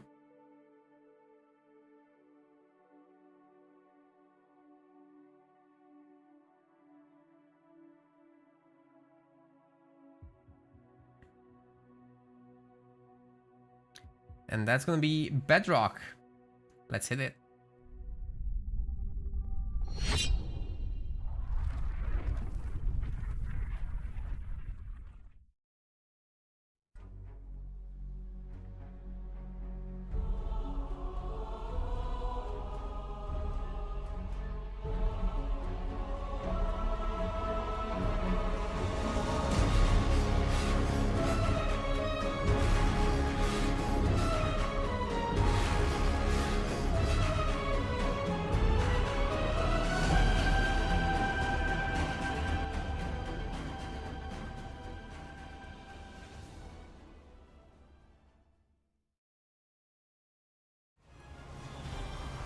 In the blue color for game 2, Rock Generations bringing us a little bit of Colony.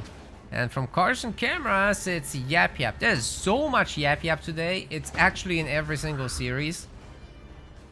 But this is the last Yap Yap for today, unless they go for the 1 hour time limit and have to replay the match. They wouldn't have to replay the match because we actually have like a draw rule now. So if there's a draw, both players get a point and we move on. So no replay. Unless there's like a fair disconnect.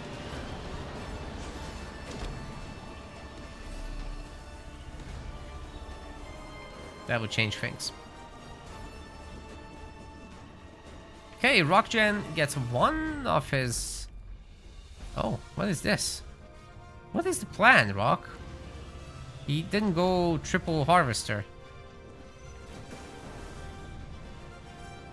And he didn't get a chopper.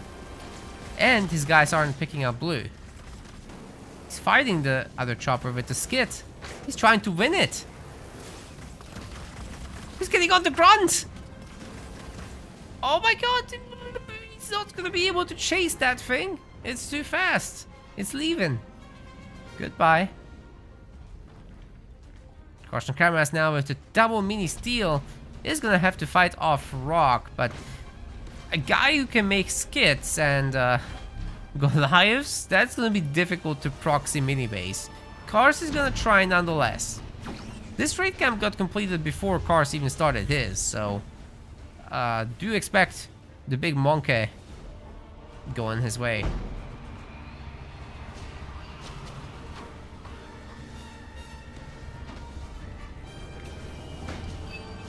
Come the cannon fodder.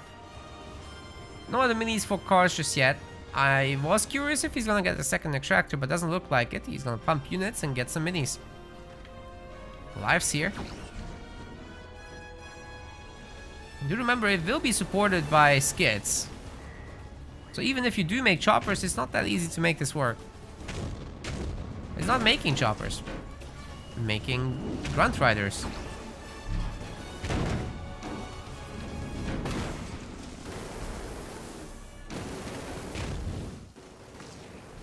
Okay, skids are now attaching. Rock will just keep pumping them. There's now 3 and counting. Really, Cars's mission is to try to do some form of damage at least to this bottom mini base, and then maybe if he's super lucky he can get the extractor, but I think that's extremely unlikely unless Rock moves out. If Rock leaves now and he hopes for a colony drop to end the game, he could actually be really regretting it.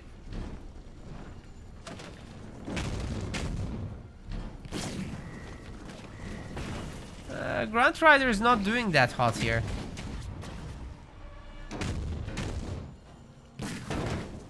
Goliath is just a big bonkers boy. A big bonker.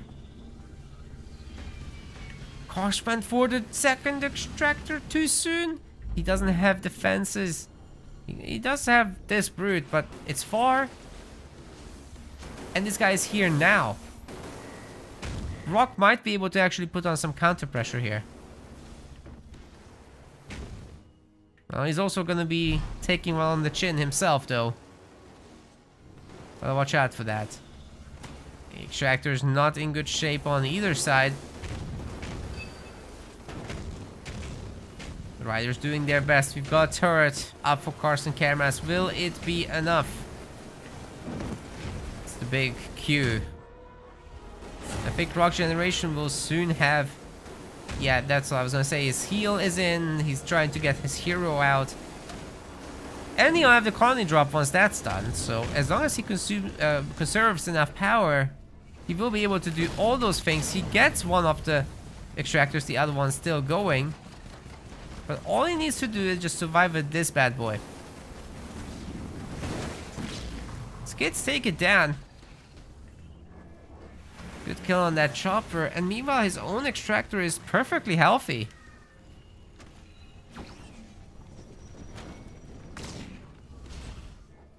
Carson getting too much power income right now. He doesn't have any map control to speak of. Let's have the minis, I guess, but he's spending all that.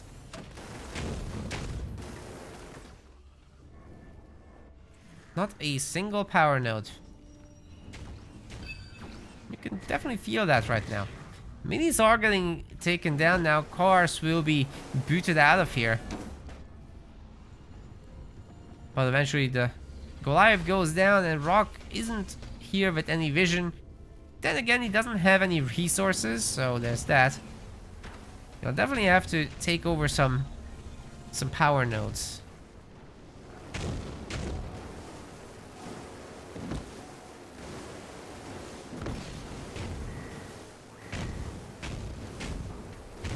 But first we clean up the minis. Makes sense. Of course, the Capitano can just work on the Sentinels. He doesn't have to do the capturing himself. That will be slow. But destroying the Sentinels is easy. It gives him XP. Helps him level up. So yeah, all in all, clean business. What's this? Karsh is ready for that business. And now that he has 3 turrets back home, you kind of don't want to use your colony drop on this anymore. There's better ways, really. Ooh. Is this for a yap drop?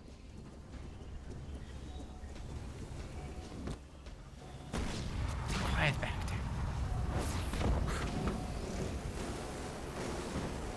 there. He had vision.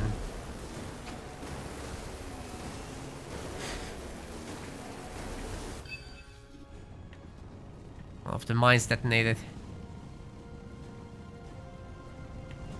What's this? Another mine. Man, this guy has mines everywhere. It's pretty good. Rock can see it. Oh yeah, the droppy boys could be coming in anytime. Karsh can't afford it though.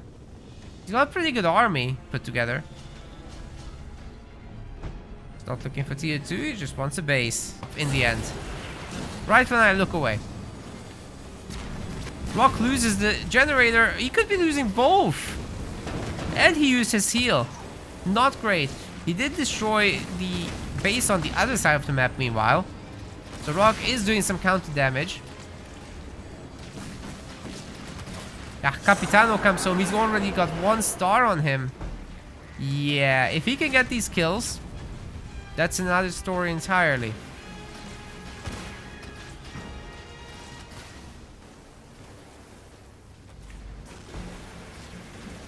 Karsh, you're not gonna feed that guy, right? No way. No way he's gonna feed that Capitano. Colony drop is coming in defensively. Beam on the Capitano also. Mostly dodged. And he's got teleport. Holy crap. Okay. The colony drop is toast. Like, they never had a chance. But as long as the Capitano can do a little bit of shooting here. He's leeching health from his targets. This is huge. Rock is counterattacking at the same time, taking their mini bases with Goliaths. He's gonna get all 3. That's insane. Karsh working on his second base. It is up, but he's gonna have to leave the main. And he's given the Hunter Capitano a lot of experience. He's used all his leader powers on this. And in the end, Rock is fine. Okay, he still has to respect the methane. Of course, the engineer helps to offset.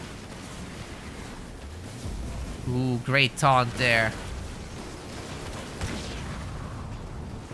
Despite the taunt, somehow these guys decided to shoot the engineer anyway. That was strange.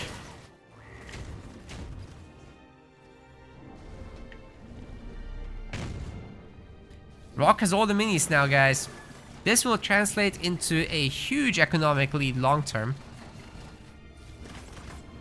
Of course, Karsh has this, but right now it's not productive. Not yet.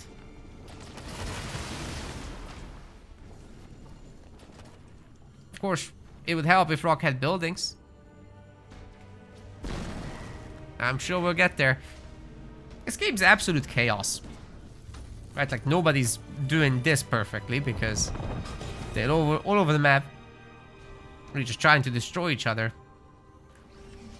Do hope Rock remembers his minis because they're just kind of chilling there. Karsh now in tier 2. Able to finally pump out the goblins and then eventually their upgrade. Upgrades, plural, because it's not done. That's a Oh wait, it is done. It is done. He just needs short storm launcher, which is gonna give them damage. Oi, what's this high ground bully? Yeah, you can't really stop short storm launcher. The upgrade's too fast.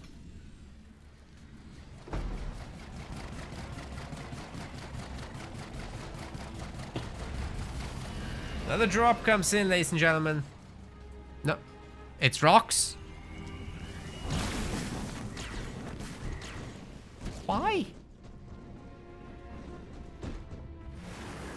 Why not? It's a little overkill for this.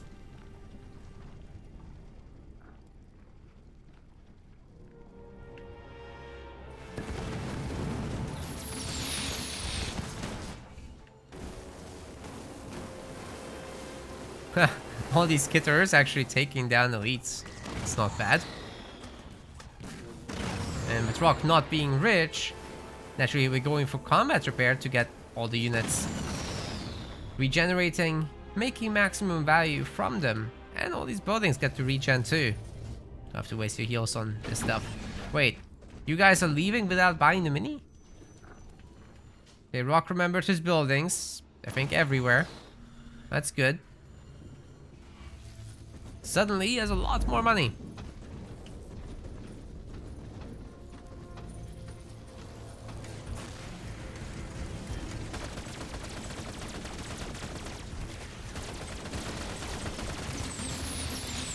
The next point he should be able to get devastating drop, but I'm not sure the Capitano will make it out. Can he teleport?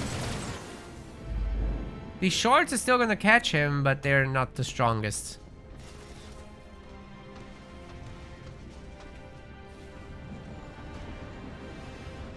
Might be looking at a hit on the main. Is that a shield?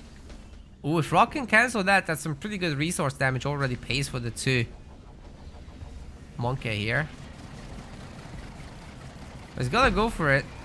It's only 17 seconds. Is that enough time to destroy it? Gen? Surely he goes for this. Ah, the beam's gonna protect it. Good split. But now the shield's coming up. And meanwhile, Kars is counter-attacking. The Capitano is in an okay spot together with several turrets. These guys are definitely not going to get anything done. And Rock does not have enough money to call in his big drop. So Kars is for now in control. But he is losing his vehicles very quickly to the anti-vehicle turret. Rock's doing his best to keep the shield. Oh my god! I was so sure that was gonna stay up, I didn't even want to raise my voice. Here we are. Cars going in with the big drop. And Rock has nothing to handle that. He's got the Capitano, but you really don't want to mess with that much stuff. It's all up to the turrets now. Cars is absolutely in charge here. He's taking down 3 buildings, he's taking down a shield, a turret.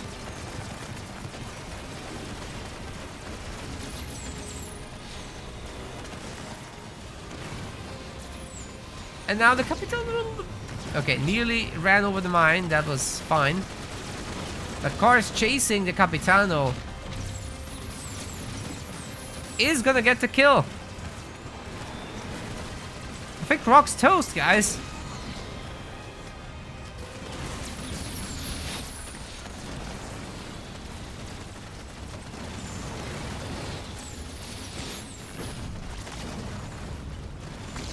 There's no hope. Cars has too many real bases at this point.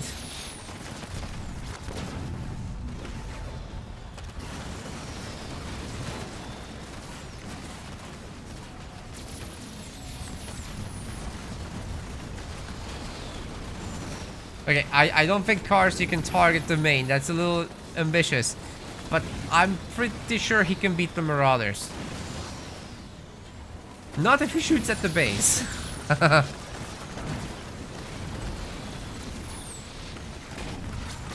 Yeah, that's more like it. Just fight that army. Come on, cars. Okay. Okay, don't do it. Fine. Okay. He's getting ultra hustle now. He's on tier 3. He's working on that third base. He's gonna be getting wraiths as well, indeed. That might spell the end for Rock unless he really gets something together. He doesn't have income, man. Even his mini bases. Even his mini bases can't bring him back at this point, I think.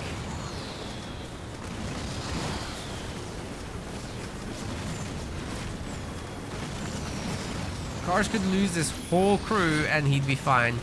Now he's got wraiths. And they'll force Rock to turn around. Especially if they chill under the shield. Okay, one gobble goes down.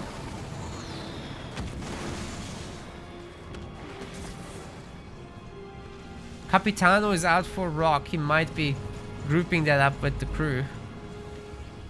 But if Cars just gets like 6 wraiths, let's say, being conventional, 6 wraiths, that should be enough for all of this.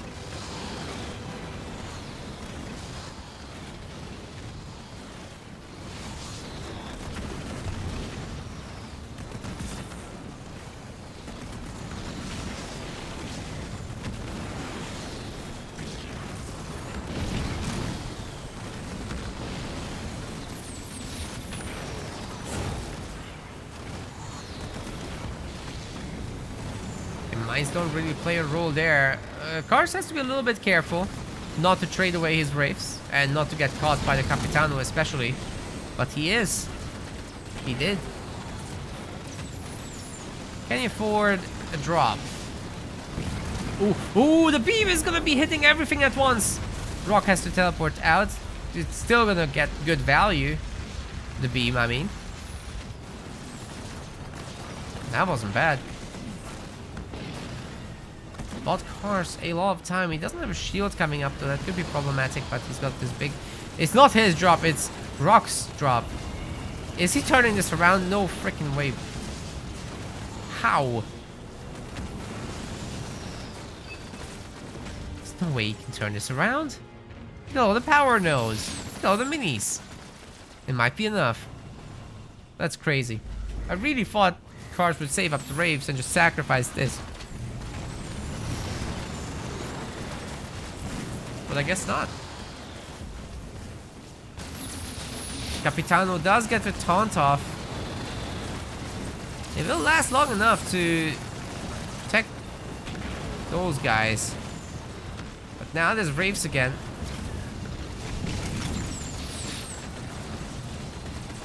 Ultimately, Rock does have to leave, I think. Still no shield from Cars.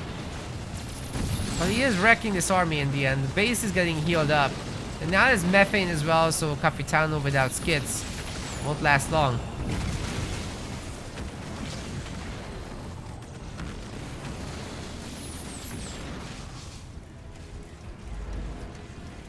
Yeah, just take your time, man. Build up some wraiths. And take out some minis. Meanwhile, the cannon fodder are working on the power nodes. It's slow, but they're free. What's all that then? Ooh. Ooh. Got the Bigus Dropus.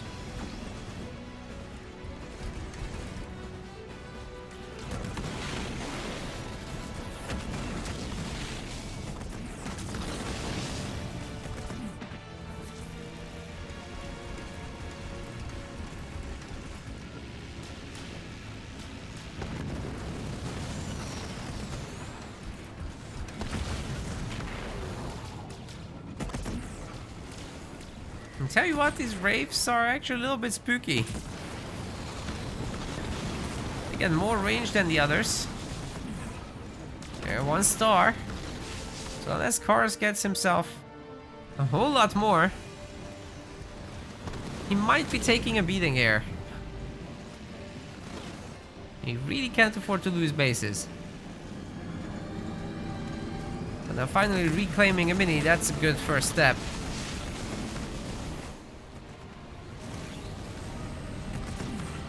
Especially if he can bring in the rest of the Wraiths into this fight. He's got a lot now. So if Rock attacks up the main into the shielded base, I'm not worried for cars. He's also got an anti-vehicle turret, so yeah, as I said, very covered indeed.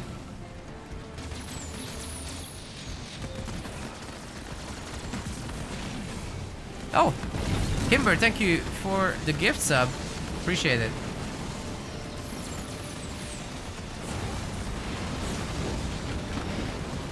Cars might be in a pretty good position here, but all these heals is targeting down the enemy Wraiths. They're getting methaned up as well. Methane Wagon somehow stays alive. Cars has Glassing Beam ready to go. I don't know why Rock caught in the Goliaths into a Wraith fight. That's never gonna end well. Seems like a panic move to me. Next move. Next fight, he will also have to deal with glassing.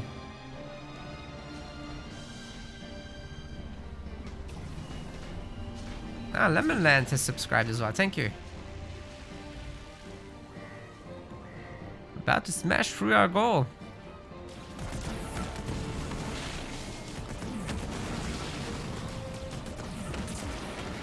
Right, 27 out of 30.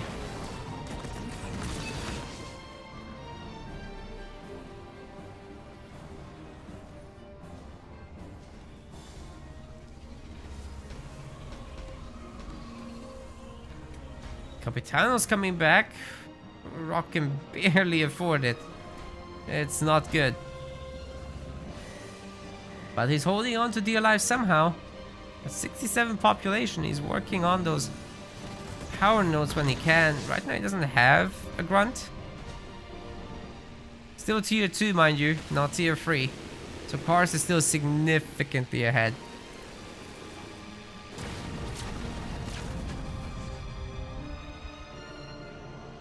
Locust takes down that last mini base, so back to the split map setup we've had throughout the game.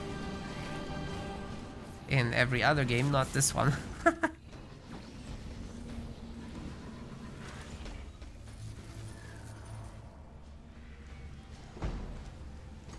course, he's just patiently building up his 100 population army.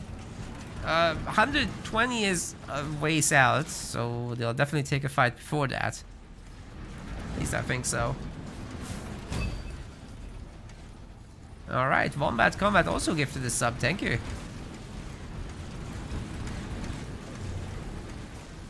And that started the hype train. Choo choo. Hey, what's going on with that Hunter Capitano? What Hunter Capitano? I don't see any.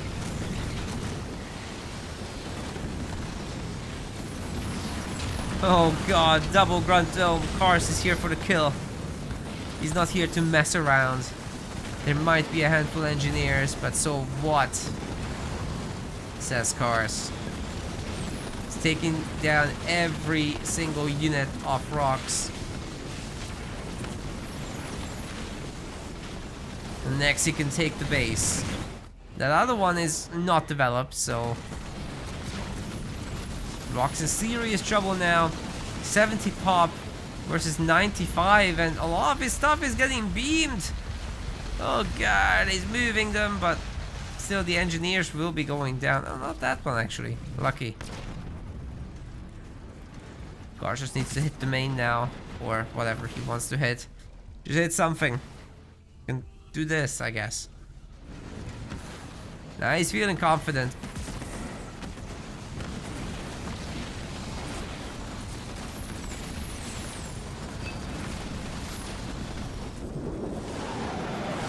Entire base is about to be methaned up. That thing's gonna take a lot of damage, guys. Reaver's doing their best to dodge, but they only last so long. Devastating host is coming in. That will definitely help, but this is just too many rapes, isn't it?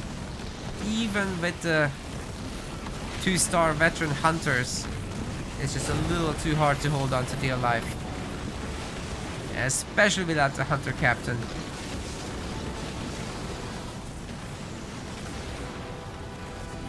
Cars is just using his overwhelming power to overwhelm.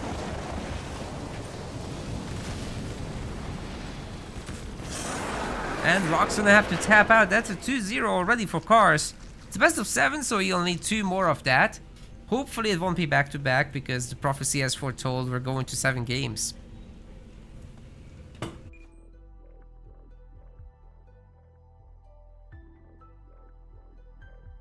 We'll see if it comes to that. I'm ready for it. What about you guys? Hey, what was that map?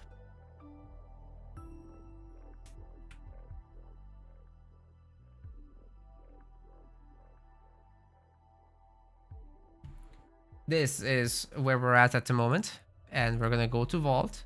So I think this is where you bring in your Cutter as Rock potentially. You don't want to go up against Isabel with Kinsano or even Anders, to be honest, or even Serena for that matter. You just don't want to do any of that. Yeah, just bring the Cutter, I guess, or your Atriox to this one. And for Car, he should be going for one of his elites, in my opinion. Isabel, if he wants to be 100% comfortable. All right, let's fire this thing up.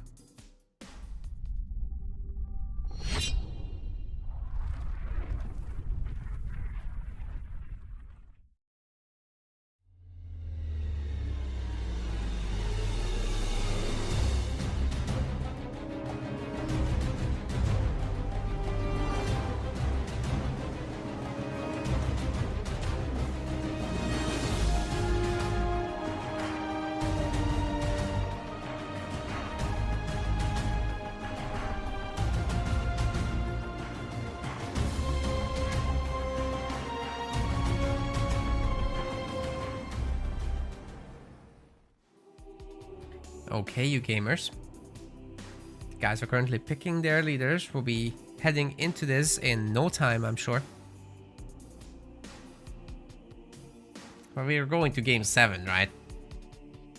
It has been decided.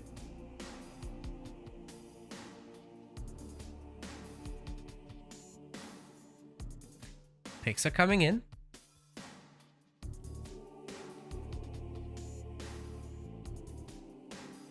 Well, it's similar to what I predicted. It's not quite the same.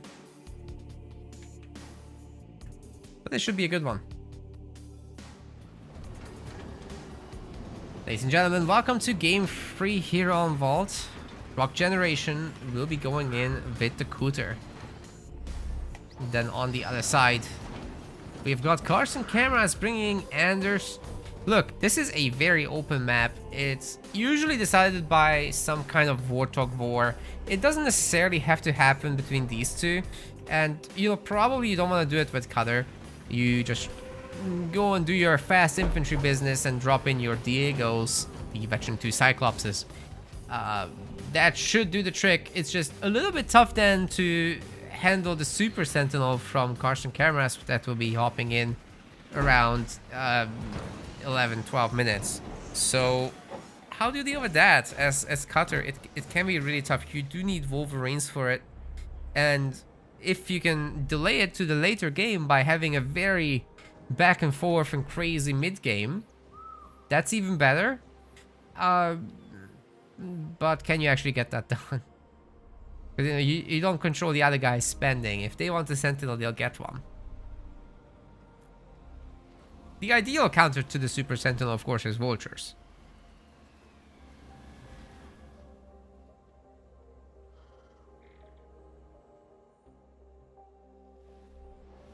We should be looking at a split map situation. The Jackrabbit might be going after this Marine, but it looks like Rock's more interested in picking up the resources. Hey, the Jackrabbit should beat the Marines. You just gotta go point blank, and then you can't outwiggle it. But Karth's vigorous are so strong. Well, can we get a mini base steal? Wait a second. Karth doesn't have anything here. I think Rock can get the 4th mini. Ooh, that's hot. Okay. He can definitely get some extra stuff done with that. It will delay the Spartan, but I think it's worth it. I mean, he's also stealing some of this blue. It makes up for it partially. And in the long term, you'll just have more production. So, is it all Marines then? Or something else? Of course, doesn't have a second gen. He has got 2 heavy supply pads. He will probably want a second gen at some point, but I think for Rock here, you might as well just start Hellbringers and go to the main at this point, no? Am I wrong about this? Rock doesn't want to heavily commit. He's already down in the series, so he's going to rely on macro, knowing that he has a macro advantage right this moment. Might work. Cars got the Jackrabbits. That's interesting. I wouldn't have recommended that. Because, you know, you can't keep doing this long term. Good news for Anders is her upgrades are so cheap with R&D. It's a really good leader power.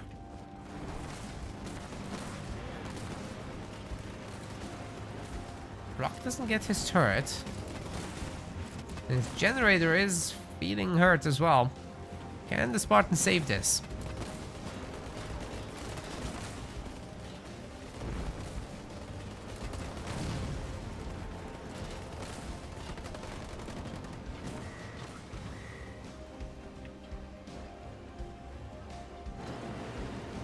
Rabbits fake leaving and then they want to come back. Can Rock see this? Wait, he doesn't have a... He's making turrets, not watchtowers. He doesn't know what's going on.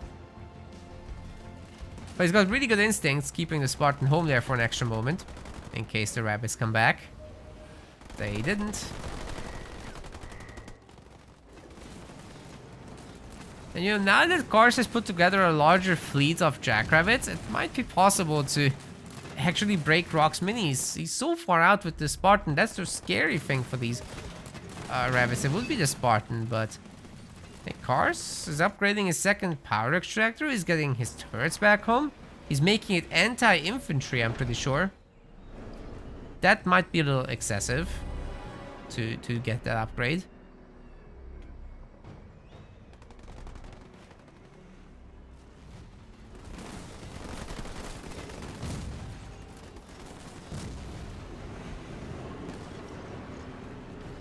Another power node for Kars potentially, but no, he has to pull out. Well, the rabbits do get fully healed, and there's an opportunity to take the back mini base away again.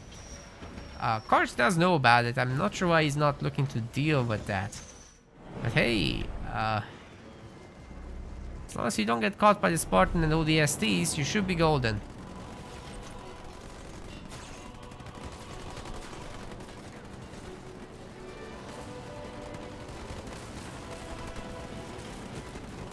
So now that the fleet is so big, do you just go back down here again to take out the gens, just ignoring everything? I think it would work. Oh, that was very satisfying with all 3 sentinels blowing up at the same time. I like that.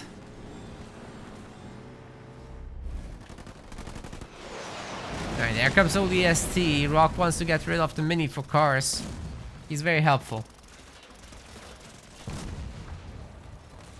Let me take that off your hands. Ooh, the drop turret's in. That alone might be able to get the gens. Also, we got some really nice Jackrabbit micro. All you gotta do is spin in circles, and you should be able to dodge the turrets. You gotta give it like a wide berth. Just move in a circle.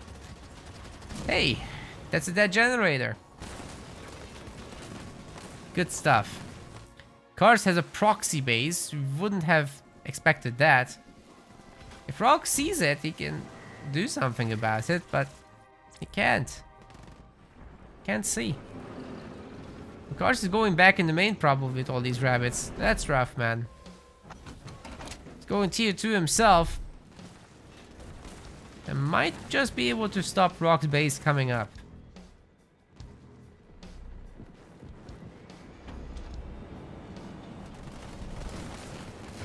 Oh god.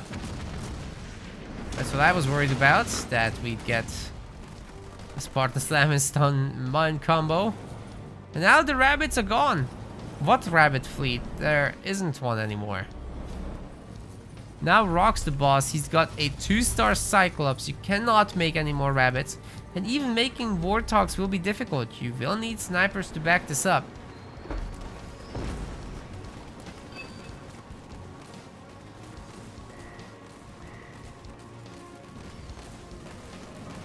Hey, did I thank Wombat Combat for gifting a sub? I think I did. Thank you anyway.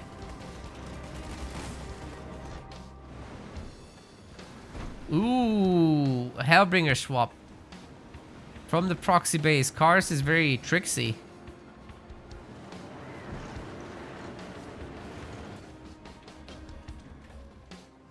What a tricksy hobbits is.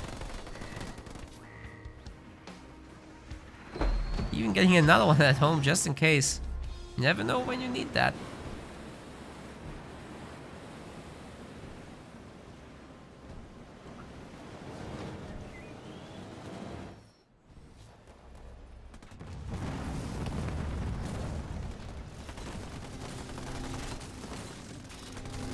Surely this mini base is gone.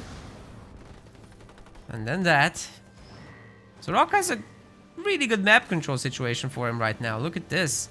Power node, power node, power node, power node, power node. It's got them all. And the minis are next. So Cars needs to do something now or never.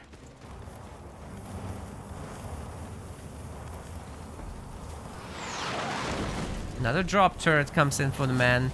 Doesn't have a lot of resources, so forget about the Sentinel for a while. It's all about what he can make happen with his currently standing army. Rabbit fleet's this small, but it exists.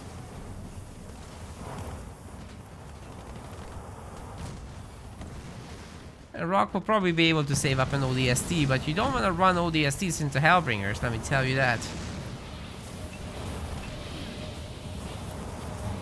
Half of Rock's base is gone.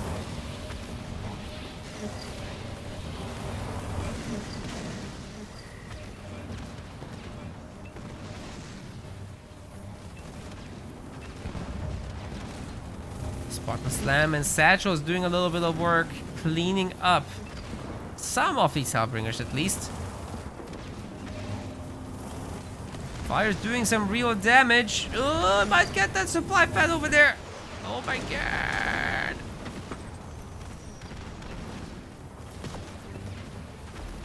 Oh wow. Cars. You're gonna... He burned all the satchels so far. Gets the pad. This is brutal. But now he's gonna lose the rabbits. And this mini base. And his base probably. And this guy can just tank all day. Barely takes any damage from any of that anyhow. The next move is going to be for Carson Karamas to get together a Super Sentinel drop, of course. Can he get it? Working on it very, very hard. Might have to sacrifice this base, though.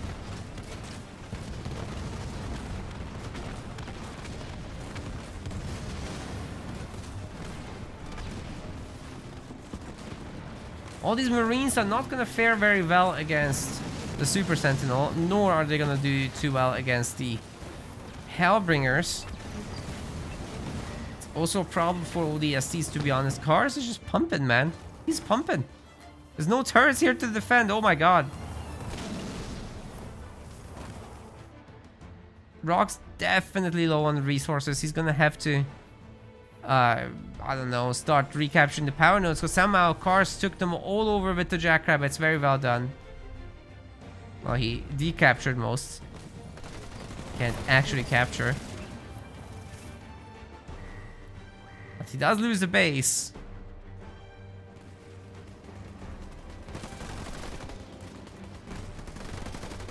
Momentarily Sentinel. Going for Rock's last base. This is a takedown. There's no way he can stop it. His stuff is too far.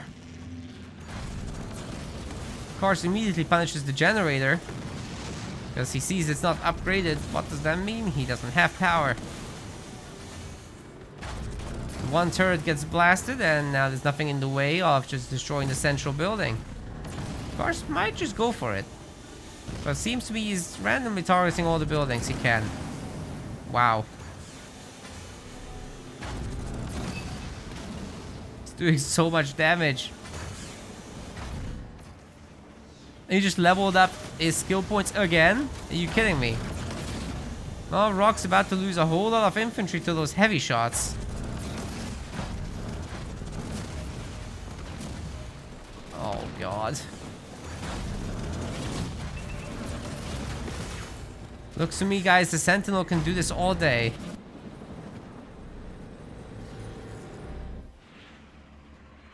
Rock's attempting to rebuild, but he barely has any power. If he tries to put down a generator up front, the Sentinel is just gonna come back and snipe it. He doesn't have Wolverines. He certainly... Rock doesn't have Vultures. He's tier 2, right? He can't get Vultures. That would be the answer to this. You get like 5-6 Vultures, you nuke this thing into oblivion, it's gone. That's the idea, but with Marines, it's so much harder to catch it. So much so you're not going to catch it. Troublesome, to say the least.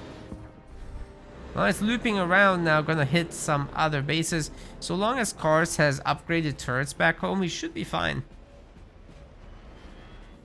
He has one anti-infantry, I guess. Could be more than that.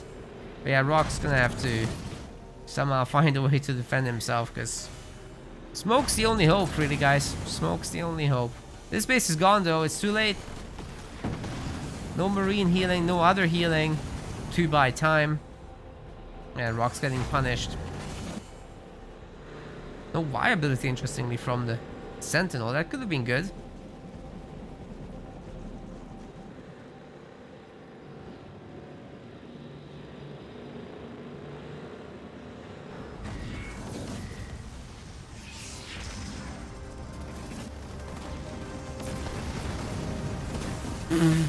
All the buildings are getting evaporated. This Super Sentinel is insane.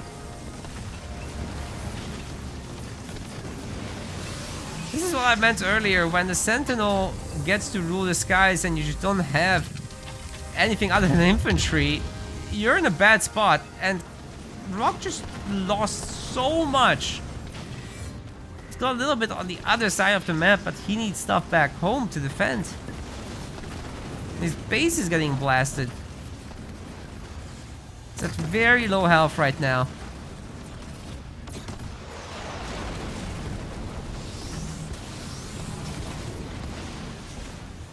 Sentinel just keeps shooting, he doesn't care.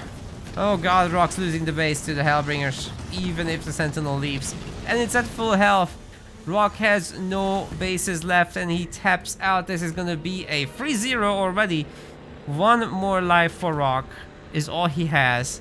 He has to reverse sweep Kars if he wants to be victorious today. But I'm not sure there's any stopping Kars, guys. This is... Yeah, Kars is kind of in peak shape, isn't he? But... What can you do? Hey, by the way, thanks to all the mods for handling the betting. It's so much easier. Life is easy now. Thank you. Would not be possible without you guys.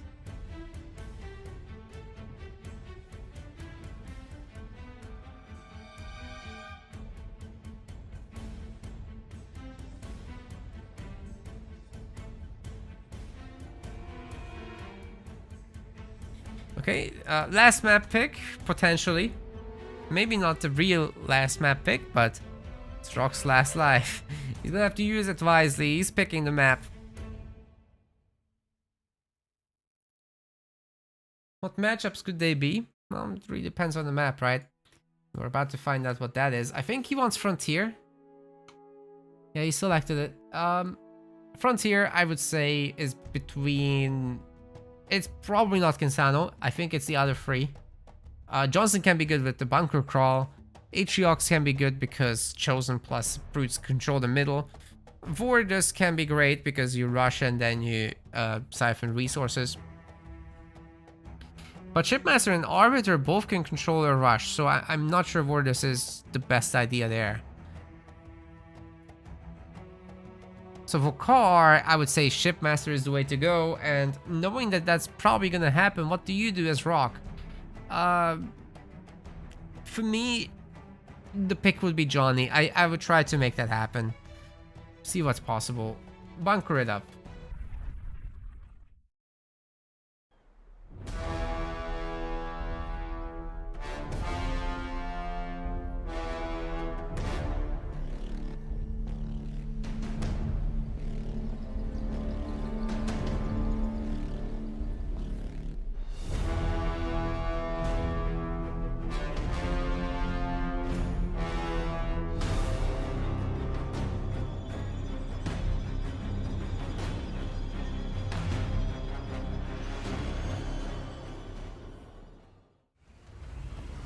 Okay, gamers. This is Rock's last chance. He's gonna be going into this with Vordus. Do bear in mind, combat spoils is allowed. He can even get level 2. Carson Cameras, on the other hand, is bringing in Elsa. No rush. No armory first ice cream truck business.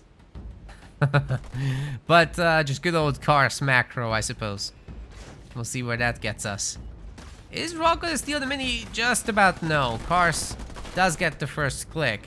Rock did have the resources, I think, but hey, I'm thinking he's satisfied with the front mini pressure. Just one mini.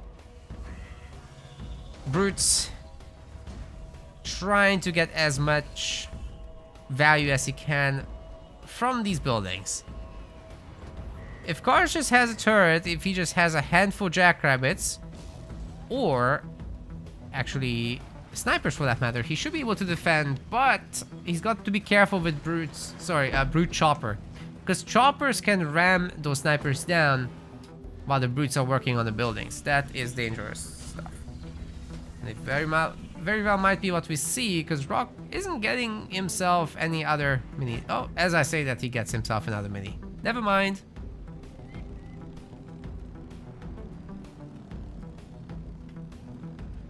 Never mind. What's that? Oh, Ice Boys.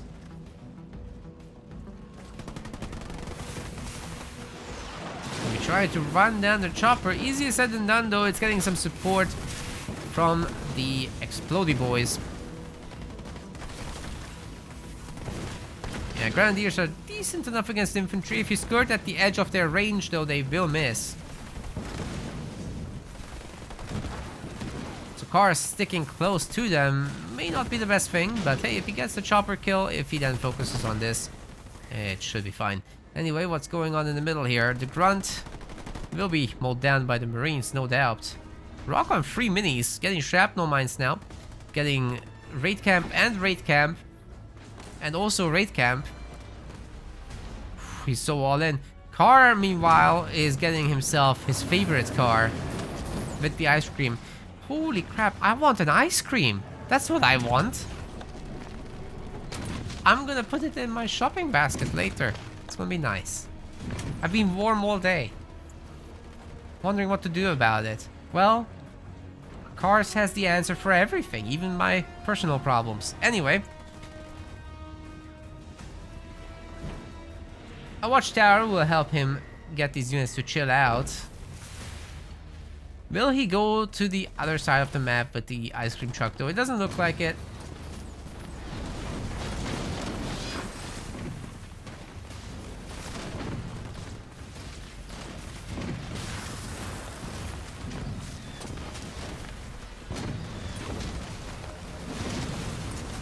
Those guys are hitting 3 targets at once. That's some great value. Even might be able to protect the generator. Might. Oh, he is. Holy crap.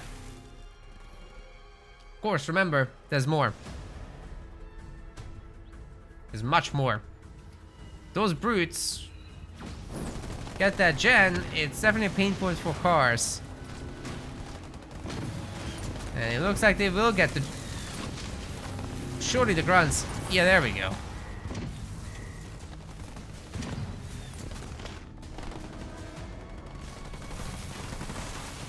So much for Rock to deal with, and let me tell you, the brutes are not particularly great against the ice cream truck.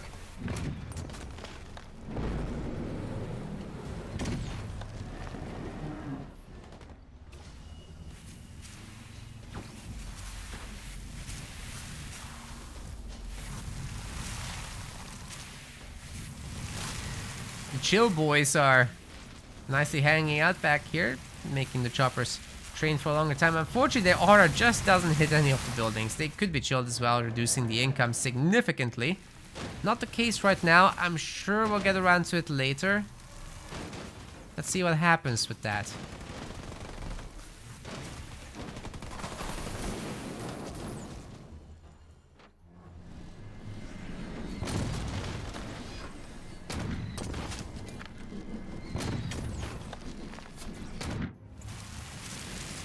Okay, the augmented extractor is gonna be frozen. Yeah, you wanna put these guys in the corner if you can. Anyway, here comes the ice cream car. Somebody go get a camera. This is gonna be sick.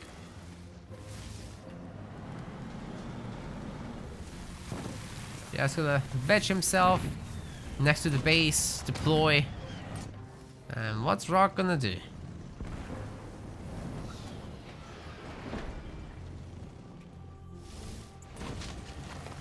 No more income allowed. Come on, car. Do it.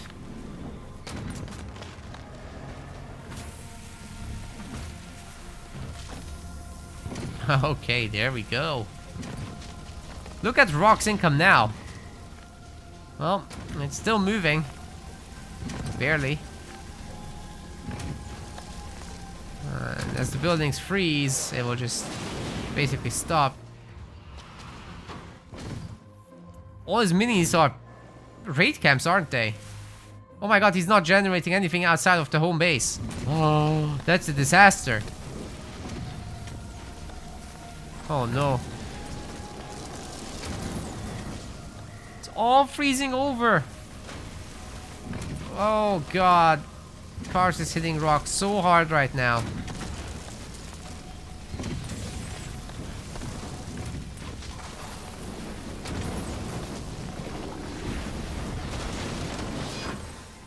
A bunch of mines. Car might try to drive over them. Get the others to join. Okay, really gotta shatter that boy. Otherwise, there's no way out. I think he's stuck. Well, he got the boy, but that's too much damage. The ice cream truck goes poof.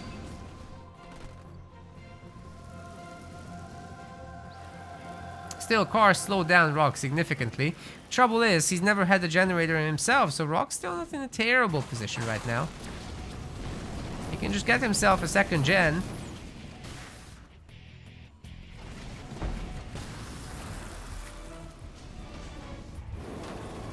Now it's his time to counterattack. There's an actual chance here of doing something. Question is, can Car get himself one of those ice cream trucks again? Kinda needs that. Be retreating through the mines, hoping that Rock runs into them. Oh god, he's not looking! That just lost him half his group. Still not enough to save Cars from the counter-offensive, but progress. Drop turret is, however. Bear in mind, all these units are getting debuffed for damage. Brutes are taking it relatively well.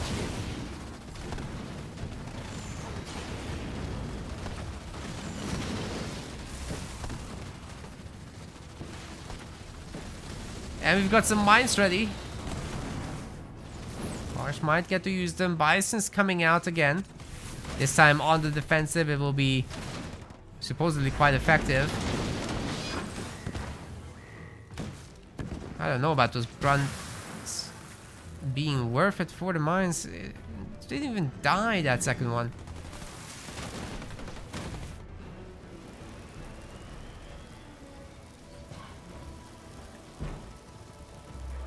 Rock definitely has a much larger economy. I think this might be one of the games where he should be able to recover and take over again.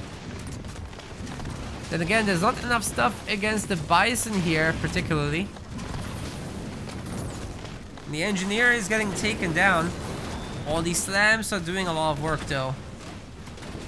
Will Cars have a heal? Because that's kind of what he needs to succeed here. Brutes are being mega annoying. Constantly stunning him.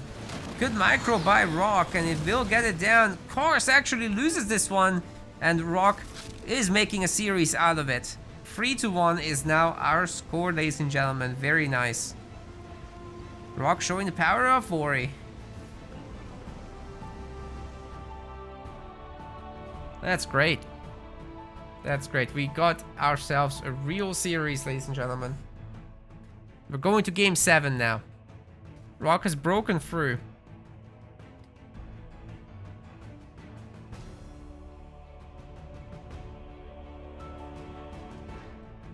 These are the remaining leaders here. It's gonna be really good stuff for Car. Rock still has Atriox at the highest tiers. Johnny can be really good, specific maps.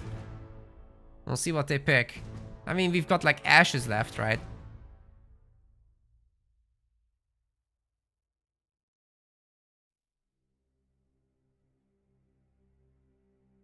And for Ashes, I would definitely recommend Atriox.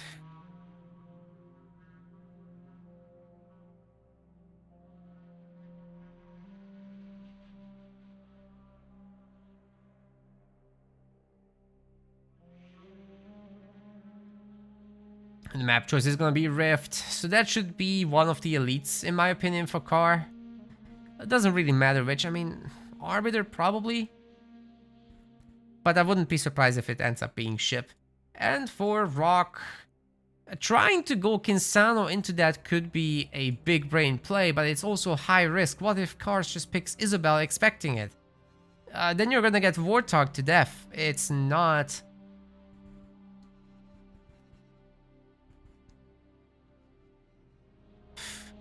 That's not a gamble worth doing. I think you just pick Atriox here and do your best. My opinion. Let's go to Rift.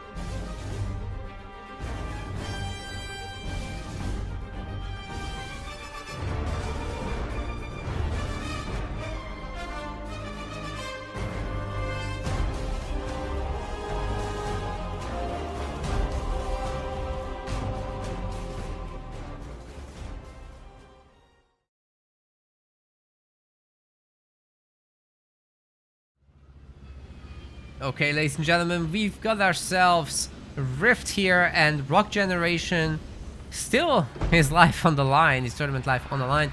This is his Atriox. A good pick, a safe pick. Even though he ends up going up against Carson Cameras' Arbiter, which is such a good late game option for a defensive map like Rift. Look, Atriox can kind of keep up with this for a while, right? There's nothing wrong with that, but ultimately, if this goes extra late, then Cars has the advantage.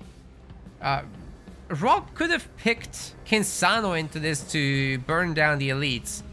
Easier said than done going up against ghost openers and whatnot. The Arbiter Hero is terrifying as well. But the real reason he wouldn't have picked that is... I think not that.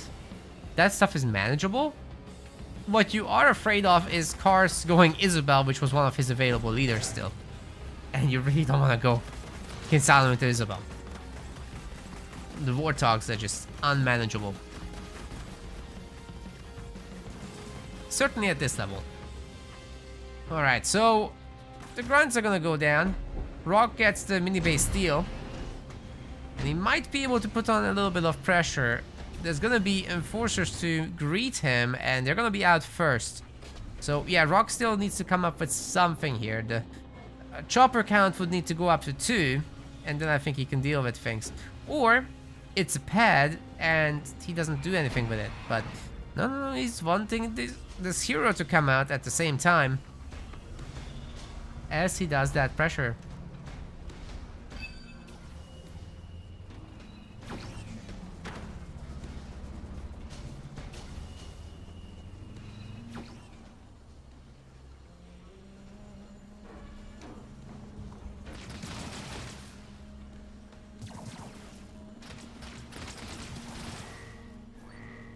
And yeah, the brutes are being made.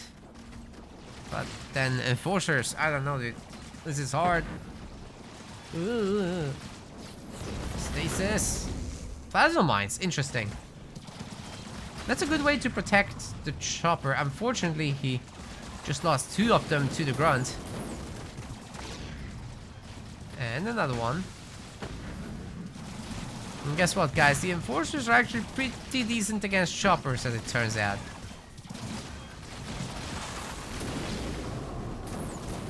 One goes down. Here comes the hero, however. Maybe Rock can make something happen with that, but if it's a baby chosen, then it can't do any damage, and he really doesn't have power. If he keeps pumping... Oh, guys, if he keeps pumping brutes into this, Karsh is gonna pick it apart. And he's gonna deny Rock the resources, because, well, Rock is spending his power here instead of on his hero. That's still a baby chosen. Oh, no. Did he forget? That's not good at all. Okay, Sui is getting a little bit of work done, but he has to abandon the base, and that's still a baby chosen Rock. The upgrade's now coming. Will he be able to control the situation? How many elites is it for Karsh? 4 elites. They could fight it. They honestly could.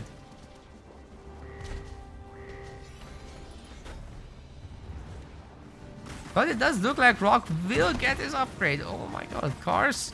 I think he didn't realize what he was going up against. If he had known that's a baby chosen, he might have fought it. But hey, another idea is to counterattack.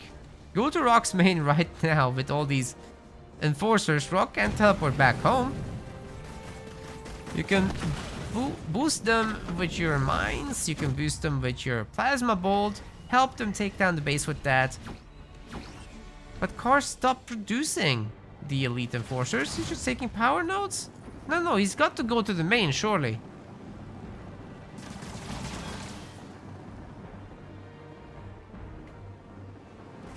There's a bunch of choppers. It's really not too bad. Manageable numbers. Chosen's coming home. With the upgrade to the Chosen, and especially if Rock can afford a mine here, he could do a lot to this army.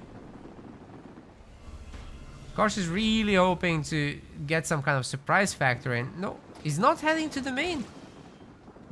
Where is he running to? We are going to game 7 is what I've been saying. It might be true.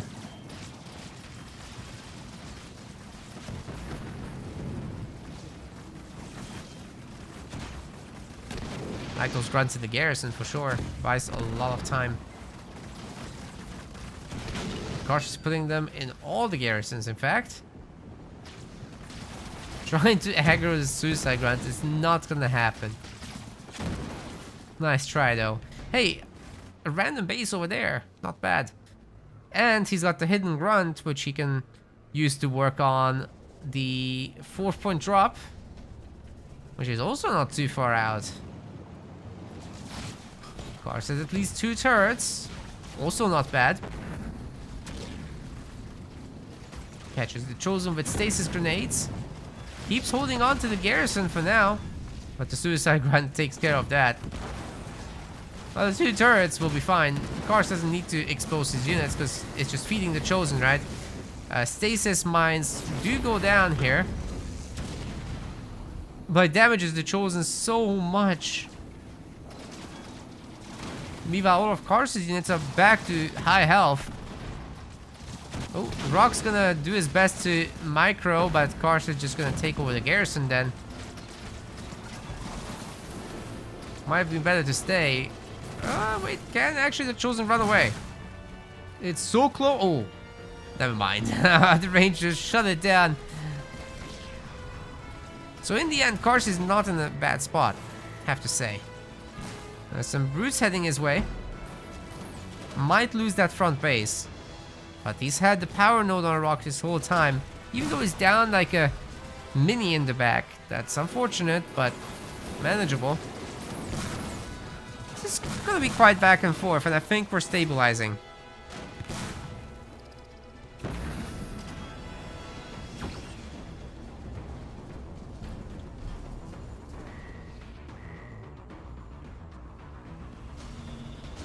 Is that the Arbiter? How are we doing with his upgrades? I mean, cars can afford them. It's not a problem at all.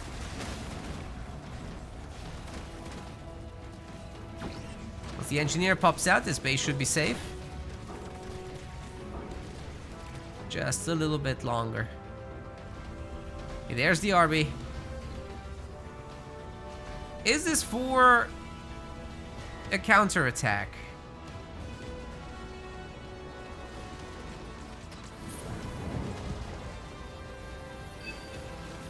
For defense at first.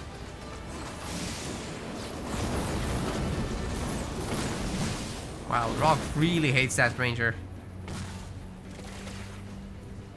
This one in particular. Car still gets out of the pickle though. He's trying to run down the brutes. Should be no problem really. He stops running over mines. Oh. Heading back.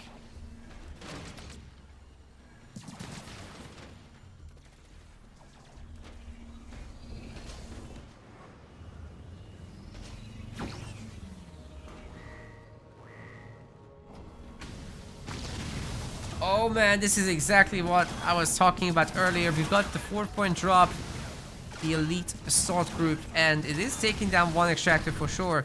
Second one's coming up. They are now boosted again. Should be no problem for them to get this done. Just need a stasis grenade. Hey, they missed this. They missed the Chosen somehow. Okay, now they got him, but the next one hit the Harvester instead of the Chosen. Not entirely sure they'll get the extractor down anymore. Either way, Karsh has a full health base. He's got the back mini cleaned up, and now the Arbiter is out, and he can go about his business.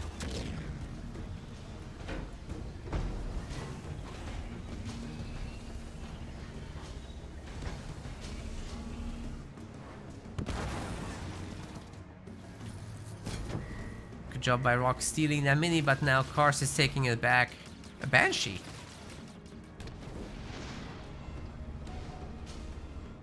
Okay. This is for choppers. There aren't that many. The shield generator seems to be coming up. Despite all these brutes jumping in.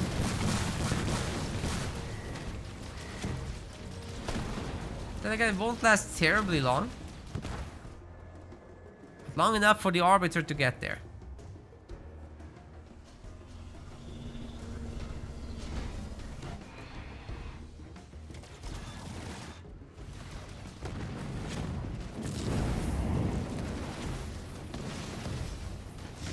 Big health bar on the RB.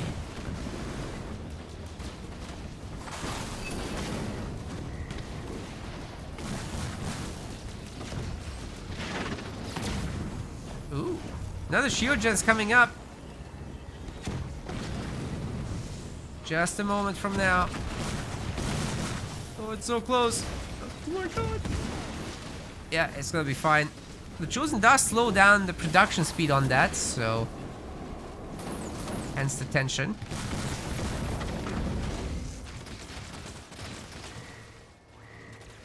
And I guess the Chosen's going down again. This Arbiter is just too good. Elite Spirit Assault is ready already. So here comes another round. With one of the guys surviving from before. And Rock has to tap out cars and cameras. Wins the series 4-1.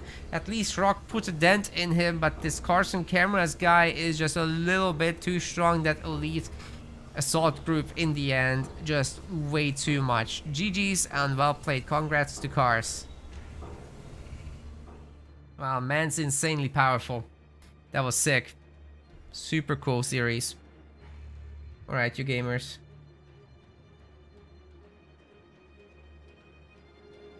I think that was awesome. Let's go another, he says. Don't spoil the results. Alright, let me see if the car wants an interview.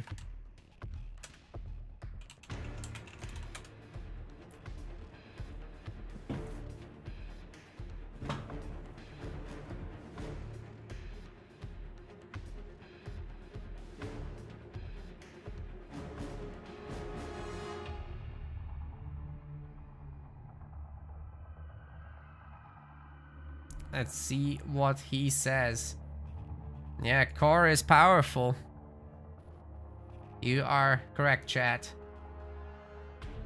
You are correct indeed. We're finding out. Not sure if there's gonna be an interview, but I sure hope there is. Hey guys, if you had fun today, then make sure to hit that follow button or subscribe on YouTube, or both ideally.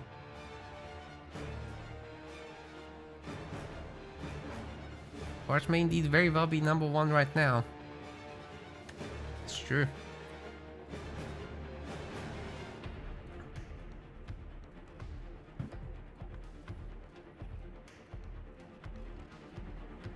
I'm not sure if we're getting the interview, guys. I'm not sure. I think he put down his controller and is doing his victory lap right now.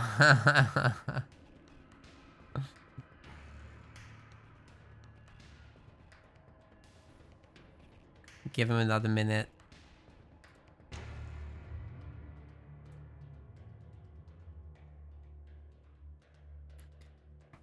Also, guys, there are gonna be more tournaments, obviously. So, May 3rd is the next one.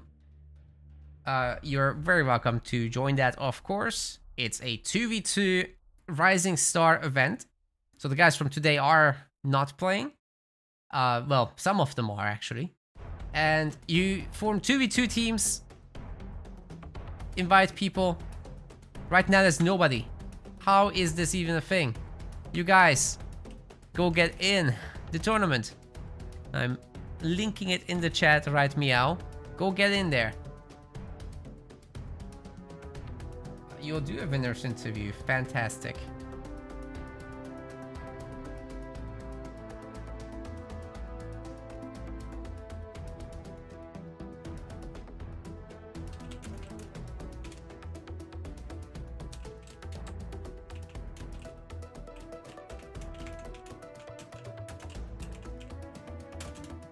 Alright, we just need cars in one of these voice chats, and I'll just drag him into mine, the private one. And then we'll move on to our sponsored segment for today. Okay, there he is. Hello, hello.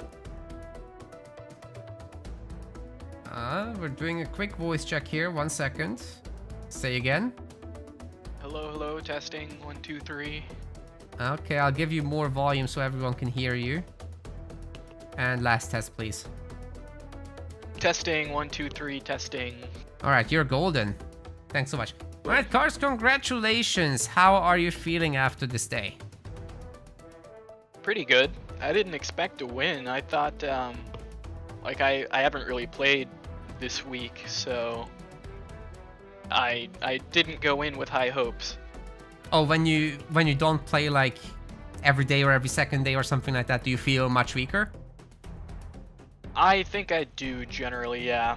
There are some players who seem to be able to like not have to grind games, and then other people are completely different. I think it just comes down to you know, who you're talking about. With me, I think I don't know, maybe it's a mental thing because I have won multiple tournaments where I don't think I'm gonna win because I haven't been playing, and then I win and I don't even know how. Yeah, sometimes it just comes down to the basics. Like today, what do you think was like the decisive factor that just made you kind of stomp all over Rock today? Um, well, he was streaming, and I think when he streams, he might have some input delay or something like that, or it's just another thing to worry about. Um, so I think that's a little bit of a nerf. Like, if I were streaming, it would be a nerf on me, but then again, I play on a laptop, and like Right. I can hardly handle running two chromes of tab, or 2 tabs of Chrome while I'm playing Halo Wars. So Fair enough, fair enough. I also wanted to ask, what about that Serena game? What made you go Serena there? I mean, I knew he had both Vortis and Trox, which were strong there, and I had elites, so I was just thinking I'll just lose a game and then pick Rift and win. Oh, fair enough, fair enough. So you didn't Yeah. want to like burn your shipmaster there or something like that. Yeah, no, I think Vortis does well into ship, and I think Trox is okay. Like, he can win, and I'd rather just pick RB on Rift and be completely comfortable. Yeah, fair enough, fair enough. Last thing I wanted to ask, everybody seems to be picking Pavium lately a lot on Mirage. What's the deal with that? Could you explain? Yeah, someone was saying how I said Hero was trolling because he picked Pav on Mirage, and then I did it, but it was just because of the draft situation. Like, I didn't have any good Mirage leaders, so Mm-hmm. I just thought Pav will give me the best chances, and if I lose, I don't really care because it's Pav. Yeah, fair enough, fair enough. There is like a lot of leader loss to picking as well. It's not just the bans, especially best of 7. Yeah. Yeah. Very cool. Last question for you today, Cars. Do you think you might be the best Halo Wars player right now? There's a lot of that going on in the chat. No, I don't think so. No? If so, then who? I think it's Rock. Like, just because I beat him a couple times doesn't really change, you know, the results over the past few years. I think in order to truly dethrone someone, you have to match their record, and I don't think my record really comes all that close to being better than Rock's. Fair enough, fair enough. Well, you keep working on that, and maybe one day. You never know. But Yeah, that's maybe. a interesting way to look at it. Thank you very much for the interview, and congrats for winning. Any last thoughts? Nothing comes to mind. All right, cool. Then you guys follow Cars wherever he goes. Just follow him everywhere. Yeah, I do stream occasionally. Indeed. And you have a on, YouTube. The Binky Baby account. Mm-hmm. Some people might not know that's me, but Now they do. Now they do. All right, Cars. Yeah. Thanks very much. GG's. thanks for hosting. Mm-hmm. See ya. See ya. Alright, you gamers. Hope you caught most of that. I know there was like an automatic add-on at some point. You can catch up with it in the YouTube stream after the fact, obviously. And I really hope to see you guys signing up to the Rising Star business. And if you want to support us further, then you can take a look at our website-based patronage situation, where you can become a patron of the RTS. We are rebranding it. There's 6 tiers of this. You get all sorts of subscriber perks there, membership perks, and it helps us keeping our project running. It helps us do more editing in a more timely manner as well. It helps us make more art assets and up our production quality, and so on and so forth. And you get some exclusive news. Recently, we've lost a lot of our subscribers, so at the moment, we're only getting like just under £15 from this source. It's a little bit painful because that doesn't even cover the the website hosting.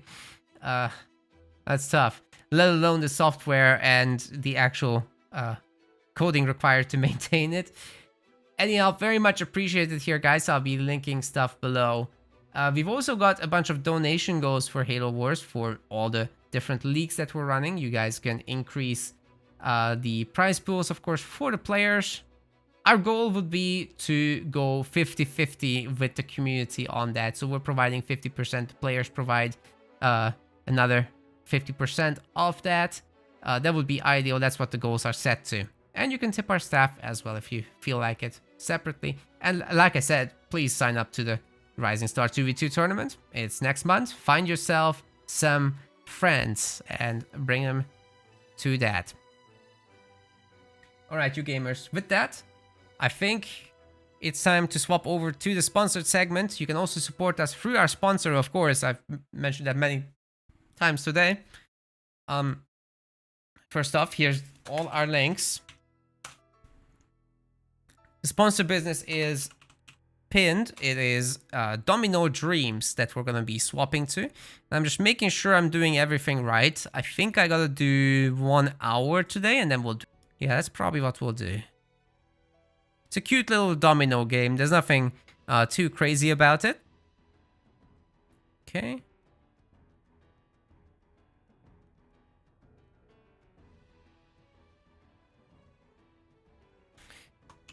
Domino Gaming, that will be our title.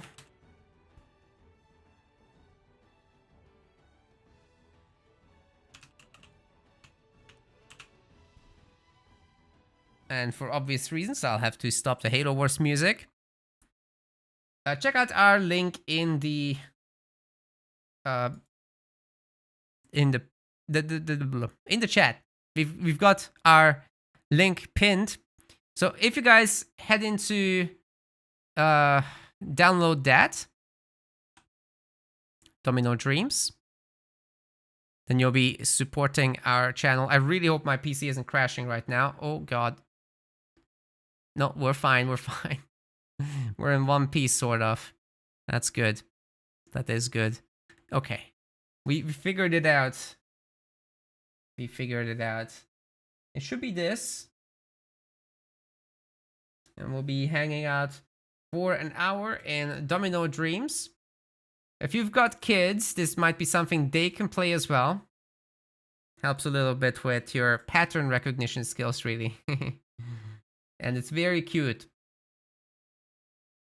So that's why I like it. Alright, hold on a second. Let's add a sound capture, audio output capture.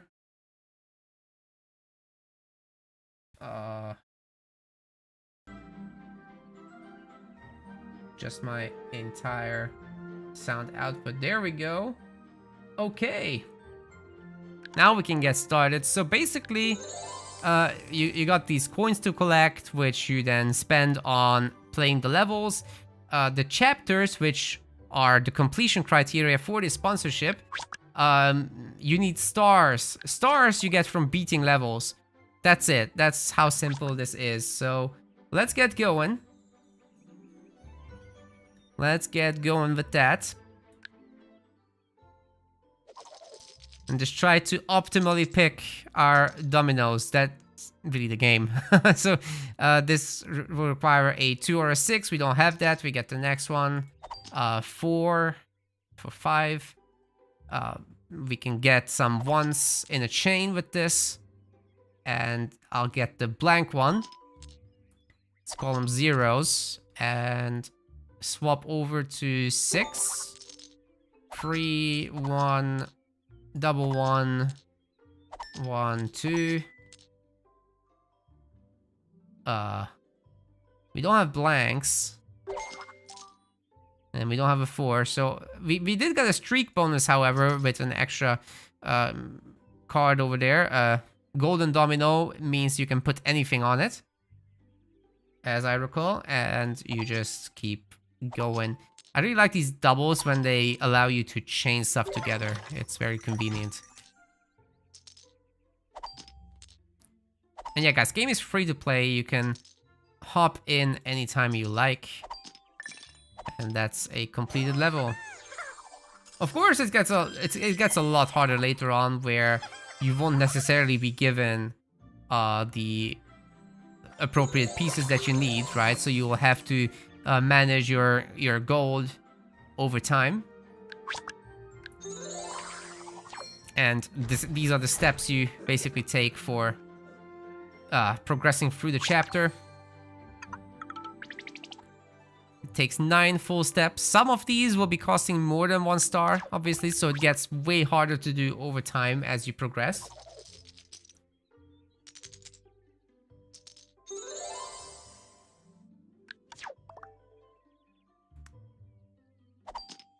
Get to 4, 5, 2. None of this stuff. As I said, sometimes you just don't get what you need, and you have to hope that you do it optimally enough to get more dominoes, like these +3s. And then there are evil levels that don't even do that. In which case you are probably screwed.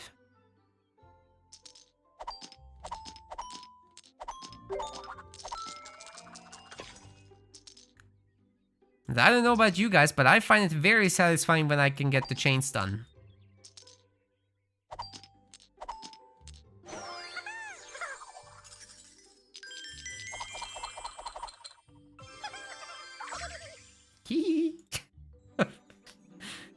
I love how this character giggles. It's infectious.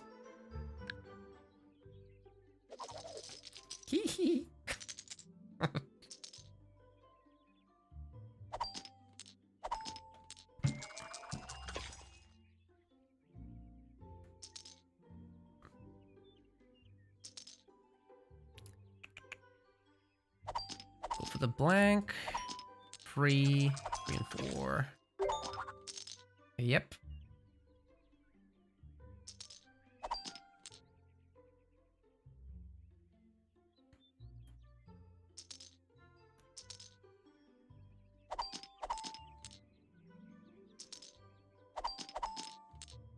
I'm not getting any chains today.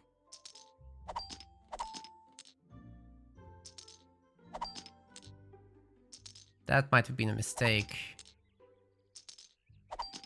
Yeah, I think I'm gonna have to use up my... Oh, I have to use a golden domino. That's unfortunate. Nope, I'm fine.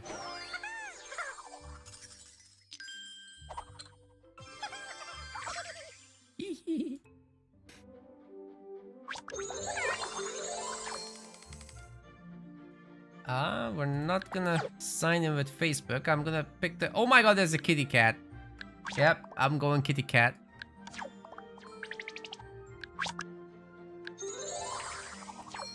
Love it.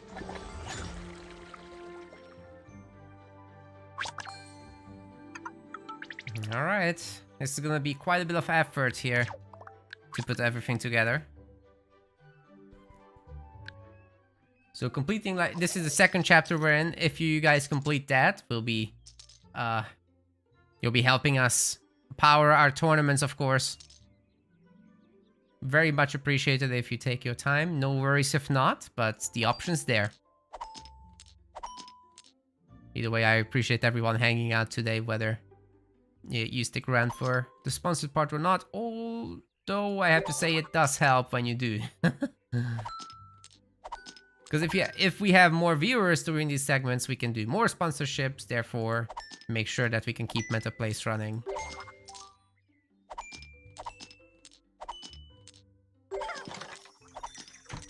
There we go. Finally a real streak. That was decent. And if you have some more dominoes left towards the end, they get also counted as a little bit of coin. So I think that worked out decently.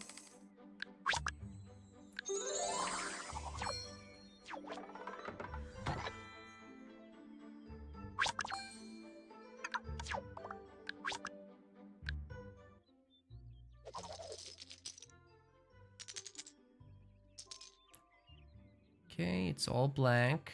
Not useful right now. Neither is this.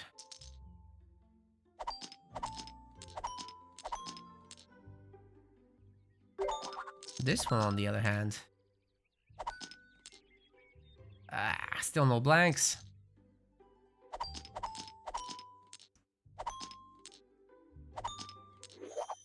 I made a mistake. Later on in the game, you get like a reset button, but I don't have that yet. This is actually something I've played on my own time before.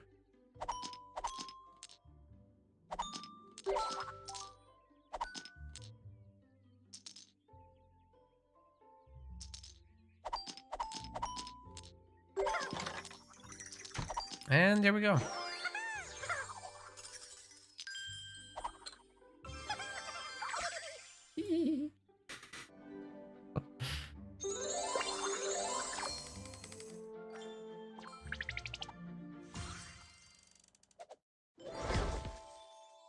Right, then there's a whole bunch of reward mechanics, of course.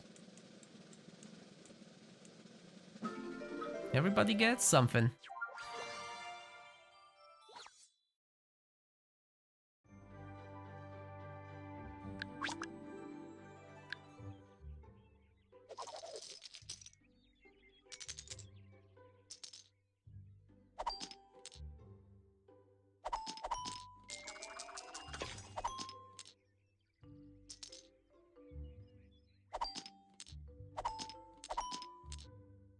There's no freeze.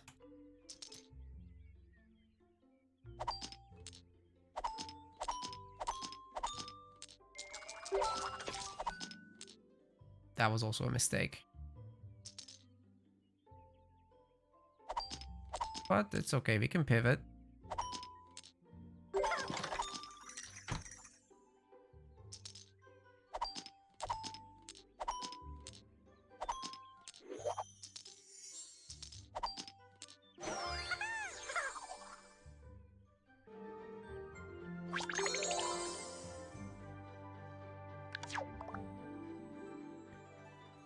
Cool. Off we go. Might be able to complete a handful of chapters here. Maybe this one and the next one during the sponsorship. So yeah, I would say like getting the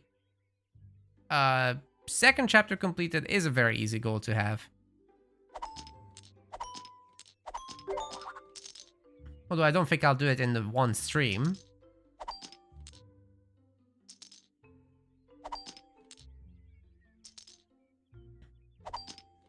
Because for the entire thing, we've got like a 2-hour segment.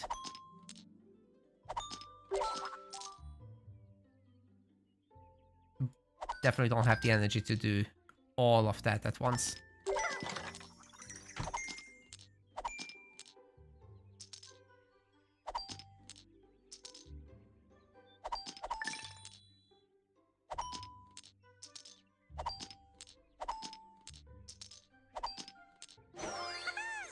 Keep getting lucky.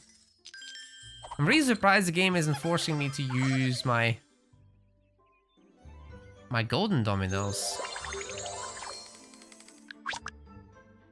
Then again, it is just chapter 2 for now.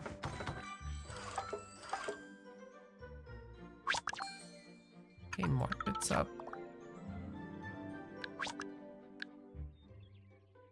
Got quite a bunch more to do. It will definitely clear this chapter, and then I'll probably be going to make some dinner, because it's going to be midnight by then.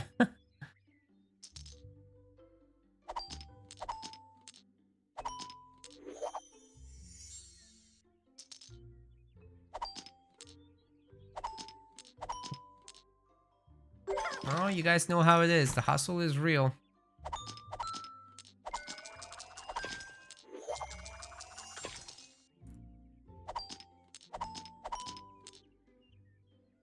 Out of force, out of everything, really.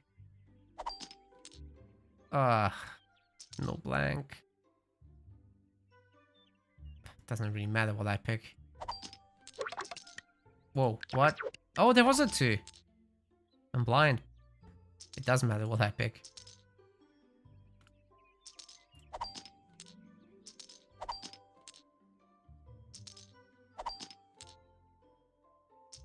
Oh, that reset button does help. But we're still in trouble. Well, might get lucky or not. We are lucky.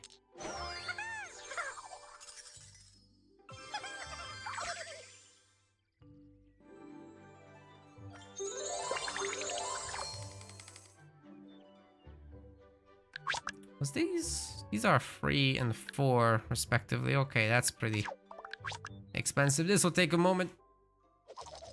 No worries.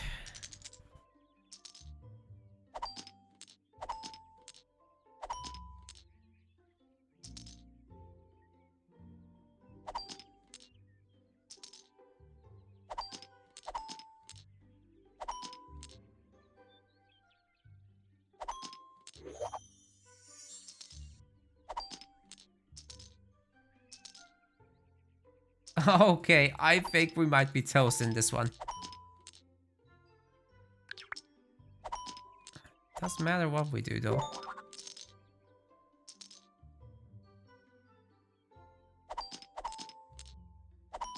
See, that allowed us to clear quite a bit. We will still have to do our golden dominoes. Yikes. Alright, let's get the 3 opened up. And we're still in trouble. Have to use another one. And even then, we're not good. Because of that thing. Do I use another golden domino? I guess I do. And now the game creates some obstacles for us.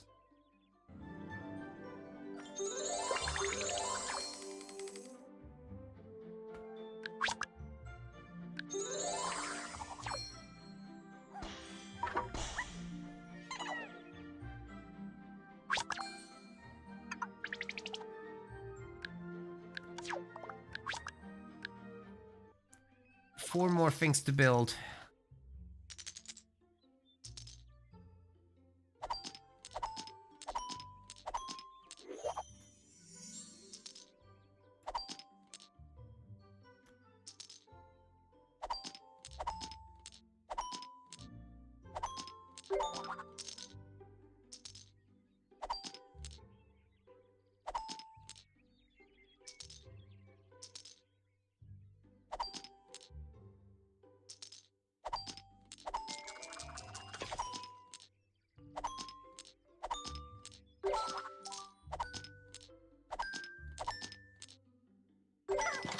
All right, that was a pretty good streak.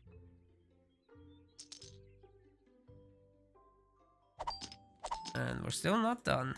Oh wait. Well, can't really work with those. Oh no. Not again. Our last golden domino.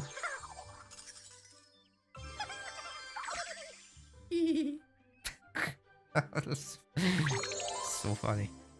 Love it. Okay.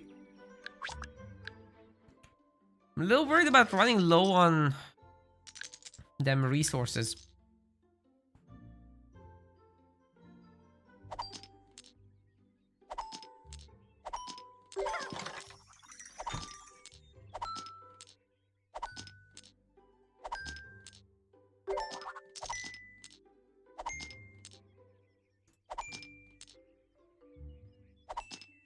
Oh, there's no other freeze. Okay, no worries.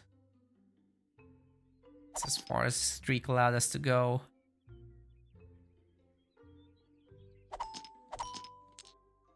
That was worth a shot anyway.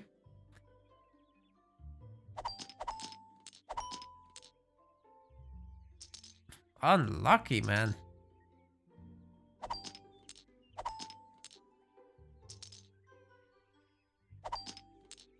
Oh, I'm blind. Doesn't make a huge difference though. Oh, that's lucky. Managed to complete it. Without spending gold too. That should pay for the next round-ish.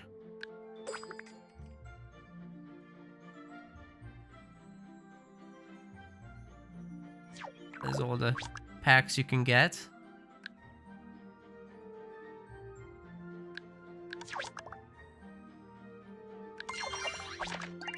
Nice. You get some extra rewards if you add friends.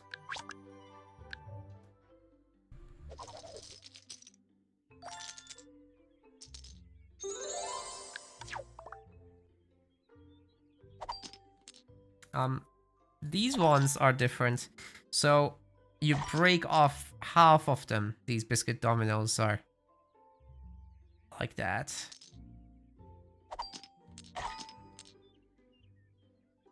Ooh.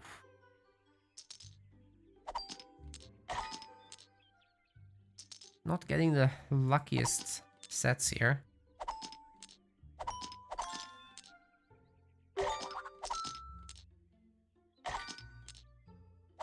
But we're gonna make do.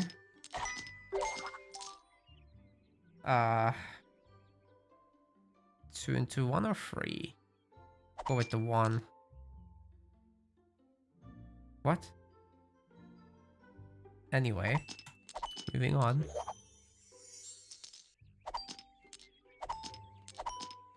It's still a clear.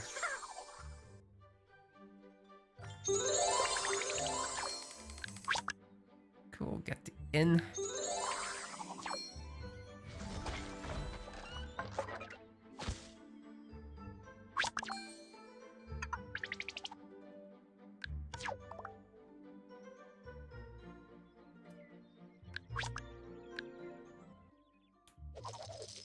We're nearly there.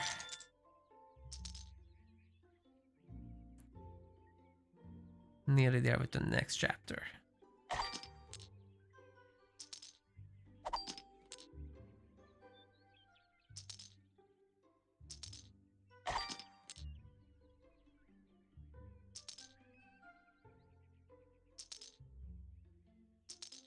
Wow, okay. Super unlucky here. We just don't have any of those on the field. Okay. A little bit of a reprieve, at least.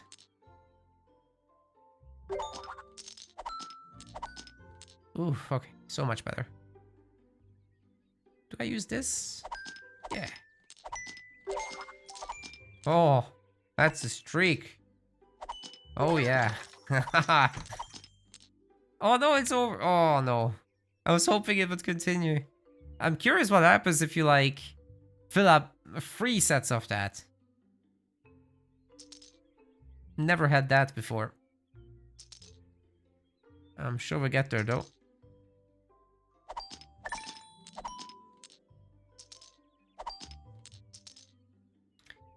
We're gonna run out, aren't we? Oh, God. Oh, lucky.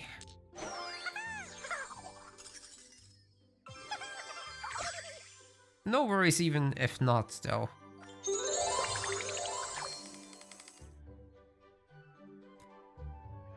Okay. We can do like 10 more levels. That's about what it will take to get to the next chapter.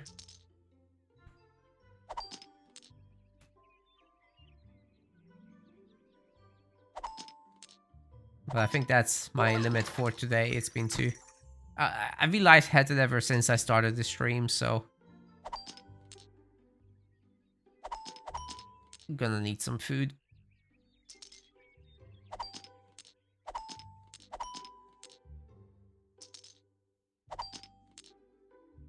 That was a mistake. So much better.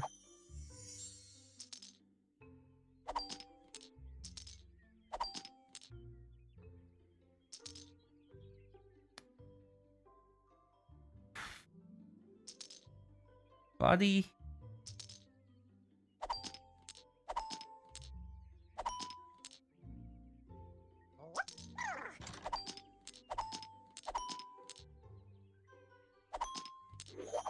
And now I have to use my golden card. But first I'll use the regular ones, they're cheaper.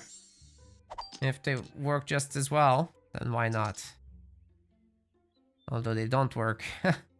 But the golden one would have only carried one. So there's that. Okay, we're gonna have to pay up here. Pay the troll toll. Do we... Ah, this is just cheaper at this point. Let's just go with the golden one. It's guaranteed as well. Guaranteed to work.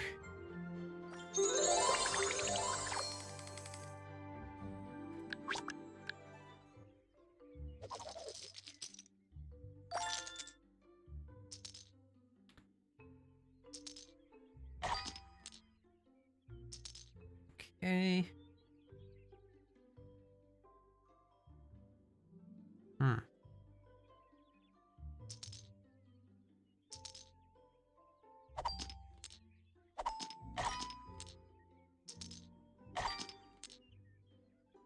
Not a whole lot of luck in this one, is there? Ooh. Don't have that. This is tough. Very unlucky there. So far, at least. Now it's turning around a bit. See if it improves. It's manageable.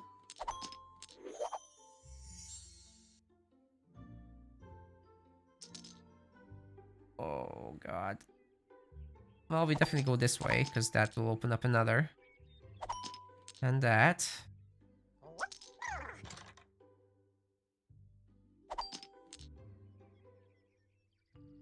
Unlucky.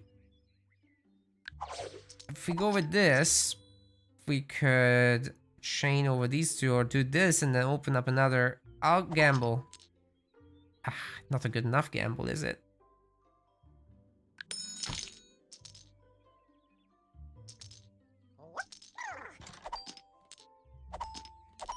This worked out, sort of.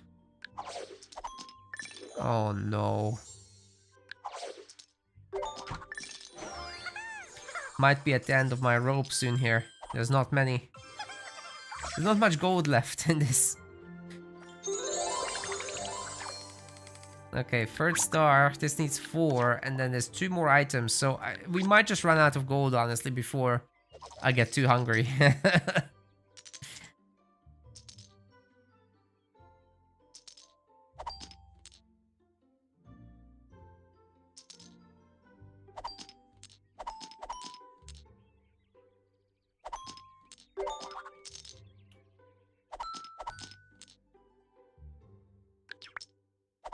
Use the double there.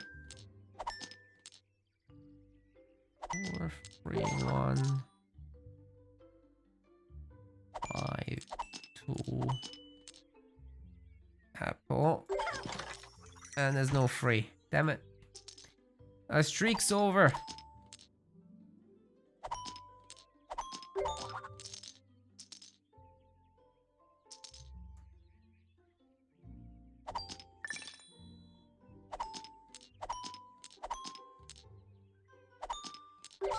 Ooh, very neat.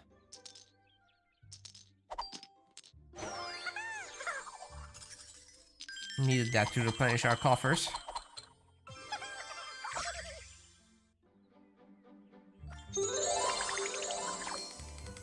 Now we can progress the chapter a bit.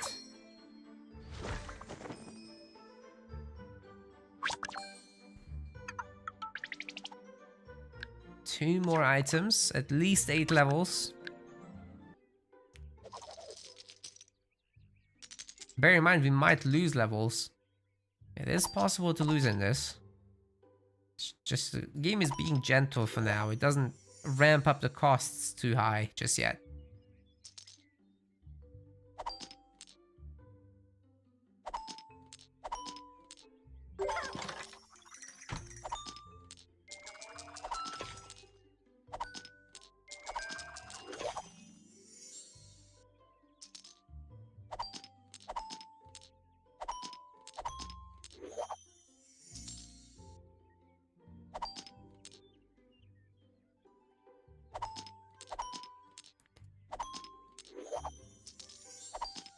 Okay, this has been a relatively clean level. Or did I speak too soon? No, we're fine, we're fine. We got 5 to spare. Sick.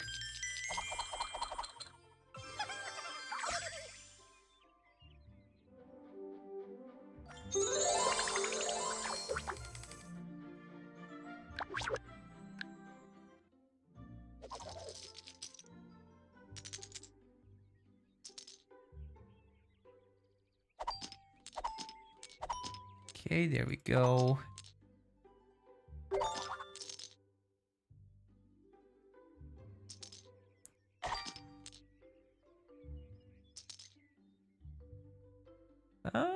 We'll go with the apple here, because then we can rotate back into the 1. And we'll gamble with these. There we go. I don't want to go back into apple, but I have to.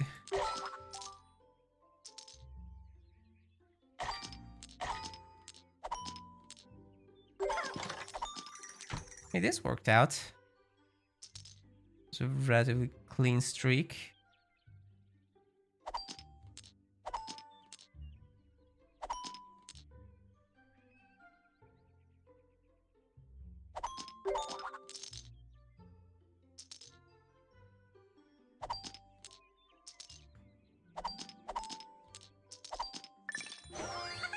Five left, not bad.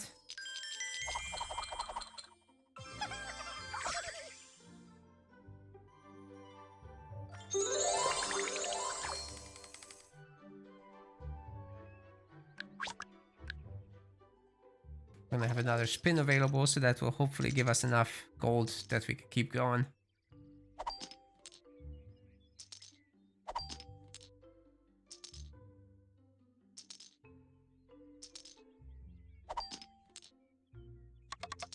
Ah, should have seen that.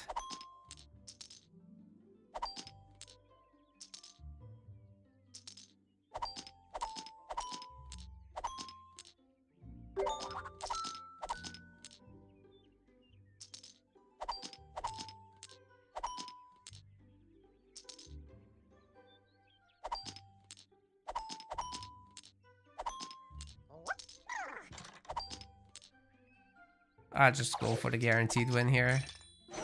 Spend a little more. Sometimes you just don't get lucky with the new draws.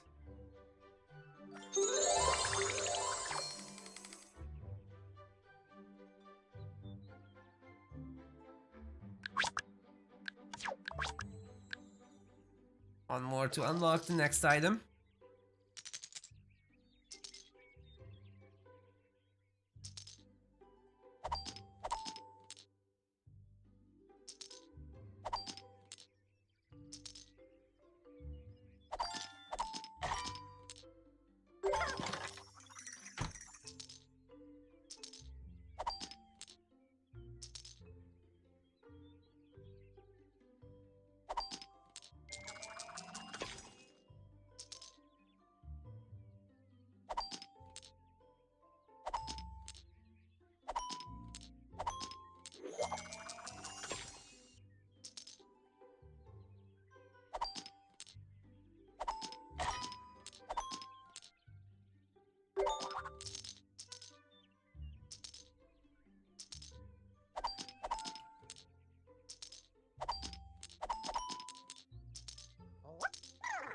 Oh no, we're in trouble. Okay, let's gamba.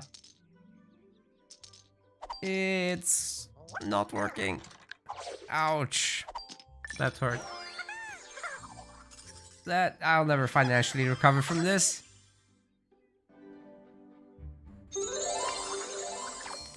Can we get the spin? Okay. That might save us. Especially if we get one of the coins. What's that? Is that a free round? Like I can start the round for free or something. I think it's that.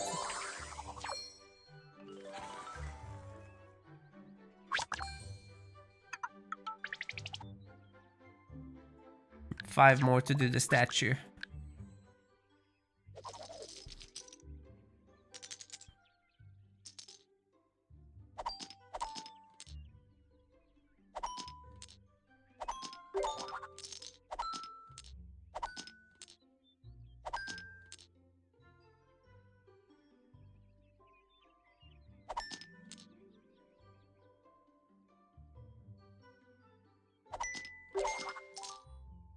Well, didn't get lucky with that, but the beef had a streak. It's good enough for me.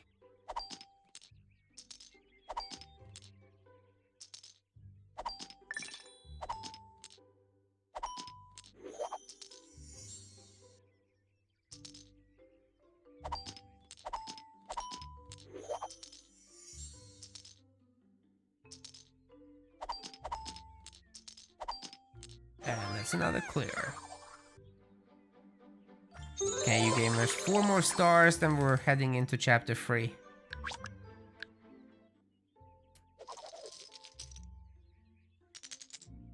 Hopefully we can secure ourselves enough gold to pull it off during this stream. If not, then no worries. But that's the idea.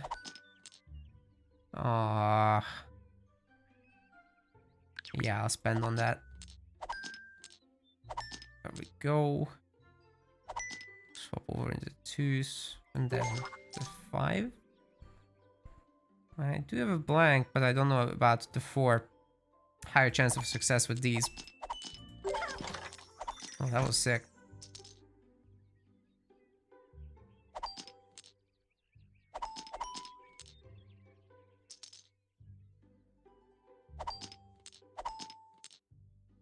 Oh, that could have gone either way. Okay. Let's see what happens there. Nothing. Oh, what?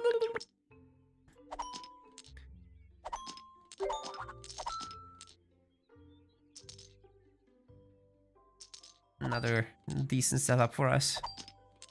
Lucky, lucky, lucky.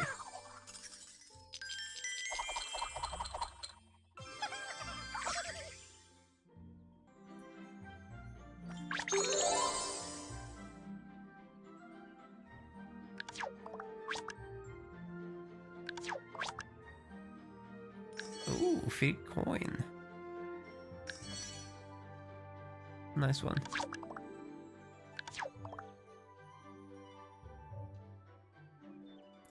Three more rounds, you gamers. 3 more. And so far we're not losing, so I count myself lucky with that.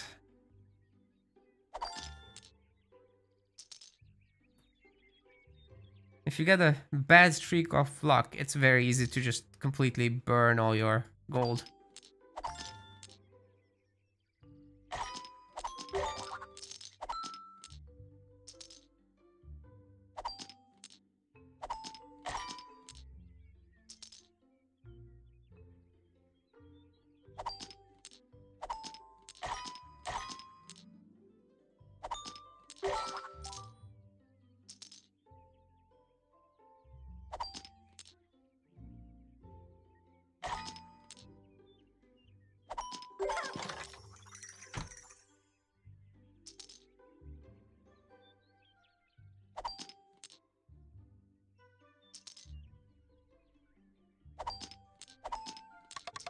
Ah! We had a free win there and I wasted it. We should be still fine. Still fine.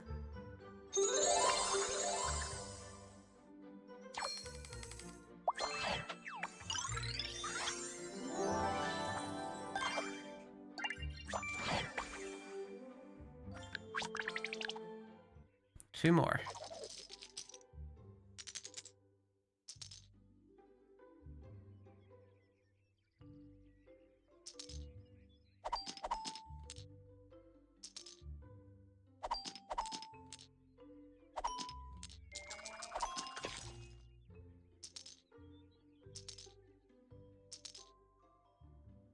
Oh boy.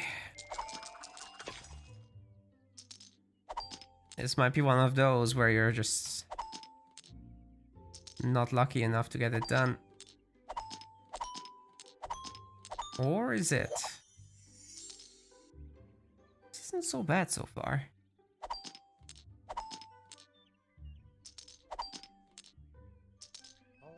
Nice.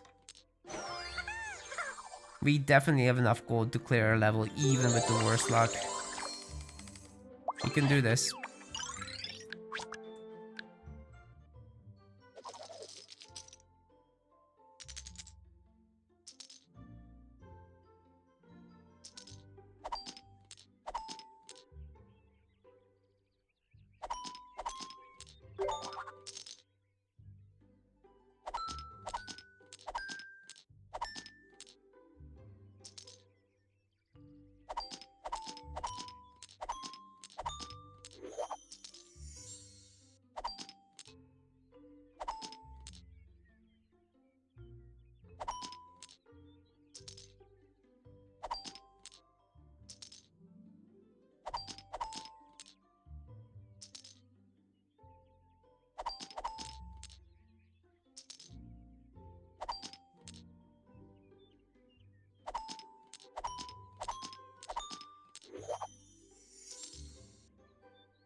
Nice, didn't even need to use gold. That's great. Okay, guys. We made it to chapter number 3. Yes!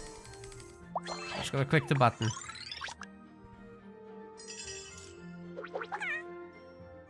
Well, they've got this collectible card minigame, so if you've got friends, then you can exchange your cards and like build a big collection.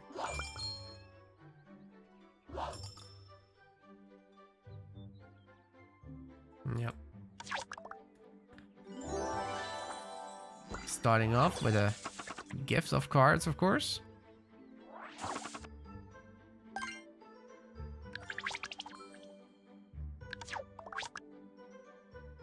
I don't have that.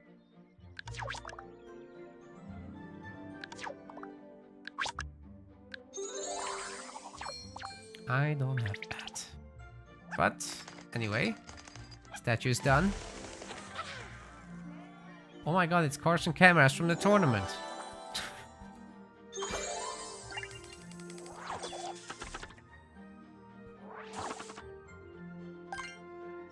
Should have known. It was him all along. Anyways, guys, this is where I'll be calling it for today. We're gonna be doing more of this in the coming streams. So this next weekend, we've got a £1,000 tournament for Age of Mythology. That is what we'll be covering both on Saturday and Sunday, actually. So do look forward to that. It's gonna be the deathmatch game mode, super fun stuff. And yeah, on both of those days, I'll be doing a short segment of this Domino Dreams game as well. If you want to support the stream, then feel free to grab our link that's pinned in the chat. And with that, I'll be wishing you all a great night, evening, wherever you are, maybe even morning, if there is such a thing. And I'll be going to make myself some dinner now. Thanks, everyone. Hope you had fun today. Bye-bye.